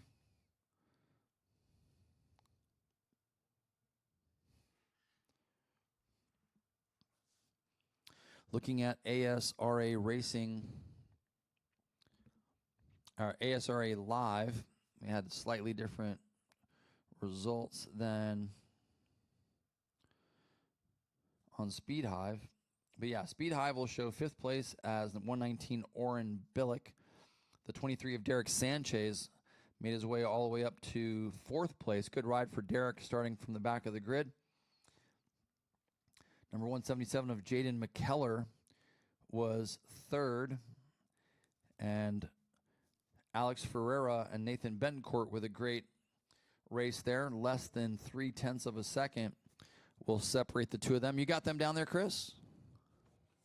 I do. I'm sitting here waiting for them to get their photos done and before I interview Nathan Betancourt.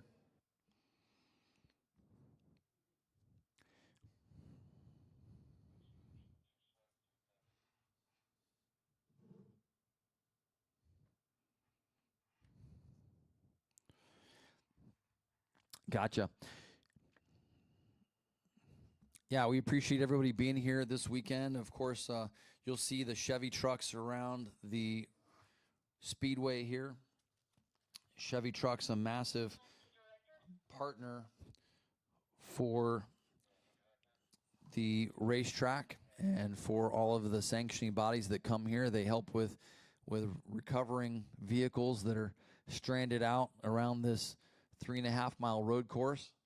They also carry all of our safety personnel and EMTs that are available here. Just such a great facility. We just know that whenever we have racing here at Daytona, that they're going to be covered, and Chevy Trucks is a major part of that effort.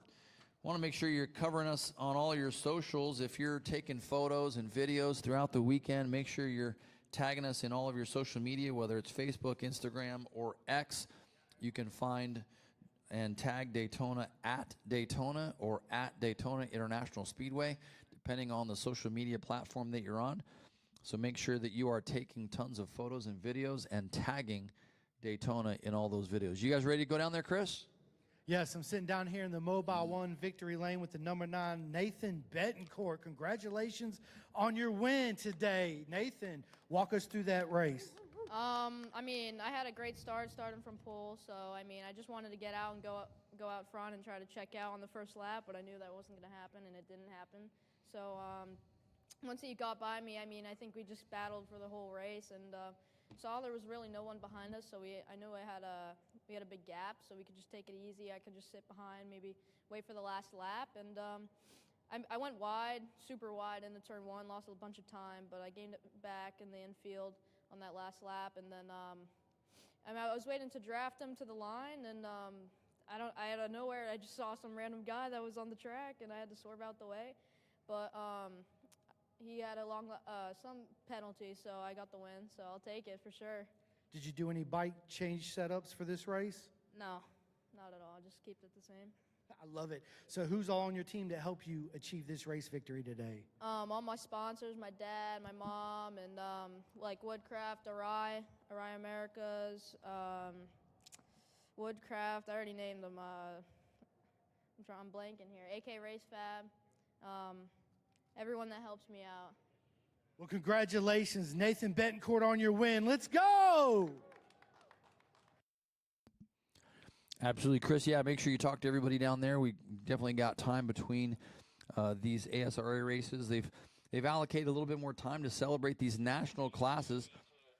So we've got a little bit of time. They just make first call for Thunderbike. So Thunderbike machines will start working their way towards the pre-grid this time. Chris, let's talk to our number 2 rider down there in Mobile One Victory Lane. Yeah, I'm sitting down here with the number 12 of Alex Fierro. Alex, that 3-second penalty, but you still ended up second, right? So tell us your strategy going into this race. Man, I just wanted to give it hell. Go out there first lap, put my head down and go after. I knew it wasn't going to be easy. Unfortunately, I guess when I pulled up to the start, I noticed that I just bobbled it. I guess I didn't see the actual starting spot, and I was a little off. So I didn't know, didn't pay attention to after the end of the race. But Nathan gave it hell. The kid's fast. The kid's fast. I got to give it to him. He was there if I had one mistake, he was all over me. I got to thank TST, Bridgestone. I'd like to thank, but they're not even here this weekend, so I'm a little upset with you guys. So honestly, a little better track sport would be good. But thanks, they were sticky, and everything else is good. TST Industries, I can't thank enough. Bart, Gabe, everybody at the shop, and all my friends that came to visit me today. Thank you guys. This is close for us. This is only 40 minutes, though. I get to go home and sleep in my bed tonight. I love it, man. What was your strategy heading into this race today? To never let go of the gas, really. These kids are fast, man. I'm getting old. I'm turning 51 here next month. These kids are 14, 15, and honestly, I'm racing the guys I used to race with as kids. pretty soon I'll probably be racing their grandkids. I think I'm getting too old for this. That's funny. That is absolutely amazing. Congratulations on your podium today, Alex. Thank you, guys. Everybody, thank you, corner workers and everybody. Thank you. Absolutely. I love that. Yeah, I love that the kids of the people that we used to race against, we're now racing against. I love that. I love it, man. I love it. And like Alex just said, you know, big shout out to all the corner marshal workers out here today. If it wasn't for you guys and girls and the air fence from Road Racing World, we would not be able to do here. We wouldn't be commentating. We wouldn't be out here at Daytona International Speedway having fun and spending time with everybody we love. So big shout out to all the corner marshal workers. Yeah, sounds great. We you know, one of the new female sensations in our sport right now, Kayla Yakov, is obviously set the world on fire and riding for Factory Ducati and Rahal Ducati, and her father David Yakov. We used to race together up at Summit Point Raceway in the Mid-Atlantic region, and so yeah, it's just really funny that our kids are now coming up through and racing, and some of the people that we used to race against are now racing against our kids. I just love that. Steve Grigg, Steve Grigg is second generation racer here with his son Riston Grigg, part of that Celtic Racing team and the Warhorse HSBK Ducati team. So cool to see Riston Grigg, third generation. It's just so cool. And you've got the Pietris, Roberto Pietri and Robertino Pietri on the number 311 Yamaha this weekend. So cool to see generations of racers here at Daytona International Speedway celebrating at the Race of Champions every year. Remember, this Race of Champions started back in 1984 at Daytona International Speedway as part of the Championship Cup Series final events. The Championship Cup Series mended with the AMA for a while, so AMA CCS would have races together in the spring, including a 3-hour endurance series. So the races and the series have continued to evolve year over year, but we are still back here every fall for the Fall Cycle Scene and Biketoberfest, which was created in 1984 because of this race right here at Daytona International Speedway. So you're here this year. You are part of history, my friends, at Daytona International. And as the sport continues to evolve, we continue to crown champions year after year. And we're going to crown over 37 champions just this year alone. Hopefully you'll join us over in the behind the RO lot. I can see the stage going up over there. I can see the smoke from the barbecue over there. Chris, you can probably start smelling it pretty soon, but they're going to start smoking everything over there. There is going to be an unimaginable amount of food and beverage available for everybody. This is a part of the Daytona Biketoberfest party, so everyone's invited to come and hang out over there as a part of that celebration. We're going to have live music. We're going to celebrate national champions and give away some trophies. So you want to be a part of all that and just part of the celebration at Daytona, which we do every year. But other than that, thanks for hanging out with us. We still got 3 races today, Chris. We got Thunderbike coming up next. We got Sport Bike coming up, which is going to be 600s. And we got Super Stock Machines to finish off the day here. A couple more champions to crown as we get through this 37 race schedule this weekend. Of course, thanks to all of our ASRA sponsors, including Dunlop and Pirelli Tires, the AMA, as well as you mentioned the Road Racing World Action Fund. And this weekend, Jarritos Mexican Drink has stepped up in a big way to help support the races here this weekend. We're going to go down to Chris. Any last words about that 500 race, Chris?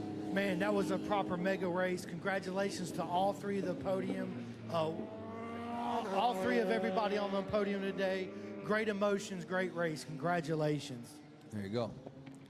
I got to go to the library. There you go. Thunderbike's coming up next. It worked, doesn't it? ASRA Thunderbike's coming up next. This is going to be a 7-lap main event, 7 laps. This is race number 19 of the day. Bikes are heading out on course. Again, some of them split in taking the blend line lane, and others straight out onto the racetrack, which is what was asked by race direction, would you go straight out onto the racetrack during the race start? But several riders still taking to the goat path for the blend line. Starting on pole position here in Thunderbike is going to be the number 95 of Matthew Chapin. The Damascus, Maryland rider qualified with a time of 1:57.227 on his 2024 GSXR 800.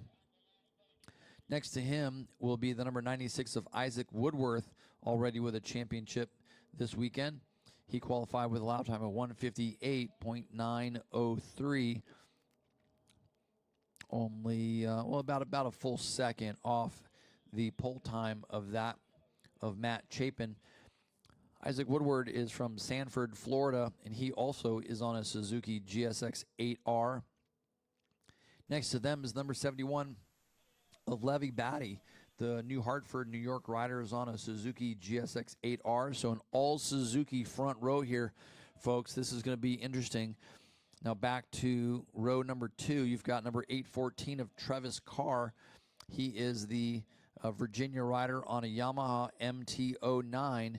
He qualified with a lap time of 2:01.789. Next to him will be number 883, Derek Stadler. He's the Haymarket, Virginia rider on another Yamaha MT-09. And then you've got number 99 of Josh Baird, just off his podium win. Not win, but just off his podium presentation, just off his podium finish out of North Carolina. He's on the Aprilia RS 660. Back behind him is number 7 machine of John Shield, 998 of Andre Jeremio, and 84 of Stephen Hendricks. Back on row 4, you've got number 223, Derek Delanoche, 38 of Arnold Hastings, and 101 of Rich Foster. And row 5, we will see the 38 of Leroy Eshelman, 142 of Andrew Graham, and the 40 of Josh Everett. Back on row 8, you'll see the number 78 of Alyssa Gendron Belen. She qualified with a lap time 2:09.040. The New Hartford, New York rider on a Suzuki GSX 8R. Next to her will be 114 of Joseph Katzberg. The Raleigh, North Carolina is on a KTM Duke. And number 174 of Clifford Coglietti will be on an Aprilia RS 660. He's from Upland, California. Back on row 9, you've got Harrison Miller, Joel Powell, and Douglas Shufflebeam. Row 10 is Christopher Woodman, Jaden McKellar, and Jose Contreras. Row 11 is Aaron Galloway, Edward Sullivan, and Samir Fazliak. Chapin will take the whole shot on that Suzuki. He'll be the first through the stripe with Isaac just behind him in second as they approach the International Horseshoe. Normally second gear for these riders. Chapin and Woodworth will jump out to a quick lead. Third and fourth. Looked like that could be Shield and Baird. Baird might be the third place rider there with Levi Batty in fourth. We'll just see how they shake out here. Several of these machines look so identical at a 2-mile range.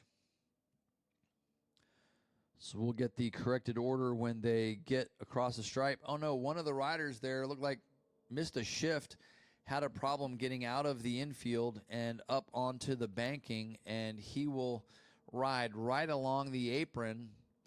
Was able to get back under power, but lost significant amount of time. It looked like that was Woodworth with the bright white leathers behind Chapin. Chapin looks like he's still pretty solid there on that orange and black machine at the top of the banking as they hit NASCAR turn 4 and get back around to the start-finish line for the first time. Again, these are 7-lap main events, 7 laps. It looks like Chapin's already pulled out a pretty good lead. Yeah, and that is Woolworth, who looked like he had a problem getting up onto the banking and just didn't have the power initially. Oh no, one rider rides off. That might have been Batty, so this might have been something that, was that Batty or was that third place?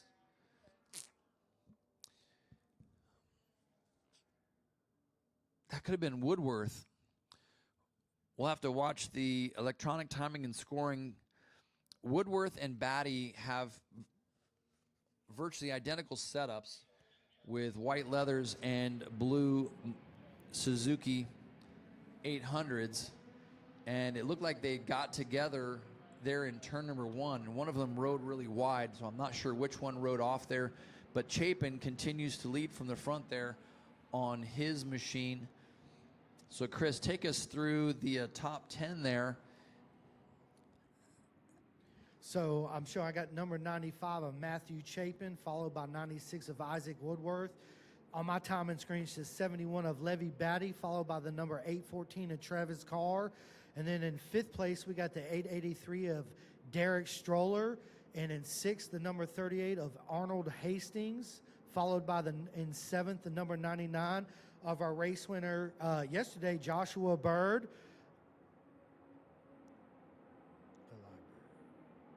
And then we got, let's see, number 8. In 8th place, number 7 by John Shield. 9th place, I'm showing the number 998 of Andreas Germalio. And in 10th place, 700 of Ed Sullivan. What a legend Ed Sullivan is. He works in the paddock at Flow for Law on the Fat Superbike team. Looks like Matthew Chapin's got it dialed in. He looks like he's on that GSX-8R, and he's absolutely got it set up. He is putting the hammer down. From my timing screen, it shows he's got already a 2-second lead over Isaac, so we're going to see how this plays out. We got 5 riders coming through the start-finish line side by side right now, going into turn 1.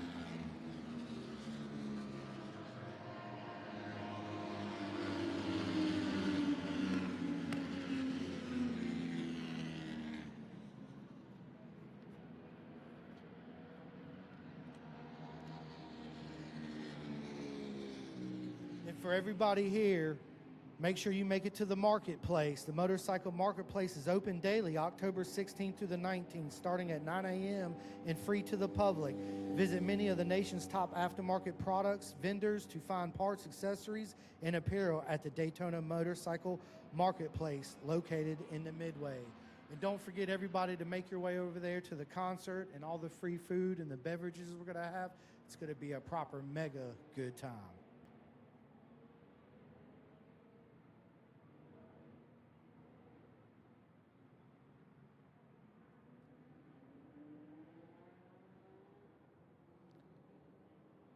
So Matthew Chapin just set a lap time of a 1:56.931, which is absolutely flying, followed by the 96 of Isaac Woodworth did a 1:58.198. Let's see if Isaac can keep his head down, give it the full beans, and try to make up that gap to Matthew.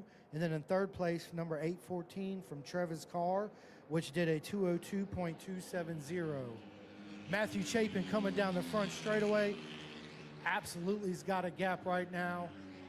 Isaac just needs to keep his head down and, yeah, keeping the gas, and hopefully he can make up some time. 3rd place, Travis Carr, a 202.270 at 12 seconds behind Matthew Chapin.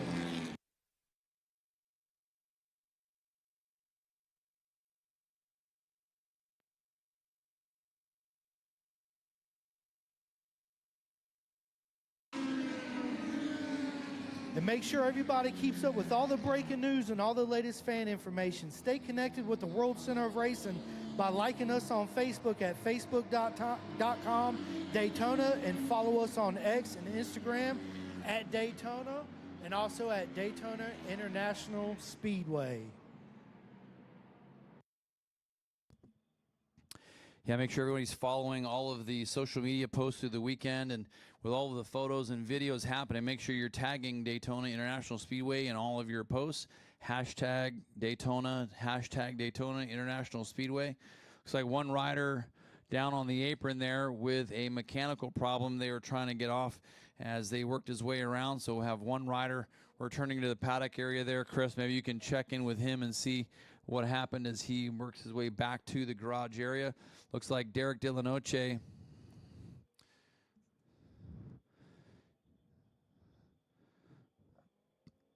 perhaps with a problem. Matthew Chapin 5 laps in here only 3 laps in. Matthew Chapin continues to lead. 156.345, as you mentioned, Chris. Isaac Woodworth there in second. Jaden McKellar third.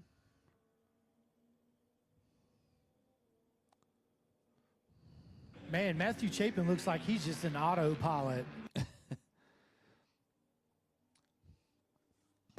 Well, he's got a lot of laps in, right? You know, half the battle here is experience and laps and just getting that motorcycle dialed in. But honestly, it seemed like he had his bikes dialed in pretty early on Thursday.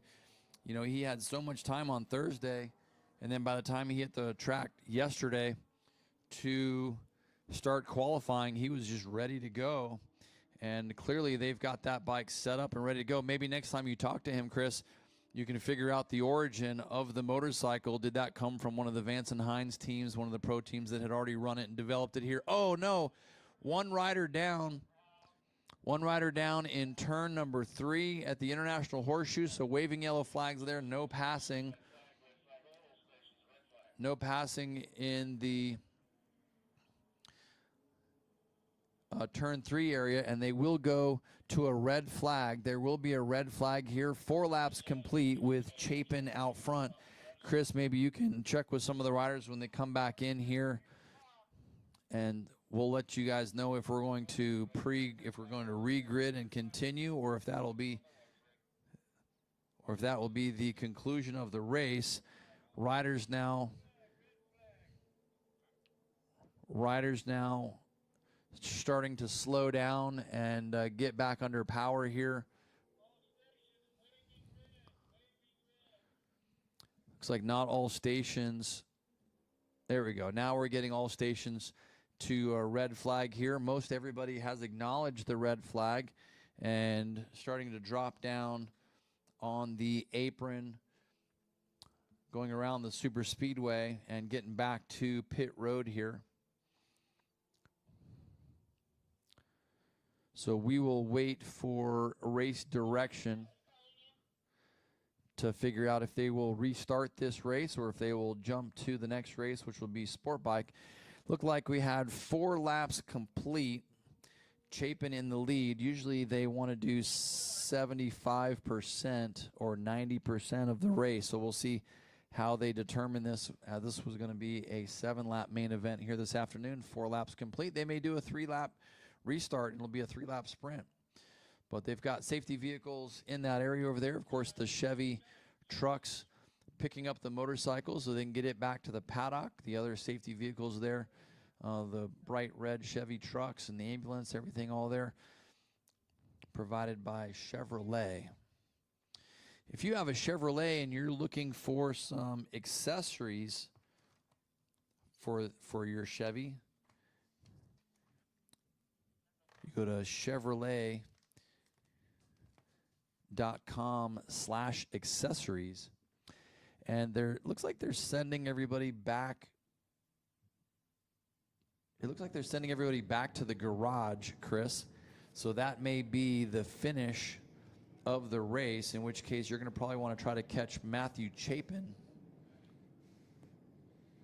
who had a good fast lap of 56.345.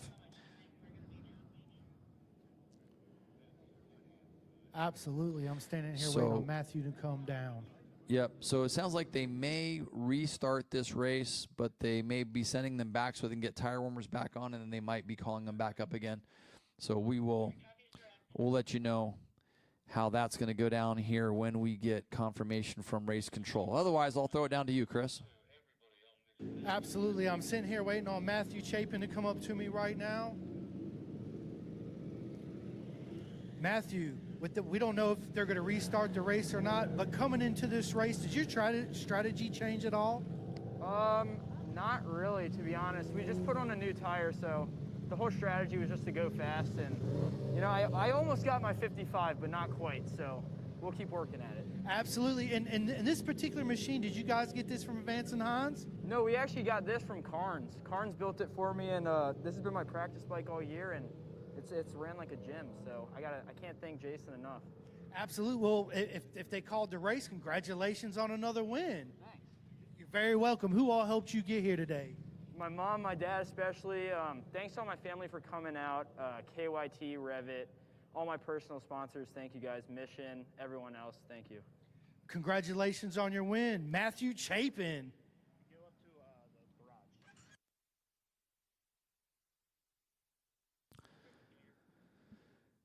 Yeah, Chapin with a good weekend. He's mostly riding that GSX 800R in all the lightweight and Twins Cup races this weekend. He's also got the scary thing for middleweight riders is he's got a 600cc Kawasaki over there that he's very, very fast on as well.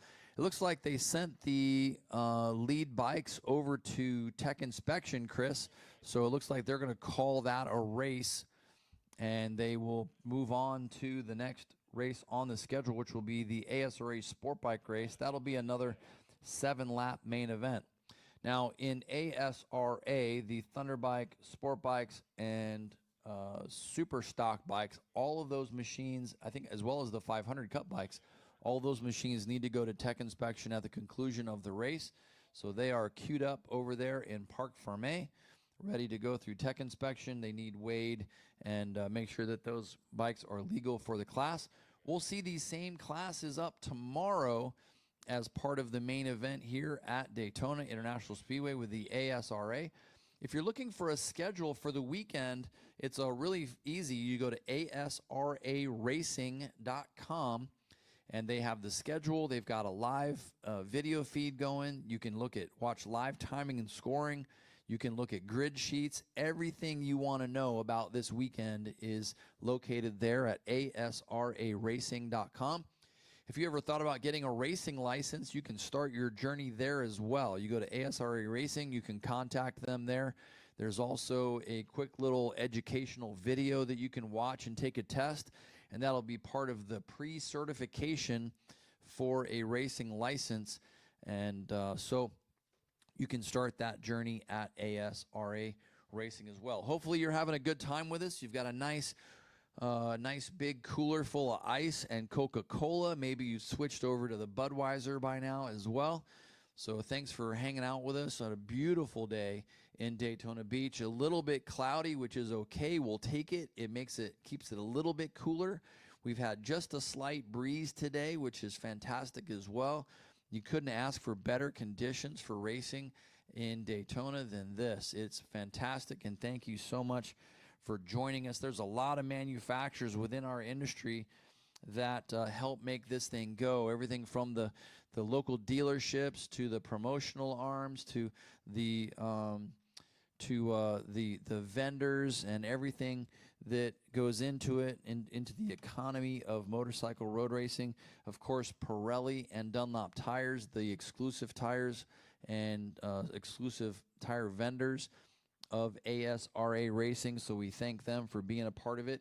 All the motorcycle manufacturers, including Aprilia, BMW, Honda, Kawasaki, KTM, Suzuki, Yamaha, the EBC and Frodo brakes. Of course, Sunoco Racing Fuels, which is, if you're not using Sunoco Racing Fuels from the racetrack here, Some of the other tire fuel vendors have been available, but Sunoco Racing Fuels is the chosen fuel for NASCAR and the official fuel of NASCAR.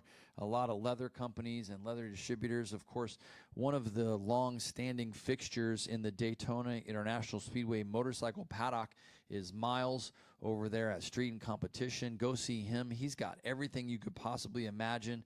He's got everything that you forgot and everything that you didn't know you need over there at Street and Competition.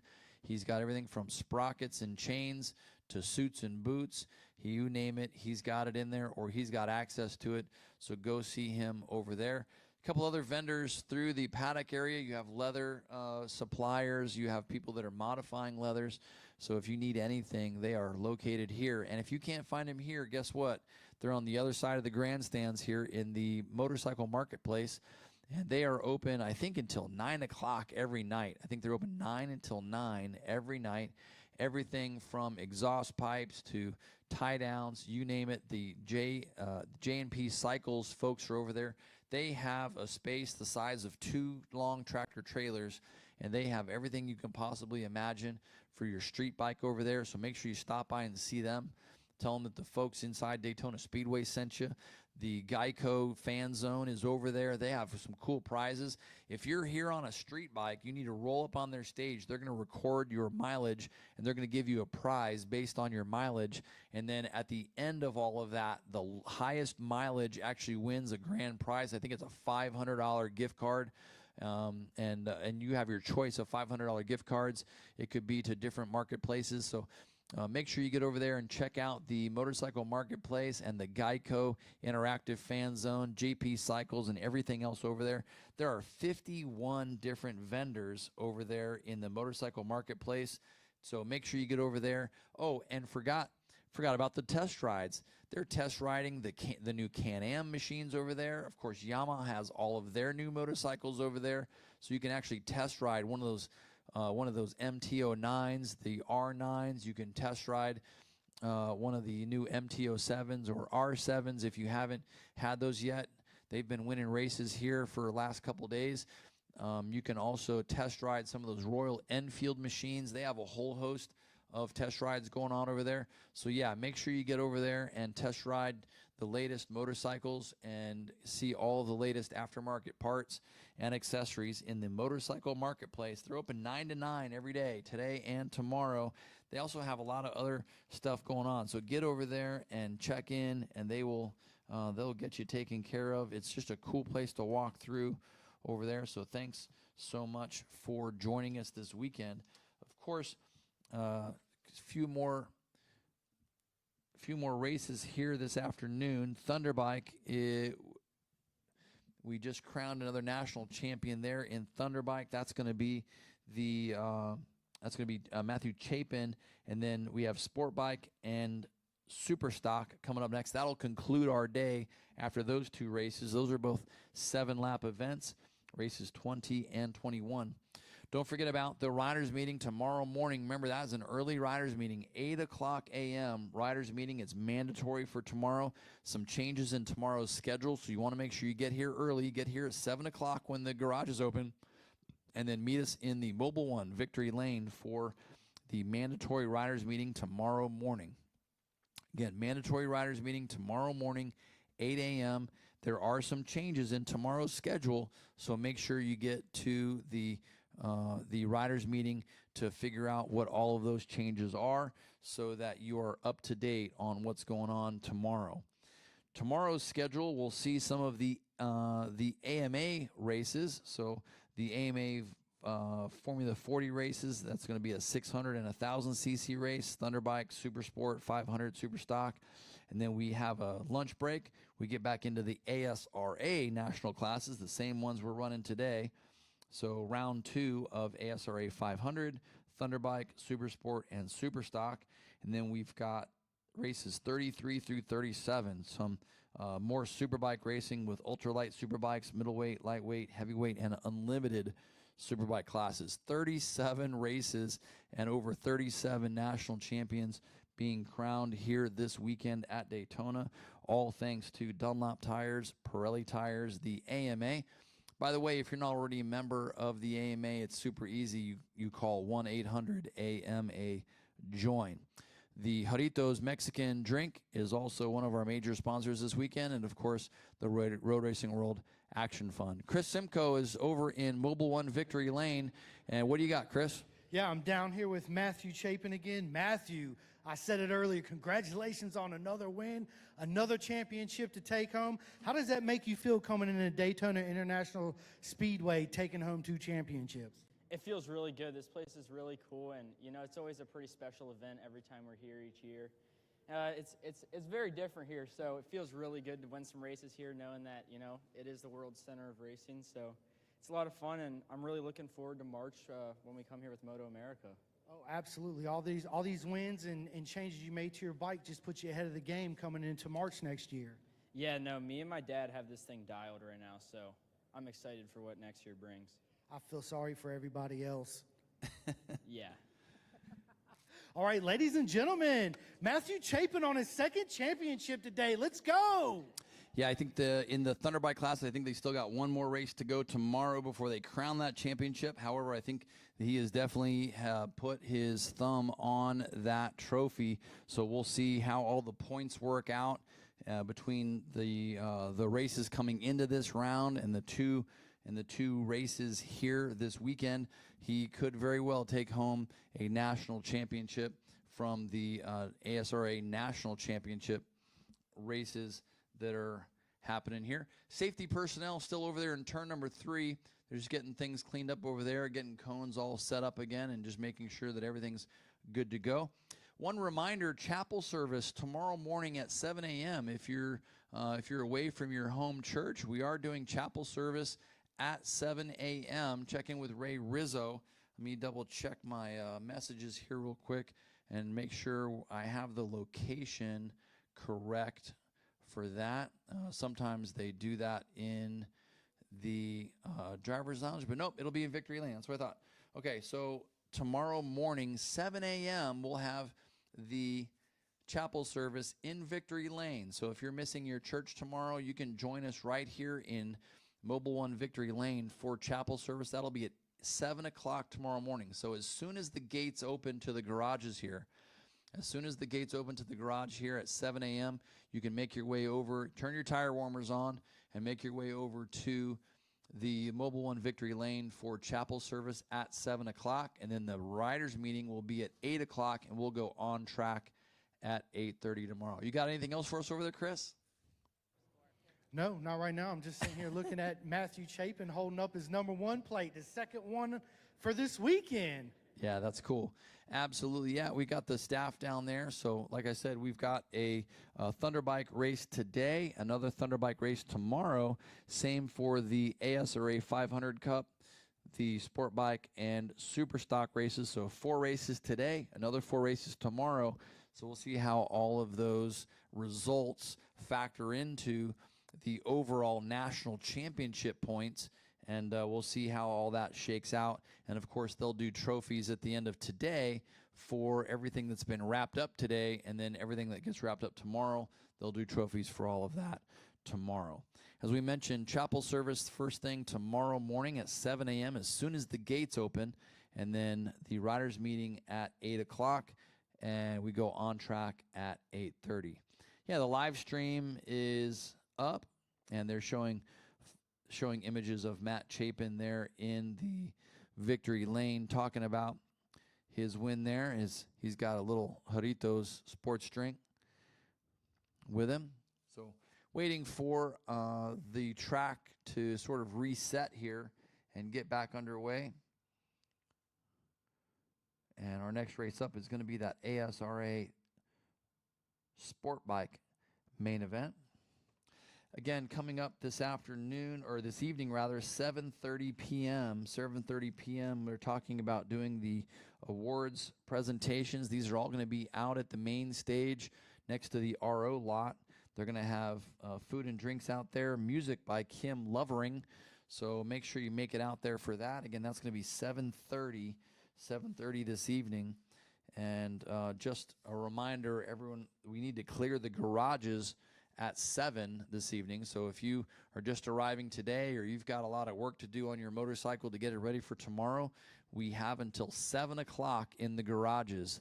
The garages close at 7 p.m. this evening, and then they will reopen at 7 a.m. tomorrow morning for you to get back to work. Can we mention the 51 different companies over there at the motorcycle marketplace, everything from AMSOIL dealers to LED and audio dealers. They have people over there doing customized leathers and patches and speakers and all kinds of other stuff, so make sure you get over there. One of the primary partners here at Daytona International Speedway is Advent Health. Advent is here for you and with you at every turn, every pit stop, and every season to support you physically, mentally, and spiritually in this race called life. We're on your team. We're your biggest fans, and we're here to help you feel whole. Visit adventhealth.com. One of the other cool things about Daytona International Speedway is their partnership with Axalta. Axalta Coating Systems is proud to be a founding partner and official finishes, coatings, and paint company of Daytona International Speedway. Axalta provides a range of performance and transportation coatings for manufacturers of light and commercial vehicles, the refinish aftermarket, and industrial coating system applications. With over 150 years of experience in the coatings industry, Axalta products improve durability, enhance productivity, and add brilliant color to everything they have passion for. Axalta Coating Systems, built for performance. Hey riders, the fall cycle scene is still rolling along, and Geico is calling all trailblazers to put your mileage in gear at the milestone meter. Vroom to the stage, show off your mileage, and turn your miles into rewards. Left your motorcycle in the garage? That's okay, we've got you covered. Just enter our sweepstakes, and you could be en route to a $500 gift card or $500 RevZilla gift card. Get more information at Geico, and you get more with Geico. We talk about our Chevy trucks that are heading back to their stations, as looks like the course has been cleared there in the turn 3 area, but you can see all of the accessories you can get for your Chevy trucks. You see all the Chevy trucks here at the racetrack with a ton of accessories and lights and bars and all kinds of other stuff. You can actually get all of your Chevy accessories you want. You can order them all online and ship straight to your house, even right from your phone. If you can have them delivered to your local Chevy dealer even and have them installed there, it's really easy. Visit Chevrolet.com/accessories to learn more. And the Florida FDOT reminds you not to drink and ride. While you're enjoying the races here this weekend, remember to plan ahead and know all of your options. If you drink, don't get behind the wheel or get behind the handlebars. Instead, designate a sober driver or catch a ride service. And if you're the designated driver, commit to staying sober, celebrate responsibly, and remember to drive sober or get pulled over. This message, again, brought to you by the Florida Department of Transportation. Chris getting wound up here. Sounds like they're going to start making calls now for the next race up. This is going to be the sport bike main event. And again, these are going to be 600cc based machines. We've already seen some barn burners yesterday in middleweight super sport and this morning in middleweight Grand Prix. This ASRA sport bike main event looks to be another one of those events. Oh, absolutely it is. I can't wait to get this race underway. We got big players: Dominic Doyle, Tyler Scott, Gabriel De Silva, Ryder Davis, Shane O'Bone, Eric Wood, all in the mix at the front. It's going to be an exciting race. And on top of that, Daytona International Speedway experienced the history and prestige of the World Center of Racing on a Speedway tour. Daytona International Speedway tram tours run daily, leave every 30 minutes, and last about 60 minutes.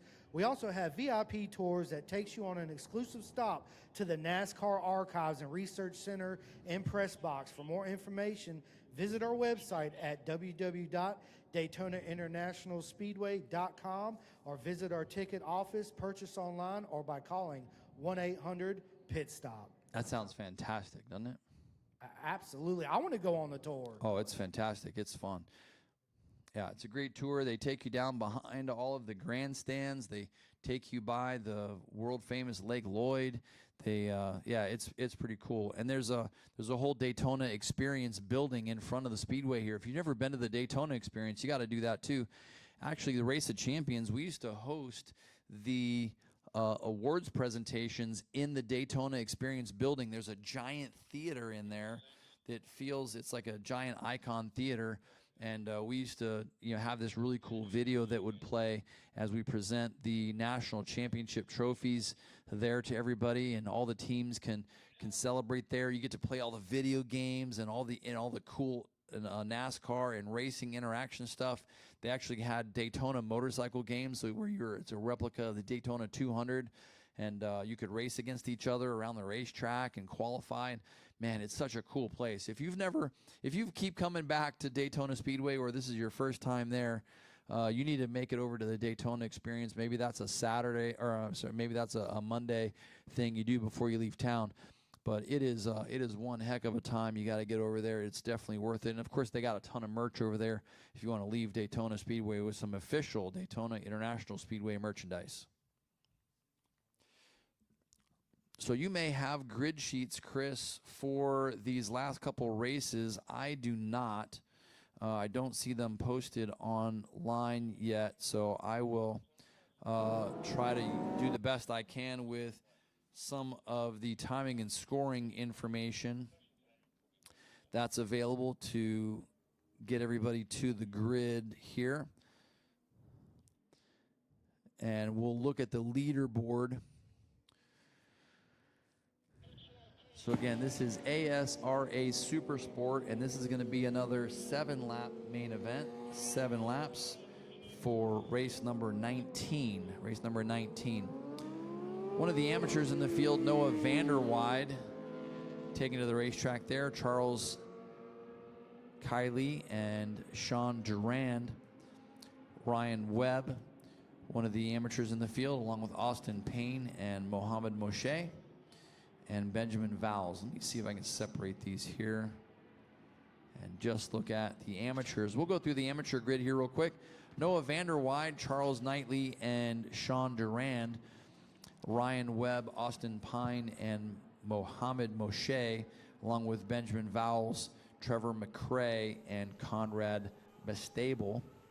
Rounding out the field in positions 10 through 12 is Angelo Alvarez, Jason Fichter, and Nathan Bobitka. Try saying that 10 times fast. In the expert field, you've got the number 94 machine of Munis Sayed, 369 of Samuel Fisher, and number 70 of Bodie Page. The 55 is Gabriel De Silva, 89 is Matthew Braun, and 78 is Connor Coughlin. The 618 machine is Joseph Lamandry Jr., 99 is Danny Webb, 678 is Walter French, and number 16 is Jeff Bean. Number 70 is Tyler Scott, 210 is John Green, and 211 is Jared Malika. Number 5 is Ryder Davis. Number 7 is Gary Johnson. Number 755 is Douglas Edmonston. So, quick note, Douglas Edmonston is the son of one of our jumpers this morning, Chris. And so this is the first time that they've had a chance to actually race on the same weekend. So that's kind of fun. Yeah, that's going to be super exciting. Yeah, absolutely. On the number 714 machine, that's Jeff Gray. 126 is Kyle Kircher, and 492 is Nick Paganis. 508 is Bear Stevenson. 26 is Alex Johansson, and 351 is Michael Lee. Rounding out the field is 176 Nikolai Greco. 365 is Bryant Terawa, and 814 is Travis Carr. Shane Narbone back there as well with Shane Maggs, Stuart Lancaster, Dominic Doyle. Not sure if Dominic is in this race or not. He's registered for the race. He didn't click over the timing and scoring loop yet. Eric Wood, Justin Riley, Anthony Carbo, Sam Martin and Josh Pelkman also registered for the race, but did not hit that.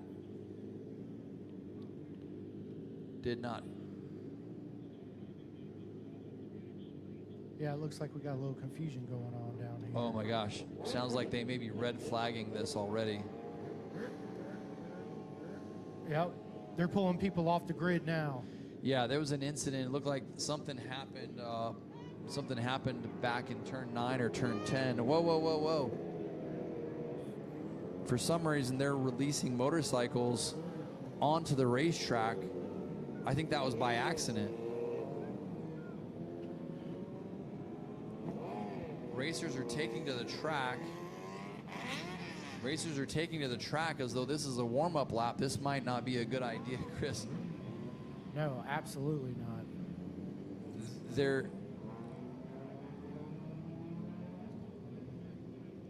Yeah, one of the engines let go. Okay, they were able to catch them in turn number 3, and they're going to send them back to the garages from turn 3. Wow, that was almost interesting. So there was an engine, Chris, that had let go during the warm-up lap going into the chicane, and they identified that there was something that they needed to look at, and they red flagged the race. And as you noted, as they were trying to get some of the riders back into the paddock, somehow the riders on the front of the grid misunderstood that as an opportunity to take off. And by the time they got over to turn number 3, they had red flags going, and they were directing them back to the paddock. So that's what's happening now as those riders are heading back into the garage. A couple riders still there on the pre-grid. Yeah, this is definitely going to make it interesting for sure.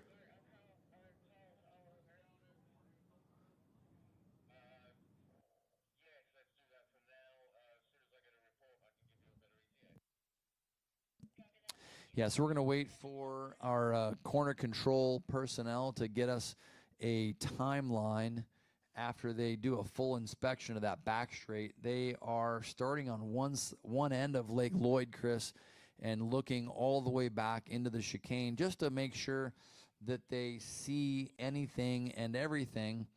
And they have not identified any specific problem yet, but they wanted to double check and make sure, because that part of the racetrack is so fast, and we definitely don't want to put anybody out on the racetrack, especially a group of racers this fast, with any potential problems back there. So the safety team is back there looking at the track surface, and they're gonna let us know what's going on there.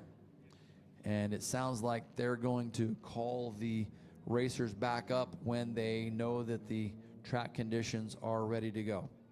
We're going to take just a real quick break here to continue to hydrate, and we continue to remind everybody, make sure you're taking in the proper hydration and nutrition that you need to get through this long, warm weekend. We have beautiful weather. There's a little peak of sun there for you, Chris, over the yellow garage area. Yeah, absolutely, but I'm still standing in the shade. Absolutely. It gets rough down here, just the wind and the sun and everything else. It's exactly what you'd expect out of a week in Daytona Beach, right? Absolutely. Absolutely. And on that, good afternoon, race fans. Sunoco is thrilled to be welcoming you to the Daytona International Speedway. With over 18 million miles and 700 Cup races, Sunoco is proud to be fueling victories for over 20 years as the official fuel of NASCAR. So the next time you're headed to the track or just hitting the road, fill up with Sunoco to keep your engine running strong. Performance is what we do.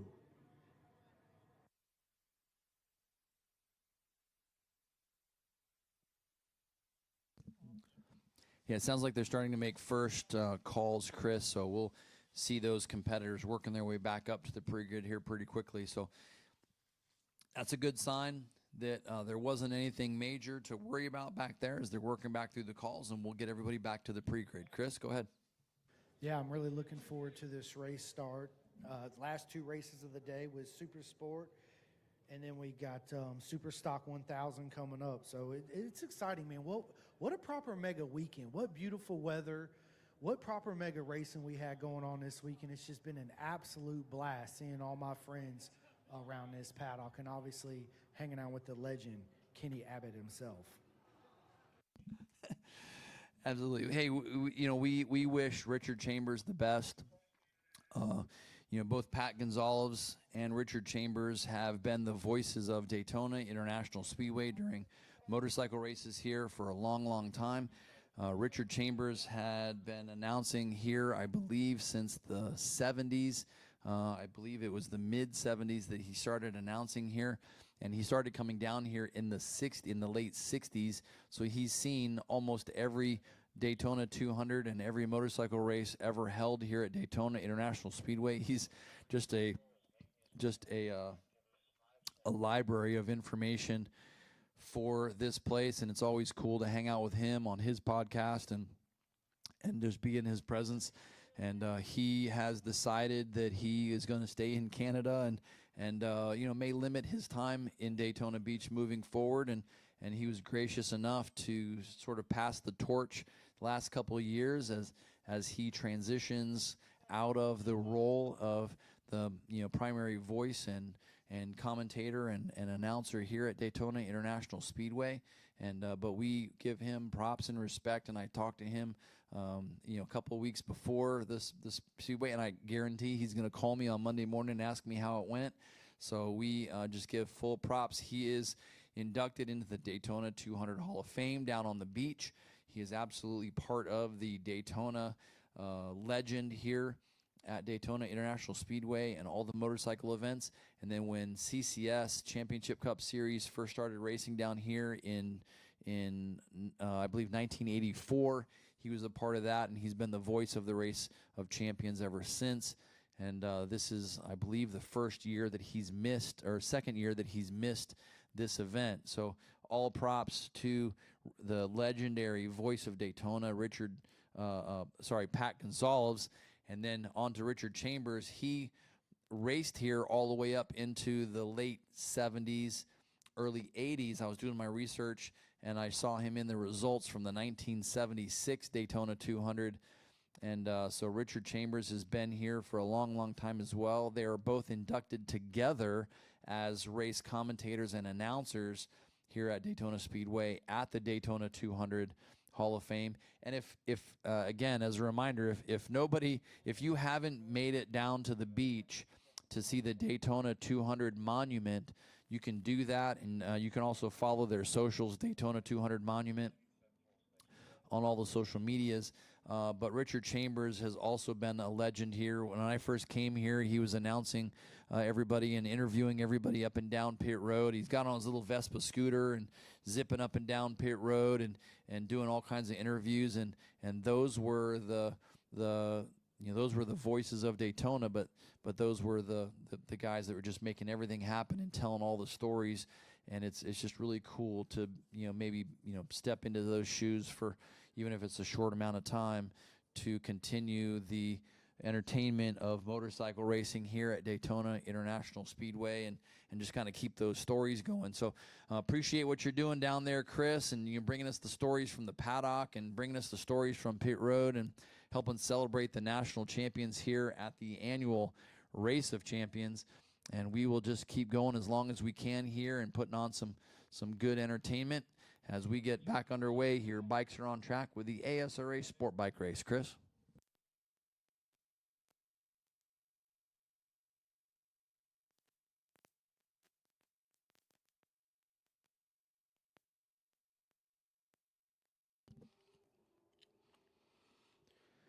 If you want to follow along on your cell phones or tablets, even on your computer, you can do that at ASRA racing.com. At ASRAracing.com, you can actually find the live feed, the live stream. There's a button for a live stream. You can find the live timing and scoring. You can also check all the grid sheets throughout the weekend, and you can check on all the results. ASRAracing.com. we'll have all that for you. Yeah, just to piggyback off of what you said about the other two announcers, man, it's been an absolute honor to be invited to do this. Big shoes to fill, man. Yeah, proper mega time. I'm going to see if we can pull up our grid sheets here, or not grid sheets, but participants anyway. In the expert class, you've got the number 78 machine of Connor Coughlin. 492 is Nick Paganis. Number 176 is Nikolai Greco. Number 26 is Alex Johansson. 714 is Jeff Gray. 70 is Bodie Page. 369 of Samuel Fisher. And 16 is Jeff Bean. 210 is John Green. 126 Kyle Kircher. And 618 Joseph Lamandry. Ryder Davis has had a good day. Some good results for him. Hasn't jumped into podium contention yet, but there's still time. Gabriel Da Silva getting that machine back together, and we should see him at the front of this field. Tyler Scott, Gary Johnson, Shane Maggs, Travis Card, Shane Narbone, Danny Webb. Just kind of going down. Dominic Doyle. Looks like they haven't made a lap yet. Dominic Doyle, Eric Wood, Anthony Corbo, Joseph Pelkman, Craig Wilson, Darren Clemens, and Terry Ferguson did not do a lap, so I'm assuming that they are not in this race. Again, I don't have a grid sheet, but we'll make it up as we go, because that's what we do sometimes. And this is ASRA Supersport. Looks like we had a rider stall his bike out on a grid and got it going again. Yeah, one stall. He'll join from the back of the grid. It looks like it. Ryder Davis is up there. Bodie Page is second. So Bodie Page getting all these great starts all day. He'll be second. It looks like Da Silva is third. One of the riders off the front row got up there. It's got to be Tyler Scott. White and blue machine, white and blue leathers. It looks like Tyler Scott coming into turn number 6. That's what it's shown on the timing and scoring board. So we will go with it and assume that that is Tyler Scott out front on the number 70 machine. Gabriel Da Silva right there as well. Bodie Page in the draft as they get to the West Bank. 2, 3, 4, 5, 6, 7, 8, 9 riders in the lead draft, Chris, right off the start. Roger Davis is there, Shane Maggs, Joseph Lamandry Jr. as well. So they start to sort themselves out going into the chicane, 3 wide into the left, right-hand chicane there, back on the gas, and then count it down. 30 seconds at full throttle all the way back to turn number 1. Down low on the banking, taking the short path is Tyler Scott on that Vision Wheel M4 X-Star Suzuki GSXR 750.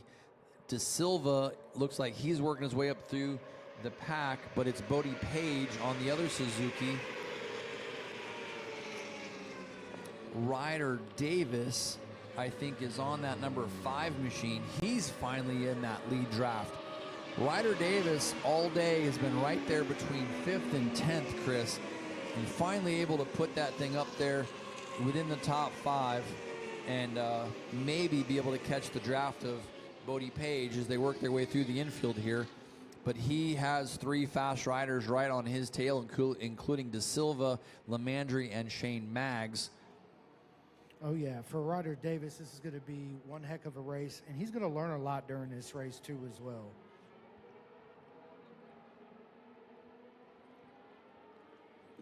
Tyler Scott's on the move. I mean, he is absolutely flying. He's got a point to prove, and he really wants a win to take home this weekend. Yeah, I mean, obviously on top of the testing and everything else, you know, I'm sure they're testing everything under the sun this weekend, from clutches to levers to gearing to, you know, whatever else. And they've got a fleet full of these Gixxer 750s down there, so they may or may not be changing anything internally. They may or may not be changing anything in the electronics, but I'm sure that they are testing and trying to figure out what can they do under specific conditions. Again, last couple of days it was really sunny here, and so those are going to give you different conditions than when it's shady. So perhaps they're looking to see what they can do under the shaded conditions on a day like today, just in case they come across that in the springtime. Here comes Tyler Scott to the line with Bodie Page in tow. 3 other riders right behind them. 4 other riders right behind them. They're tucked in so tight. Lost one there coming into the tri-oval. But it is Tyler Scott over Bodie Page. Ryder Davis, they're still there in third on that bright yellow number 5 machine. Joseph Lamandry, Gabriel Da Silva, and Shane Maggs having a race of their own, going 3 wide into turn number 1. Man, the top 5 are all in the 150s. This is the fastest 600 race, the fastest complete 600 race we've seen all day so far. Absolutely. Tyler Scott just laid a 150.188, followed by the number 36 of Bodie Page with a 150.882. Yeah, 150.7 for Ryder Davis, a 150.8 for Lamandry, a 150.9 for Da Silva, and then back to a 154 for Shane Maggs, who has gotten dropped from that group.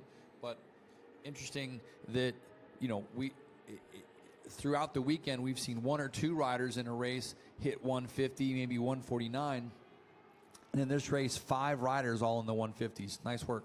Absolutely, and it's going to make it super exciting, especially towards the end of the race. But it does look like Ty Scott's pulling out a little bit of lead right now. He's got a little bit of an advantage there going into the chicane. Bodie Miller, a little bit of a stretch as well. So about a half second back to Bodie Miller and another half second from Miller back to that group of 4. So you've got the 6 riders all in a group from Scott back to Maggs. Maggs had the slowest lap time out of all of those, but he's still hanging in there right at the tail end. He's going to catch a triple draft to the line. Oh, look at that. Da Silva sitting right there on that. Woo! Da Silva almost came across the front wheel of Ryder Davis. That was really, really tight. Davis ran a little bit wide into turn number 1, and Da Silva was trying to get the thing turned in. He just turned in right in front of him. So both riders made the corner, so that's good. But it is Tyler Scott who's trying to jump out there and just keep some of that clear space.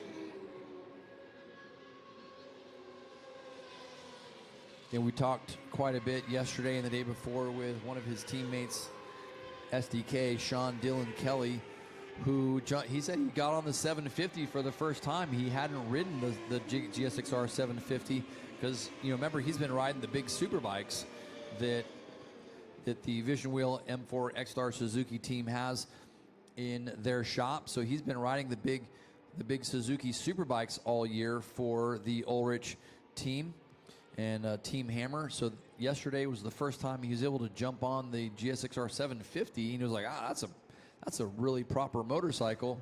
And he said he was loving it, and they were trying to develop the chassis and get some good parts so that all of the M4 X-Star Suzuki riders could benefit from it. So good for SDK being a team leader there and showing everybody what it's all about, just putting in the time and development and riding and helping everybody get a little push forward.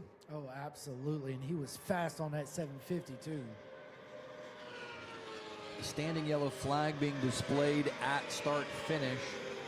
I don't see an incident in turn 1 or 2, but there's obviously a reason for that yellow flag to be up. It could be anything that's going on down there. It could just be some debris that they see, but I don't see anything down there in the turn 1 area. But the standing yellow flag being displayed, so everyone can stay at speed, and you can even pass under a standing yellow flag until it goes waving. That flag now put away, so whatever it was that they saw from race control is now cleaned up and ready to go. Joseph Lemandry just laid down a 1:49.775, fastest lap of the race so far. Yeah, it's fantastic. 4 laps down, 3 laps to go. Again, these are 7-lap main events. 1 race to go, everybody. If you're hanging out with us to the end of the race day, we've got the 1000cc Superstock race coming up next. You want to stick around for that. That's going to be exciting. These guys are laying down some fast lap times and putting down some rubber, and it's going to be very exciting. Last race of the day. So stick around. One more 7-lap race after this one. We got 2 riders currently in the 149s, the number 70 of Tyler Scott and the number 618 of Joseph Lemandry. Lemandry's starting to catch up now. He's always very, very fast here. We saw him this morning before practice, and he said the bike was here, but he wasn't sure if he was going to get a chance to ride it, and he had very limited track time. Chris, I don't even know if he put in a qualifying time on that motorcycle, but he's able to just jump on it and go. Just shows how well developed that motorcycle is and how talented he is to just jump on it and go. There are the leaders across the stripe now. Tyler Scott on that Suzuki GSX-R 750. And who is in second place there, Chris? Bodie Page, number 36. Joseph Lemandry Jr. there as well. He jumps up in front of Bodie into that second place spot. So 49.7 will do it for him. 49.7 is his best lap. That is Joseph Lemandry Jr. now, the fastest lap on the racetrack, even faster than leader Tyler Scott. So Lemandry goes 49.7, Scott 49.9. Bodie Page still down to 150.4. Ryder Davis, Gabriel Da Silva, Gary Johnson back there in 6th. He's worked his way up, so good for him. And it looks like a couple of the other riders that were a little bit faster earlier in the day have slid down the chart. So maybe some more mechanical problems for them, or they're just done testing for the day, right? Yeah. But Tyler Scott continues to lead over Lemandry. Lemandry trying to close the gap here with 0.2 of a second better lap time. Trying to close that 2-second gap with the last couple laps. 5 laps complete. We're going to see the white flag this time by, designating 1 lap to go for Tyler Scott. One more opportunity for Joseph Lemandry to get in the draft and perhaps pick up a first place podium spot over Tyler Scott. And he's a 1 spot in front of Bodie Page. Here come the leaders. White flag going to be displayed at the start finish line for Tyler Scott. Man, what an accomplishment that would be if Joseph Lemandry Jr., which is his nickname, is Bazooka Joe. Be fantastic. He did close the gap by a 1/2 second. So 1/2 second a lap faster. That time by is Joseph Lemandry. He goes 49.7, and our last lap was a 50.2, and the Tyler Scott a 50.1. So 0.8 of a second faster on that last lap. So here we go. Final lap for Tyler Scott, Joseph Lemandry Jr., and Bodie Page. Page, who has an opportunity, he could try to get aggressive and jump up in front of Lemandry. But Lemandry, currently the fastest rider on track at a 49.7. That is absolutely flying around this track. And in traffic, he went a 50.2. So, yeah, here we go. Final lap. Checkered flag being prepared at the start-finish line. Lead draft now through the chicane. Lemandry on that. I believe he's on one of the Baus Racing machines. Starter at the finish line here in the tri-oval. White flag for the remainder of the field. She's going to prepare it for our leaders. Ryder Davis is looking good in number 4th, too, in the 4th position. Absolutely. Here we go. White flag for the remainder of the field here across the stripe. And then here come the leaders out of NASCAR 4, down onto the flat and into the tri-oval. They're going to have traffic when they get here. And there is the checkered flag. Checkered flag being displayed at the line. It's going to be a photo finish for Tyler Scott and Joseph Lemandry. The scoring system is going to give it to Tyler Scott, and Joseph Lemandry Jr. will be second. He closed that gap by 50% to make it a photo finish, and Tyler Scott will win by less than an eighth of a second. So the margin of victory, 0.73. Bodie Page will be third, with Gabriel Da Silva fourth, and Ryder Davis fifth. As you mentioned, a lot of those riders down in the 150s, 6 riders in the 150s during that race. Chris, as we get ready to move on to our final race of the day, that's going to be race number 21. That's going to be the ASRA Superstock main event. Absolutely.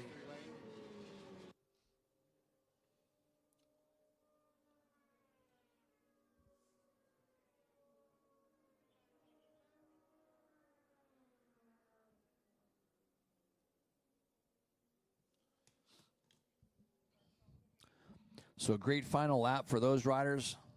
Again, these classes are all combined, so there isn't a expert or amateur, expert and amateur winner. There's one winner through all of that. And what a race that was from Tyler Scott and Bazooka Joe, Joseph Lemandry, and third place Bodie Page. Absolutely, yeah. No, good run there for Ty Scott, Lemandry, Page. Again, Da Silva on the other GSXR 750 from the Jarritos garage was fourth. He was in there, just Lemandry and Scott had broken away, leaving Bodie Page and Gabriel Da Silva to battle it out on those GSXR 750s. And then Ryder Davis and Gary Johnson, they're in 5th and 6th going at it. And those machines are working their way back to you, Chris, back onto pit road. And this might be a great opportunity for you to grab Joseph Lemandry Jr. and talk to him about his experience here this weekend, as well as Tyler Scott. We've spoken to Tyler Scott a few times this weekend, but perhaps you can grab Tyler Scott and Joseph Lemandry and get their take on that incredible race. Yeah, from my understanding, he's supposed to go to Tech and then come back. Gotcha.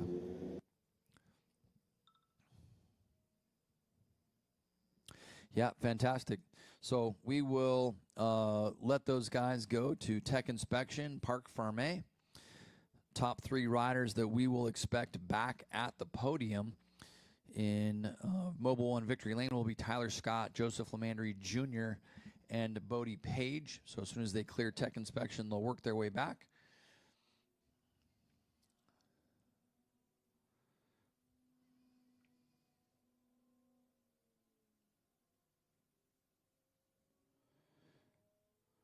Just getting some communication from the ASRA folks. They want to remind everybody about what's happening tonight. So the awards are happening tonight at the concert behind the RO lot. Again, we talked about that happening. The time I was given this morning was 7:30. So 7:30 will be the concert behind the RO lot. They're doing dinner and a cookout and the concert. We talked about that a little bit. The post-race awards presentations along with food and drinks and music by Kim Lovering. So don't miss that. Live music from Kim Lovering. They're getting the stage set up over there. They're getting the sound system going.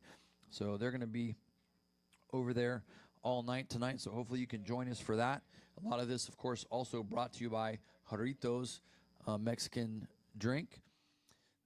The exclusive tire vendors for the ASRA National Road Racing Series are Pirelli and Dunlop tires. Of course, we thank the Road Racing World Action Fund for supplying and providing making available the air fence to racetracks like Daytona International Speedway. So thank you to them. Ken Salant also here this weekend for the AMA road races and to present the AMA Nikki Hayden Horizon Award. So we're going to see that as well. I don't know if that's going to happen tonight or if that's going to be tomorrow. but we can expect that to happen at some point as well. So the awards presentations and the concert, everything, all that's going to happen over there in the RO lot, and that's going to be starting about 7:30 tonight. Now, just a reminder, the garages do close at 7 o'clock tonight, so we do have to get everything packed up and get out of the garages by 7 o'clock tonight, which shouldn't be a problem. We only got one more race to go today, so we are moving right along. That shouldn't be a problem whatsoever. But we do need to clear the garages by 7 o'clock tonight. And then tomorrow morning, the garages will reopen at 7 o'clock. Again, the garages reopen tomorrow morning at 7 o'clock. And we will also have a chapel service from our ASRA chaplains and motor racing outreach.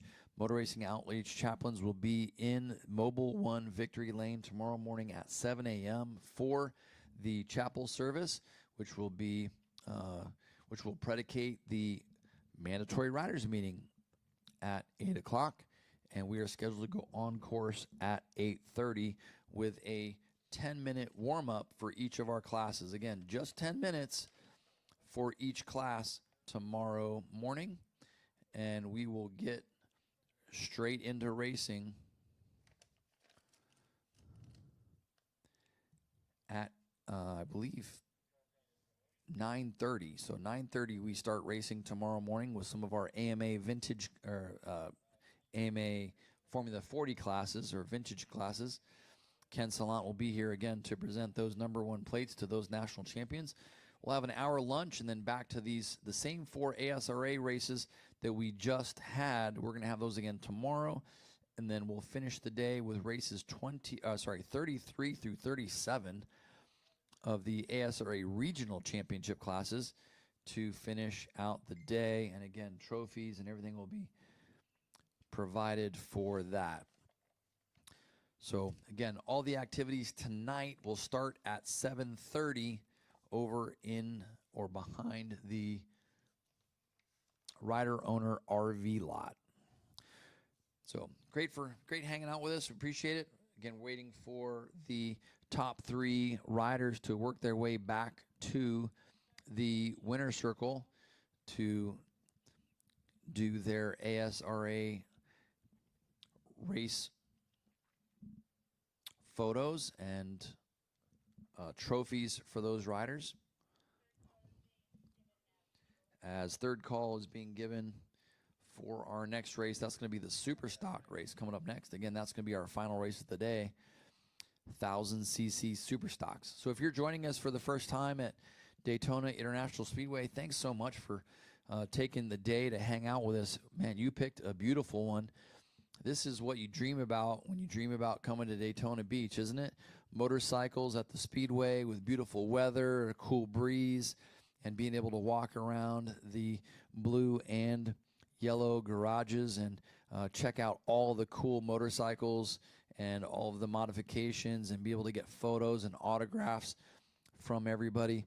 This is an absolute dream come true for those of us that consider Daytona International Speedway the mecca of motorcycle road racing. And don't miss out on the 2026 Daytona 200 coming up next year. It'll be the 50th anniversary of Johnny Ciccato winning that famous race. At the time, he was the youngest race winner of the Daytona 200. And so they will be doing, they will have quite a celebration here in the springtime. And of course, we look to whether or not Josh Herron can repeat. He's won the Daytona 200 4 times. He's won it the last 3 years. Can he do it again is the question with the same motorcycles that he's been winning on. He just nearly missed the championship this year in Moto America, but can he return to Daytona and four-peat, which would be a completely amazing feat. It has never happened here at Daytona. We have 4-time winners and we have 5-time winners, but never 4 in a row. So he may be the first man to ever do that. So make sure you get your tickets. If you can go to the Speedway ticket office and buy your tickets online for the Daytona 200. And of course, the week before that is the Daytona Supercross. Make sure you make it here for Daytona Supercross as well. So those two events define the Daytona Bike Week, as Supercross kicks it off on the first Saturday of March, and the Daytona 200 is the second Saturday in March. And there is camping available here. RV camping is available throughout the Speedway. You can see all of those RV spots available along Lake Lloyd. Those are all available to rent. Most of them have water and electric, so you can rent those RV spots. And again, those are available on the Speedway website right now. You can go there right now and actually reserve those. There's also camping on the far end over there between turns 3 and 4. So make sure you get to the Speedway website to reserve your tickets and RV camping here for next spring. Getting underway with our final race of the day. In the expert class, you've got Ian Graham on the number 116 machine, Terry Hurd, Brian Pine, Travis Carr, and Danny Blackstone. Derek Johnson, Eric Komrowski, Frank Babuska, and Tony Storniolo, who have already provided some incredible entertainment for us this weekend. They've split a couple of the national championships. Tony Storniolo has taken 2 of those. Frank Babuska has taken 1 of those. So it's 2-1 so far this weekend. So we'll see how it shakes out here at the end of this race. In the amateur class, you've got William Huckabee, Ben Seacrest, Darwin Perez, and Jason Castro, followed by Brett Bernard, James Simons, Nick Heilman, Samuel Frankelstein, and Robert Powers. That's your grid for the ASRA Superstock main event here. See if we have a grid sheet online for this race. Man, this one's going to be a good one for the number 723, Frank Babuska, coming off of that win earlier today. He's going to take that momentum with him into this last race and try to put it on top box again. Yeah, absolutely. It is 2-1 between Babuska and Storniolo, so we'll see how it starts to shake out. And they got some more races tomorrow. They've got 2 Superstock races tomorrow, I believe. They got the AMA Superstock race and the ASRA Superstock race tomorrow, and they have Unlimited Superbike. So keep in mind, the final race tomorrow, Unlimited Superbike, is where we usually see our track records fall here at Daytona International Speedway. Stefano Mesa currently holds the track record here on a BMW. If you can imagine this, a minute 44.0. Yep, a minute 44.0 was set 2 years ago here at Daytona. We haven't seen a lap time close to that yet here this weekend, but you never know. Babuska and Storniolo, and Storniolo will get the best of them at the start. Storniolo with a great start. Babuska, not that he stalled at the start, but he definitely had a hiccup there at the start and did not get off the line. He allowed Storniolo to get around the outside, but he'll close up right on the back of him coming out of turn number 1, and they'll get into turn 3. This is the International Horseshoe. Again, the shorter horseshoe makes up the 3.51 mile road course, which was modified some years ago so that they could use the longer course as a control lane to exit pit road. So it is Tony Storniolo and Babuska who will jump out in front, equal distant back to 3rd and 4th place riders. As they exit turn number 5, the second right-hand horseshoe. It's always really tough on the first lap here because it's so hard to get heat into the right side of those tires, Chris, and get through that first and second right-hander off a cold tire sitting on pit road. But Storniolo and Babuska now get those motorcycles up to speed on the backstretch, heading down towards the chicane. Oh yeah, I don't think Tony's gonna take a second place today, but we're gonna find out. Both of these riders obviously so evenly matched. Their lap times within thousandths of a second. I mean, they're literally running identical lap times. They've both proven they could win from the front and win from second place through the draft.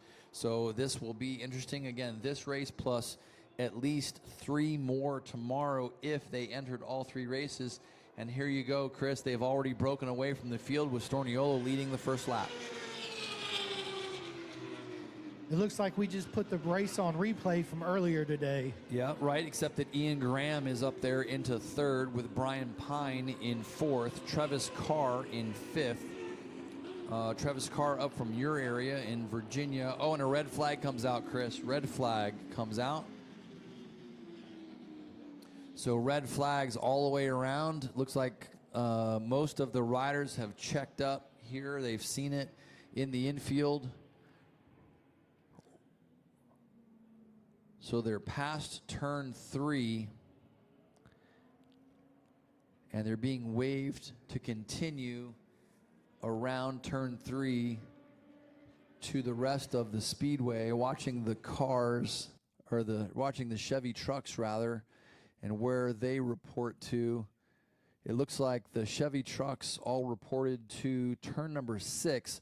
So just it looks like a rider went down there on the, it looks like the rider just went straight into turn number 6, just lost the front going in there. So, you know, you're so heavy on the brakes and getting downshifting there going into turn number 6, Chris. It just looks like they lost the front end and just slid off the racetrack. So this should be it looks like it should be a pretty quick cleanup here, as we've got a couple of the Chevy trucks sitting there ready to go.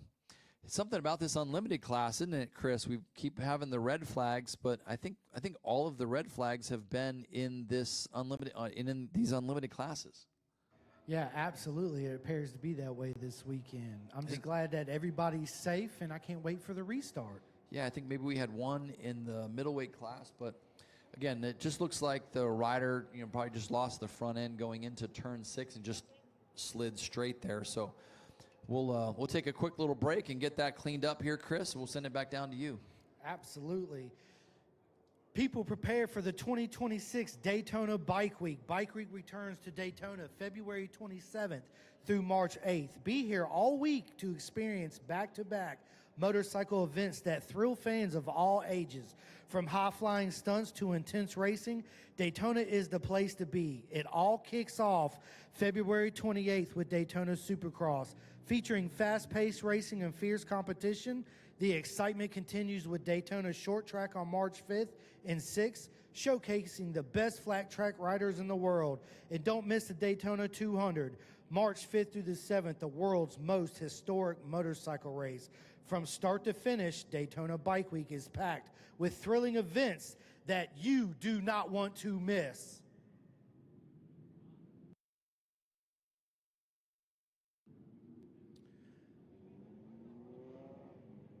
Hopefully we're going to have a quick restart with this one.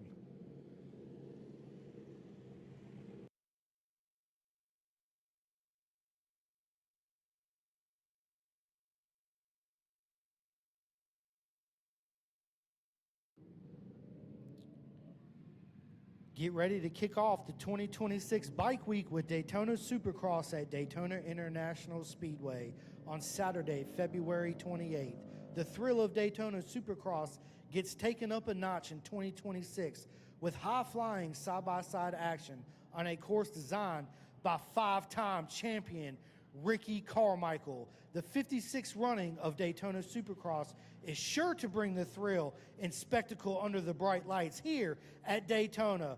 Don't miss out on this one-of-a-kind event. Call 1-800-PIT-STOP for more information or visit our website at www.DaytonaInternationalSpeedway.com today.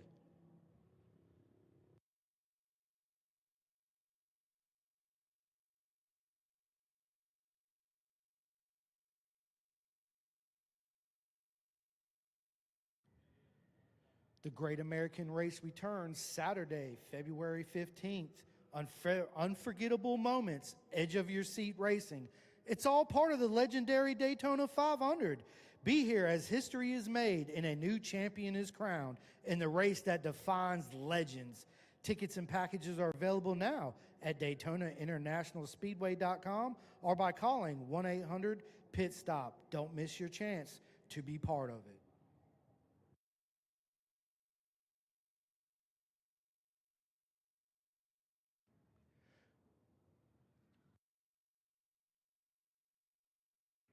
"2026, welcome to Rockville. Rock fans, start your engines. Welcome to Rockville returns to the Daytona International Speedway on May 7th through May 10th. 150 bands over 5 stages in 4 days. Passes are on sale now at welcometorockville.com. Man, how exciting would that be to see over 150 bands on 5 stages in 4 days?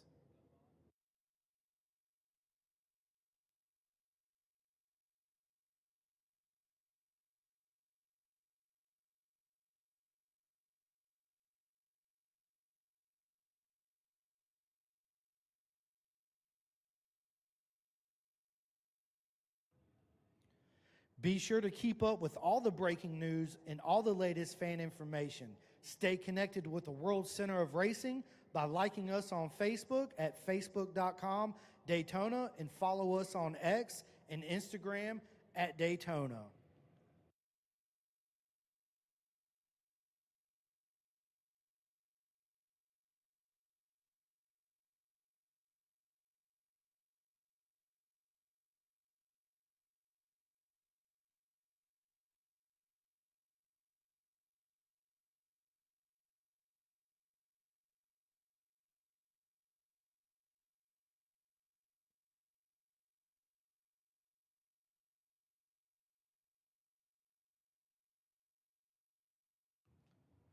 If you had not had the chance to make it down the marketplace, it is open daily, October 16th through the 19th, starting at 9 a.m.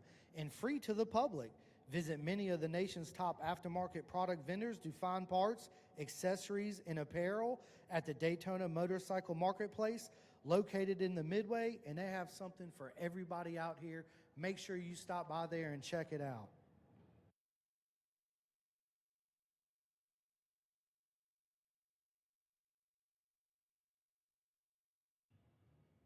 And while you're at the marketplace, stop by the Geico Demo Road. Geico Demo Road is the heart of the fall cycle scene at Daytona, where top motorcycle brands Royal Enfield, Yamaha, Can-Am, and Prime Motorcycles Melbourne line up their newest models for riders to test for free on real roads. With engines roaring and crowds buzzing, it is the ultimate spot to see, hear, and ride the latest machines. Take a demo ride Thursday through Saturday from 9 a.m.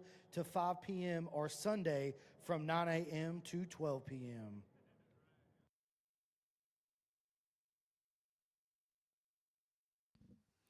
Yeah, Chris, looks like they got everything cleaned up over there in turn number 6, so all the emergency vehicles heading back to their position, so they're getting all that cleaned up. So fairly quick cleanup.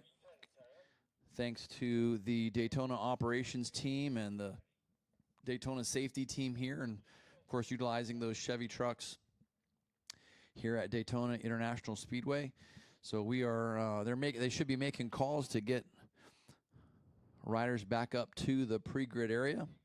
Hope you've had a good day celebrating with the Coca-Cola, and if you're celebrating with the adult festive beverages, you started off with a nice cold Budweiser. Getting a lot going on here this evening still. We need to finish, once we get these 7 laps in from this ASRA Superstock race, we're going to talk to some of our riders here at the end of the day, shoot a couple of videos for the Daytona International Speedway media team with some of our race winners and champions here for today.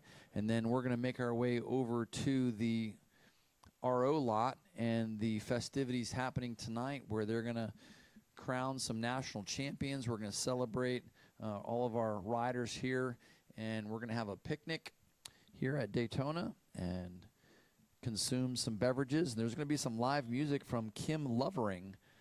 All this is supposed to start somewhere around 7:30 tonight. So when you finish everything you've got going on here this evening and get your bike ready to go for tomorrow, the garage closes at 7 o'clock. You just walk right across that RO lot on your way to your rental car, and they should have all that barbecue ready to go. Chris, you could probably smell that barbecue from where you're at down there. Man, it's making me hungry for sure. I can't wait to make my way over there and grab a bite to eat after all this is done. So thanks to the ASRA staff who put on a great series throughout the year. Several different regions of racing with the ASRA. We've got a lot of folks down here from the Midwest region, which is where I am based out of. So I'm one of the race announcers, commentators in the Midwest region with the ASRA up around Chicago. So we have Blackhawk Farms Raceway, Gingerman, the Autobahn Raceway, and the one and only Elkhart Lake in Road America. Some of the other riders from the Mid-Atlantic region, they're doing Pit Race, New Jersey, VIR, and Summit Point Raceway. A lot of the Southeast riders and Mid-Atlantic riders are also going all the way down to the Carolina Motorsports Park, CMP. They debuted an event at Road Atlanta this year as well. There was a multi-region event at the Ozarks out in Missouri that seemed to go pretty well. And that was the same weekend as COTA, Moto America race. So make sure you stay tuned to ASRARacing.com for the 2026 racing schedule. I know they're right on the verge of releasing what that regional and national schedule looks like. They're trying to do some big things with ASRA, so stay tuned to ASRARacing.com. And if you want to get everything set up to follow along tomorrow, again, go to ASRARacing.com and you can dial right into the live stream, which got the live stream up running right now for the Superstock race. You can see some of the television coverage in the live stream, and I think you should be able to pick up all of the calls that are coming in from 107.9 FM. They're put right into the live stream of that show. And you can get live timing and scoring from there as well. Grid sheets should be up. All of that right there at ASRARacing.com. And you can follow along on the leaderboard. If you're not getting the leaderboard from ASRA, from ASRA.live or from the website, you can go to Speed Hive. And we're following two different systems here. So Speed Hive also has the timing and scoring. So we did not finish one complete lap, or maybe we were finishing one complete lap, but Tony Storniolo will take the lead. I didn't hear if we were shortening that race. I doubt we will. It'll probably still stay at 7 laps because we have plenty of time. We don't need to cut races or any laps out of that. So I think they'll probably keep that. But Tony Storniolo was leading Frank Babuska.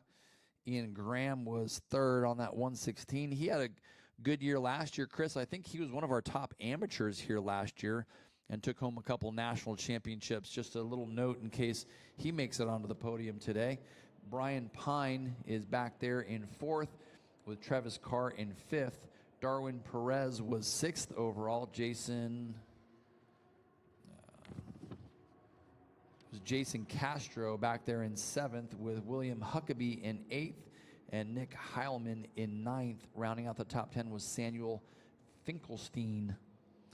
In 11th was Ben Seacrest, James Simmons, Terry Hurd, and Derek Johnson, as well as Danny Blackstone, rounding out the top 15. As the riders work their way back to their grid positions here on the, I believe it's a half-mile long, quarter-mile long pit road at Daytona International Speedway. Starts at the Sunoco fuel sign on the east side of the speedway and concludes at the Sunoco sign on the west side of the speedway.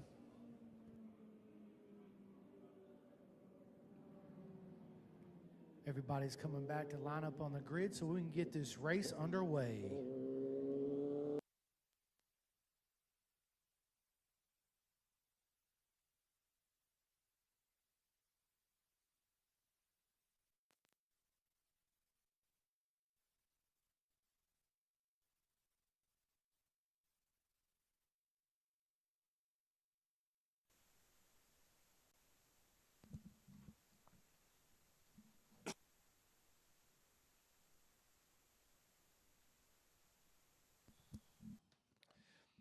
riders back into their grid positions. One of the assistant starters, Christy Clay, down there with the crimson flag, holding riders in their position. So it looks like we've got 2 of the 3 front row starters in their place. That is Babushka and Tony Storniolo. Ian Graham, who was 3rd, actually starting from the outside of row number 2. He's going to have a good look at turn 1, see if he can capitalize on that. And Storniolo again with a fantastic start. Man, Tony he Storniolo, is a rocket off the line. Yeah, he practices that. He's you know, that motocross background, and he's got the weight balance perfect on that Kawasaki. And Babushka on the BMW, he's able to catch up once they get into turn 1, but he just doesn't get off the line the same way that Storniolo does. This is going to be a battle to the end between Tony Storniolo and Frank Babushka. Already starting, and then there's Ian Graham back there in 3rd. Again, I believe Ian Graham, it was either last year or the year before, Ian Graham was one of our top amateur riders and took home several national championships from this ASRA Race of Champions. Those 3 riders already starting to delineate from the rest of the pack here. A couple of our amateur riders working their way up through the field. It looks like we lost about 25% of the riders after that red flag. They just didn't come back up for this final event of the day. But for Storniolo and Babushka, I think it is all about ego and bragging rights. They are not going to miss this opportunity. And honestly, I think, you know, Chris, you know, you and I raced for a long time. It's, you know, it's fun. Like, you know that if there's someone out there and you're going to go back and forth for 7 laps, you want to do that. And you want to know that you're going to have that you have a chance to win and to beat that person. But it's so fun going back and forth, especially when it's so safe. And I got to say, they've been taking. They've been very, very safe in how they're passing one another and where they're passing one another. They've been very respectful.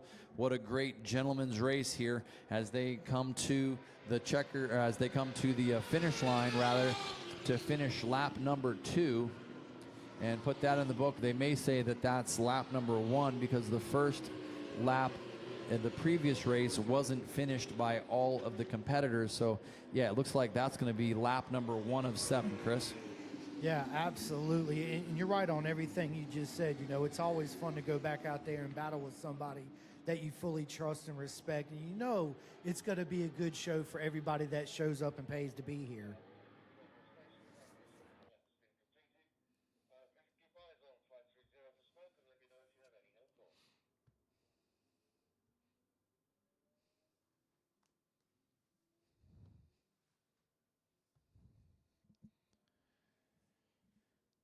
Final corner of the infield, that turn number 6. A lot of people call that the barrel turn because we have the giant water barrels out there. Those are actually to make sure that we push you to a certain spot of the racetrack to make it safer to enter the racetrack there. It's a really, you know, with that 31-degree banking down there, Chris, it is a very steep transition to go from the apron up onto the banking unless we push you wide where the banking is a little bit flatter there coming off the 15-degree banking on the tri-oval and where it starts to get up into the steeper 31-degree banking. So we want to, so we actually use the barrels to push everyone wide so the momentum pushes you wide, especially on the big bikes, and gets you right out there by that air fence provided by the Road Racing World Action Fund, and then that gets you on the proper trajectory towards the walls there around Daytona as the leaders cross the stripe here. This is lap number 2. I mean, they're both neck and neck again with each other. I mean, the lap times are almost identical between Tony Storniolo and Frank Babushka. Tony Storniolo did a 150.108. Frankie Babushka did a 150.104. Yeah, that's 108 and 104. That means 4 thousandths of a second separating these two. This is the way it's been for 2 days. Absolutely, and it's exciting for everybody here, and it's even more fun for them two out there on the track. Yeah, it's great if you are in the paddock area and you want to watch the end of this race. You can watch it right here on pit road to see the finish.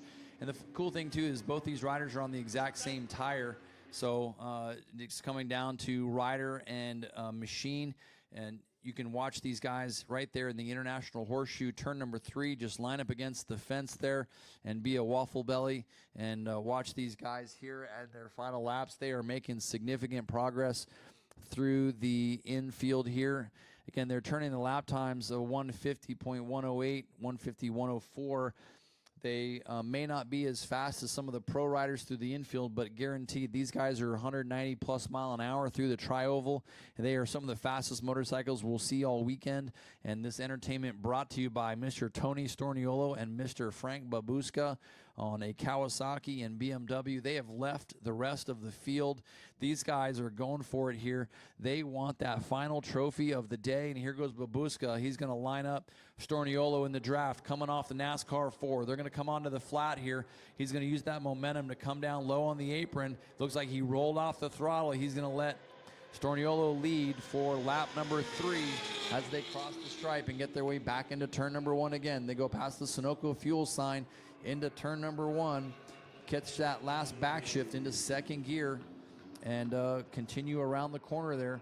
Very tough as they get into turn number 3. Again, this is one of the only 2 right-handers on the whole racetrack. So this is where the multiple compound tires come into play. You want a really soft compound on the right-hand side so that it starts to heat up as soon as you start applying the brake and get on the left side there, so you get that right side grip. Here's the second right-hander in turn number 5 coming at you, and look at that, it's down there in the shade. It's not sunny down there like it is in turn number 3. It's got a little bit of shade as they roll past the Ryan Rollins camp into turn number 6 there in the left-hander barrel turn. Storniolo will still lead going up onto the banking. Babuska there in second, and Babuska's lost a little bit of time there. Storniolo with a jump coming out of turn number 6. This might be an opportunity for Storniolo to get away. We'll see if that BMW can gain some ground on him, and he does a little bit on the back straightaway, but I want to see what this lap time looks like. Storniolo may have just put down one of his fastest laps of the weekend because he's trying to run away from Frank Babuska here as we get we're halfway through with almost 4 laps complete this time by. No, Babuska back in the draft now, but this may be a really fast lap for Tony Storniolo. And it looks like both their bikes are competitive, like they're both evenly matched. It's all down to the rider and their game strategy. Absolutely. I think that Babuska can probably get a little more top speed hitting, coming from the draft. And there you go, Chris. There's better lap times, a full second faster. Wow. 49.925 for Storniolo, 49.948 for Babuska.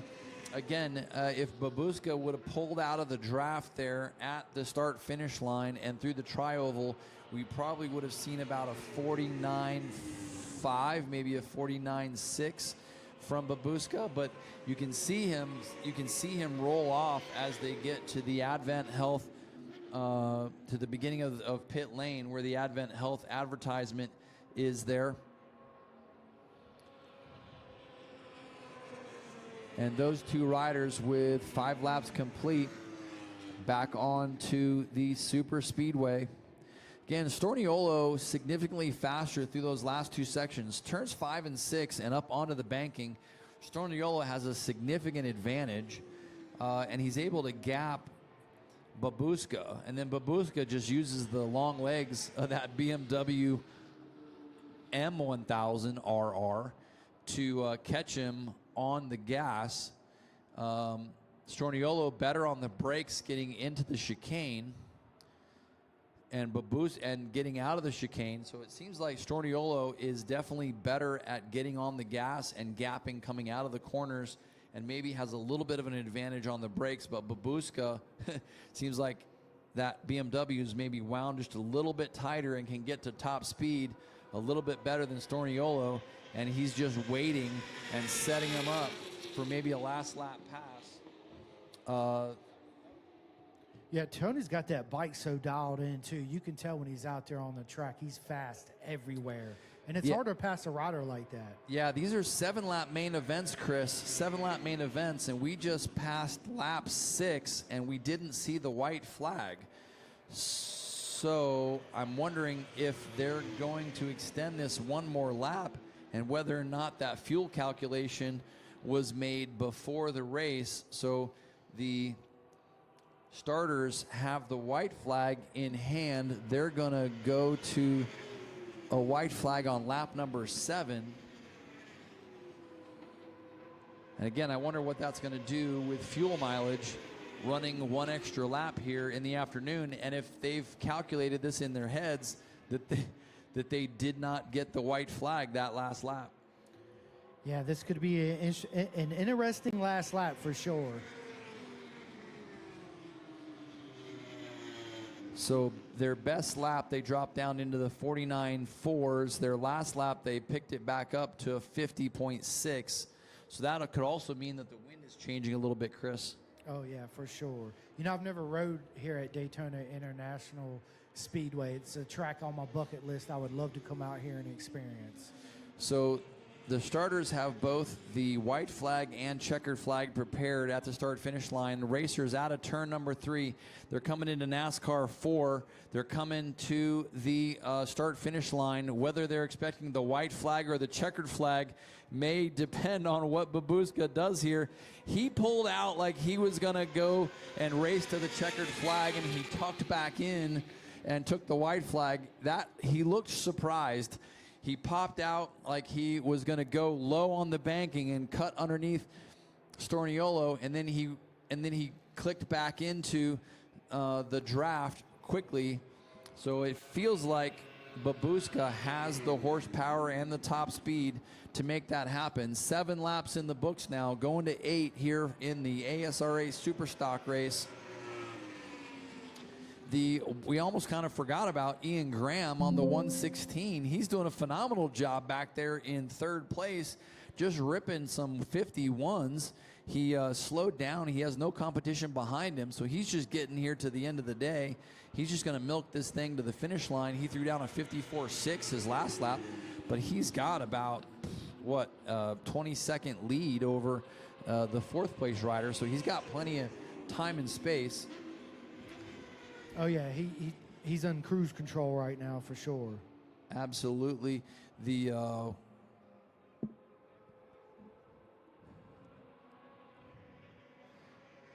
rest of the field taking the white flag here.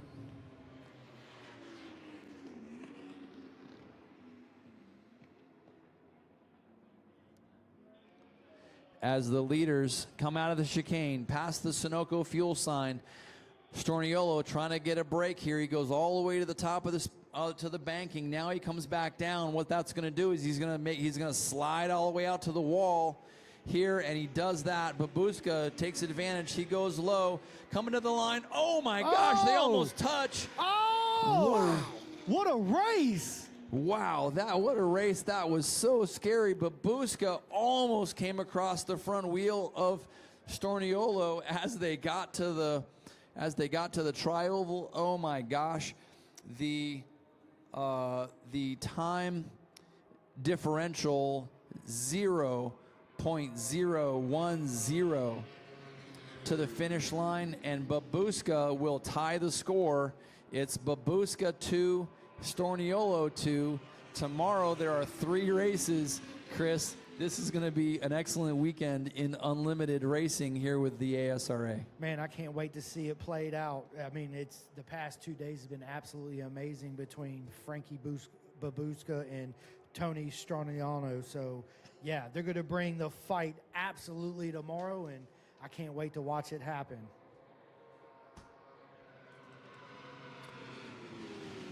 Ian Graham will bring it home in 3rd. Good ride from him. Brian Pine will be 4th with Travis Carr 5th. That's a great finish for Travis Carr.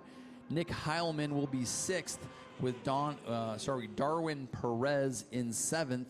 And William Huckabee in, Jason Castro in 8th, then William Huckabee in 9th, and Samuel Finkelstein in 10th, rounding out the top 10. Let me break out the amateurs for you real quick. It's Nick Heilman, who was the top amateur in that race. Nick Heilman, then Darwin Perez and Jason Castro. So Heilman, Perez, Castro, the top 3 riders in the amateur class, followed by Huckabee and Finkelstein. Powers, Bernard, Seacrest, and Simons will round out the amateur field. Going back to the experts, it's going to be Frank Babuska over Tony Storniolo. The time difference 0.010 to the checkered flag. The last lap, Chris, the fastest laps of the race, 149.135 to a 149.294. So what, less than a tenth of a second separating them at the line. What a race. Ian Graham throws down a good lap there at the end as well, a 51.7. Good ride for him. Again, Brian Pine will be 4th with Travis Carr rounding out the top 5. What a day at Daytona International Speedway. What a day to be here in beautiful Daytona Beach. Again, a lot going on tonight and tomorrow morning. Celebrate with us over in the RO lot as our race winner and second place rider are working their way over to you, Chris. We'll see if we can get Ian Graham in the winner's circle as well to celebrate.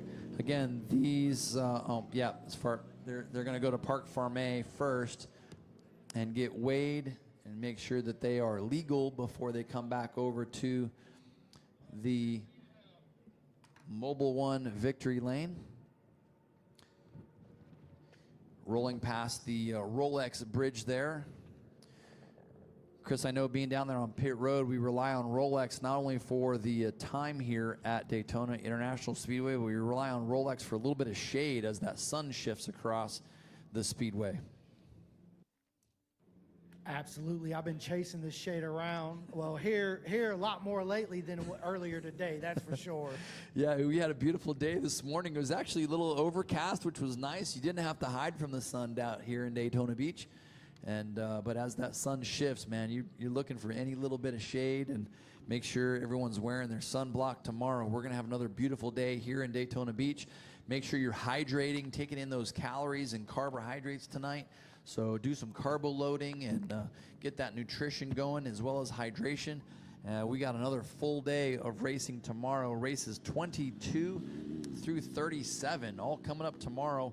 A real quick 10-minute warm-up in the morning after the riders meeting, and then races 22 through 37 to conclude this International Race of Champions here at Daytona International Speedway, the annual mecca for motorcyclists here in North America. Everyone comes down here to Daytona to get ready for next spring and to show everybody what you got at Winner Take All National Championship. So Chris, remember we got 4 more of another one of these races tomorrow, but 4 more ASRA races tomorrow to add points to the tally. So we'll have to see where the championship lies after tomorrow's races in the ASRA 500 Cup, the ASRA Thunderbike, ASRA Super Sport, and ASRA Super Stock. Remember, tomorrow we also have the AMA class races, so the AMA Thunderbike, AMA Super Sport, 500, and Super Stock. A couple of the Formula 40 races coming up tomorrow for the AMA as well, and then 5 races to decide regional championships to conclude the day. Those will be races 33 through 37. So bikes starting to work their way back from Parc Fermé to the Mobile One Victory Lane for the photos and trophies there. We'll see if we can catch those guys as they work their way back over there to the Daytona International Speedway Winner's Circle. Until then, we will remind you what else is happening this evening. Again, the garages will close at 7 p.m. tonight, so everyone needs to wrap everything up. You've got about an hour and a half before the garages absolutely close tonight, and we will start the trophy presentations, and the barbecue's already ramped up, ready to go. All of the festive beverages are on ice over there at the RO lot, and they're getting the sound tests and everything ready to go for music by Kim Lovering. All that'll be taking place starting around 7:30 tonight. So make sure you get over there to the RO lot for that. And then tomorrow, we open the garages again at 7 o'clock. Again, mandatory riders meeting at 8 o'clock tomorrow morning. Go on track at 8:30 with our first of 6 practice groups. Again, there will be a change tomorrow. There will be a change in tomorrow's schedule, so make sure you make it to the riders meeting on time. That will start at 8 o'clock. And again, we go on track at 8:30. Ken Salant is here with the AMA. He will be presenting some of the AMA trophies tomorrow in the victory lane. So we look forward to that, crowning some AMA champions. And then we have a 1-hour lunch break before crowning some ASRA champions tomorrow. Again, and then we finish the day with 5 regional championship races for the ASRA. So it looks like a lot of those riders from the Superstock class have gone back to their garages, Chris, so I'm not sure we're going to get any word with them. Obviously, Victory Lane will be open and available if any of those guys come back, but we're going to wrap it up here at Daytona International Speedway. It's been a couple long days here, and we thank everyone for joining us here at Daytona International Speedway. Of course, thanks for hanging out with us. There's some great sponsors here, and we invite everyone to make it over to the motorcycle marketplace as you leave. If you're not going to join us for dinner and drinks, please get over to the motorcycle marketplace where there's a ton of interactive activities happening over there. 51 different vendors there with us this year at the motorcycle marketplace. It seems to grow more and more every year. The J&P Cycles trucks are over there. They have 2 tractor trailers worth of stuff over there, so make sure you stop over there. Geico, of course, has an interactive space going over there, so get over there. There's an opportunity to win some really cool prizes, so get over and check them out. And like I said, 51 different vendors over there. So get over there tonight or tomorrow if you have time, but they're going to be open until 9 o'clock tonight, so make sure you get over there and check that out. Thanks to our sponsors, Advent Health, where they take health seriously. Visit adventhealth.com to see how you can be more healthy and how they can help you live your best life. Exalta Coating Systems, one of the founding partners, one of the founding and official finishes here at Daytona. Exalta Coating Systems are built for performance. Of course, Geico, get more with Geico. If you want to switch your insurance over to Geico, General Motors and Chevy trucks, just invaluable here at Daytona International Speedway.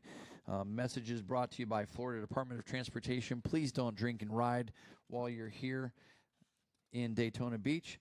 The Rev Fire Group is the exclusive fire truck of the Daytona International Speedway and the 2025 racing season. Their mission is to make a difference in the lives that count on us by protecting those who protect us. Sunoco Racing Fuels, they want to keep your engine running strong. Performance is what we do. Sunoco Racing Fuels, one of the valuable partners of Daytona International Speedway. And of course, Toyota, get out of your seats and get loud for the riders here at Daytona Speedway. All of this brought to you in part by Daytona. That's going to be it for us. Again, Victory Lane is open for the next few minutes while we get wrapped up here. But I know the security team, they're going to be locking everything up here. It looks like they've already locked up the pit road, so access there will be limited. And in the next few minutes, we will be locking up the Mobile One Victory Lane, and that will not be open again until 7 o'clock tomorrow morning when we have our chapel service there. So chapel service is, again, first thing tomorrow morning, 7 a.m. in the winner's circle in Mobile One Victory Lane, and that'll be right before the 8 o'clock riders meeting and the before it's going on track at 8:30. Chris, anything to wrap up here this evening? Man, I just want to say what a great day of racing. And again, man, what an honor it was to be invited to this weekend's event and be able to help you commentate on the races this weekend. And make sure while everybody's here, make sure you make your way over to the stage, enjoy the food, enjoy the concert. And yeah, we will see everybody over there, and we'll see everybody tomorrow. Sounds great. On behalf of Daytona International Speedway, the entire staff here and safety teams, on behalf of the ASRA, the one and only Chris Simcoe, and myself, my name is Kenny Abbott. On behalf of all of our sponsors and partners, thank you so much for being here. We invite you back tomorrow morning where gates open at 7 a.m. We'll be racing up until probably 5 o'clock tomorrow. Thank you so much for being here today. Please drive safe. Don't drink and drive. God bless.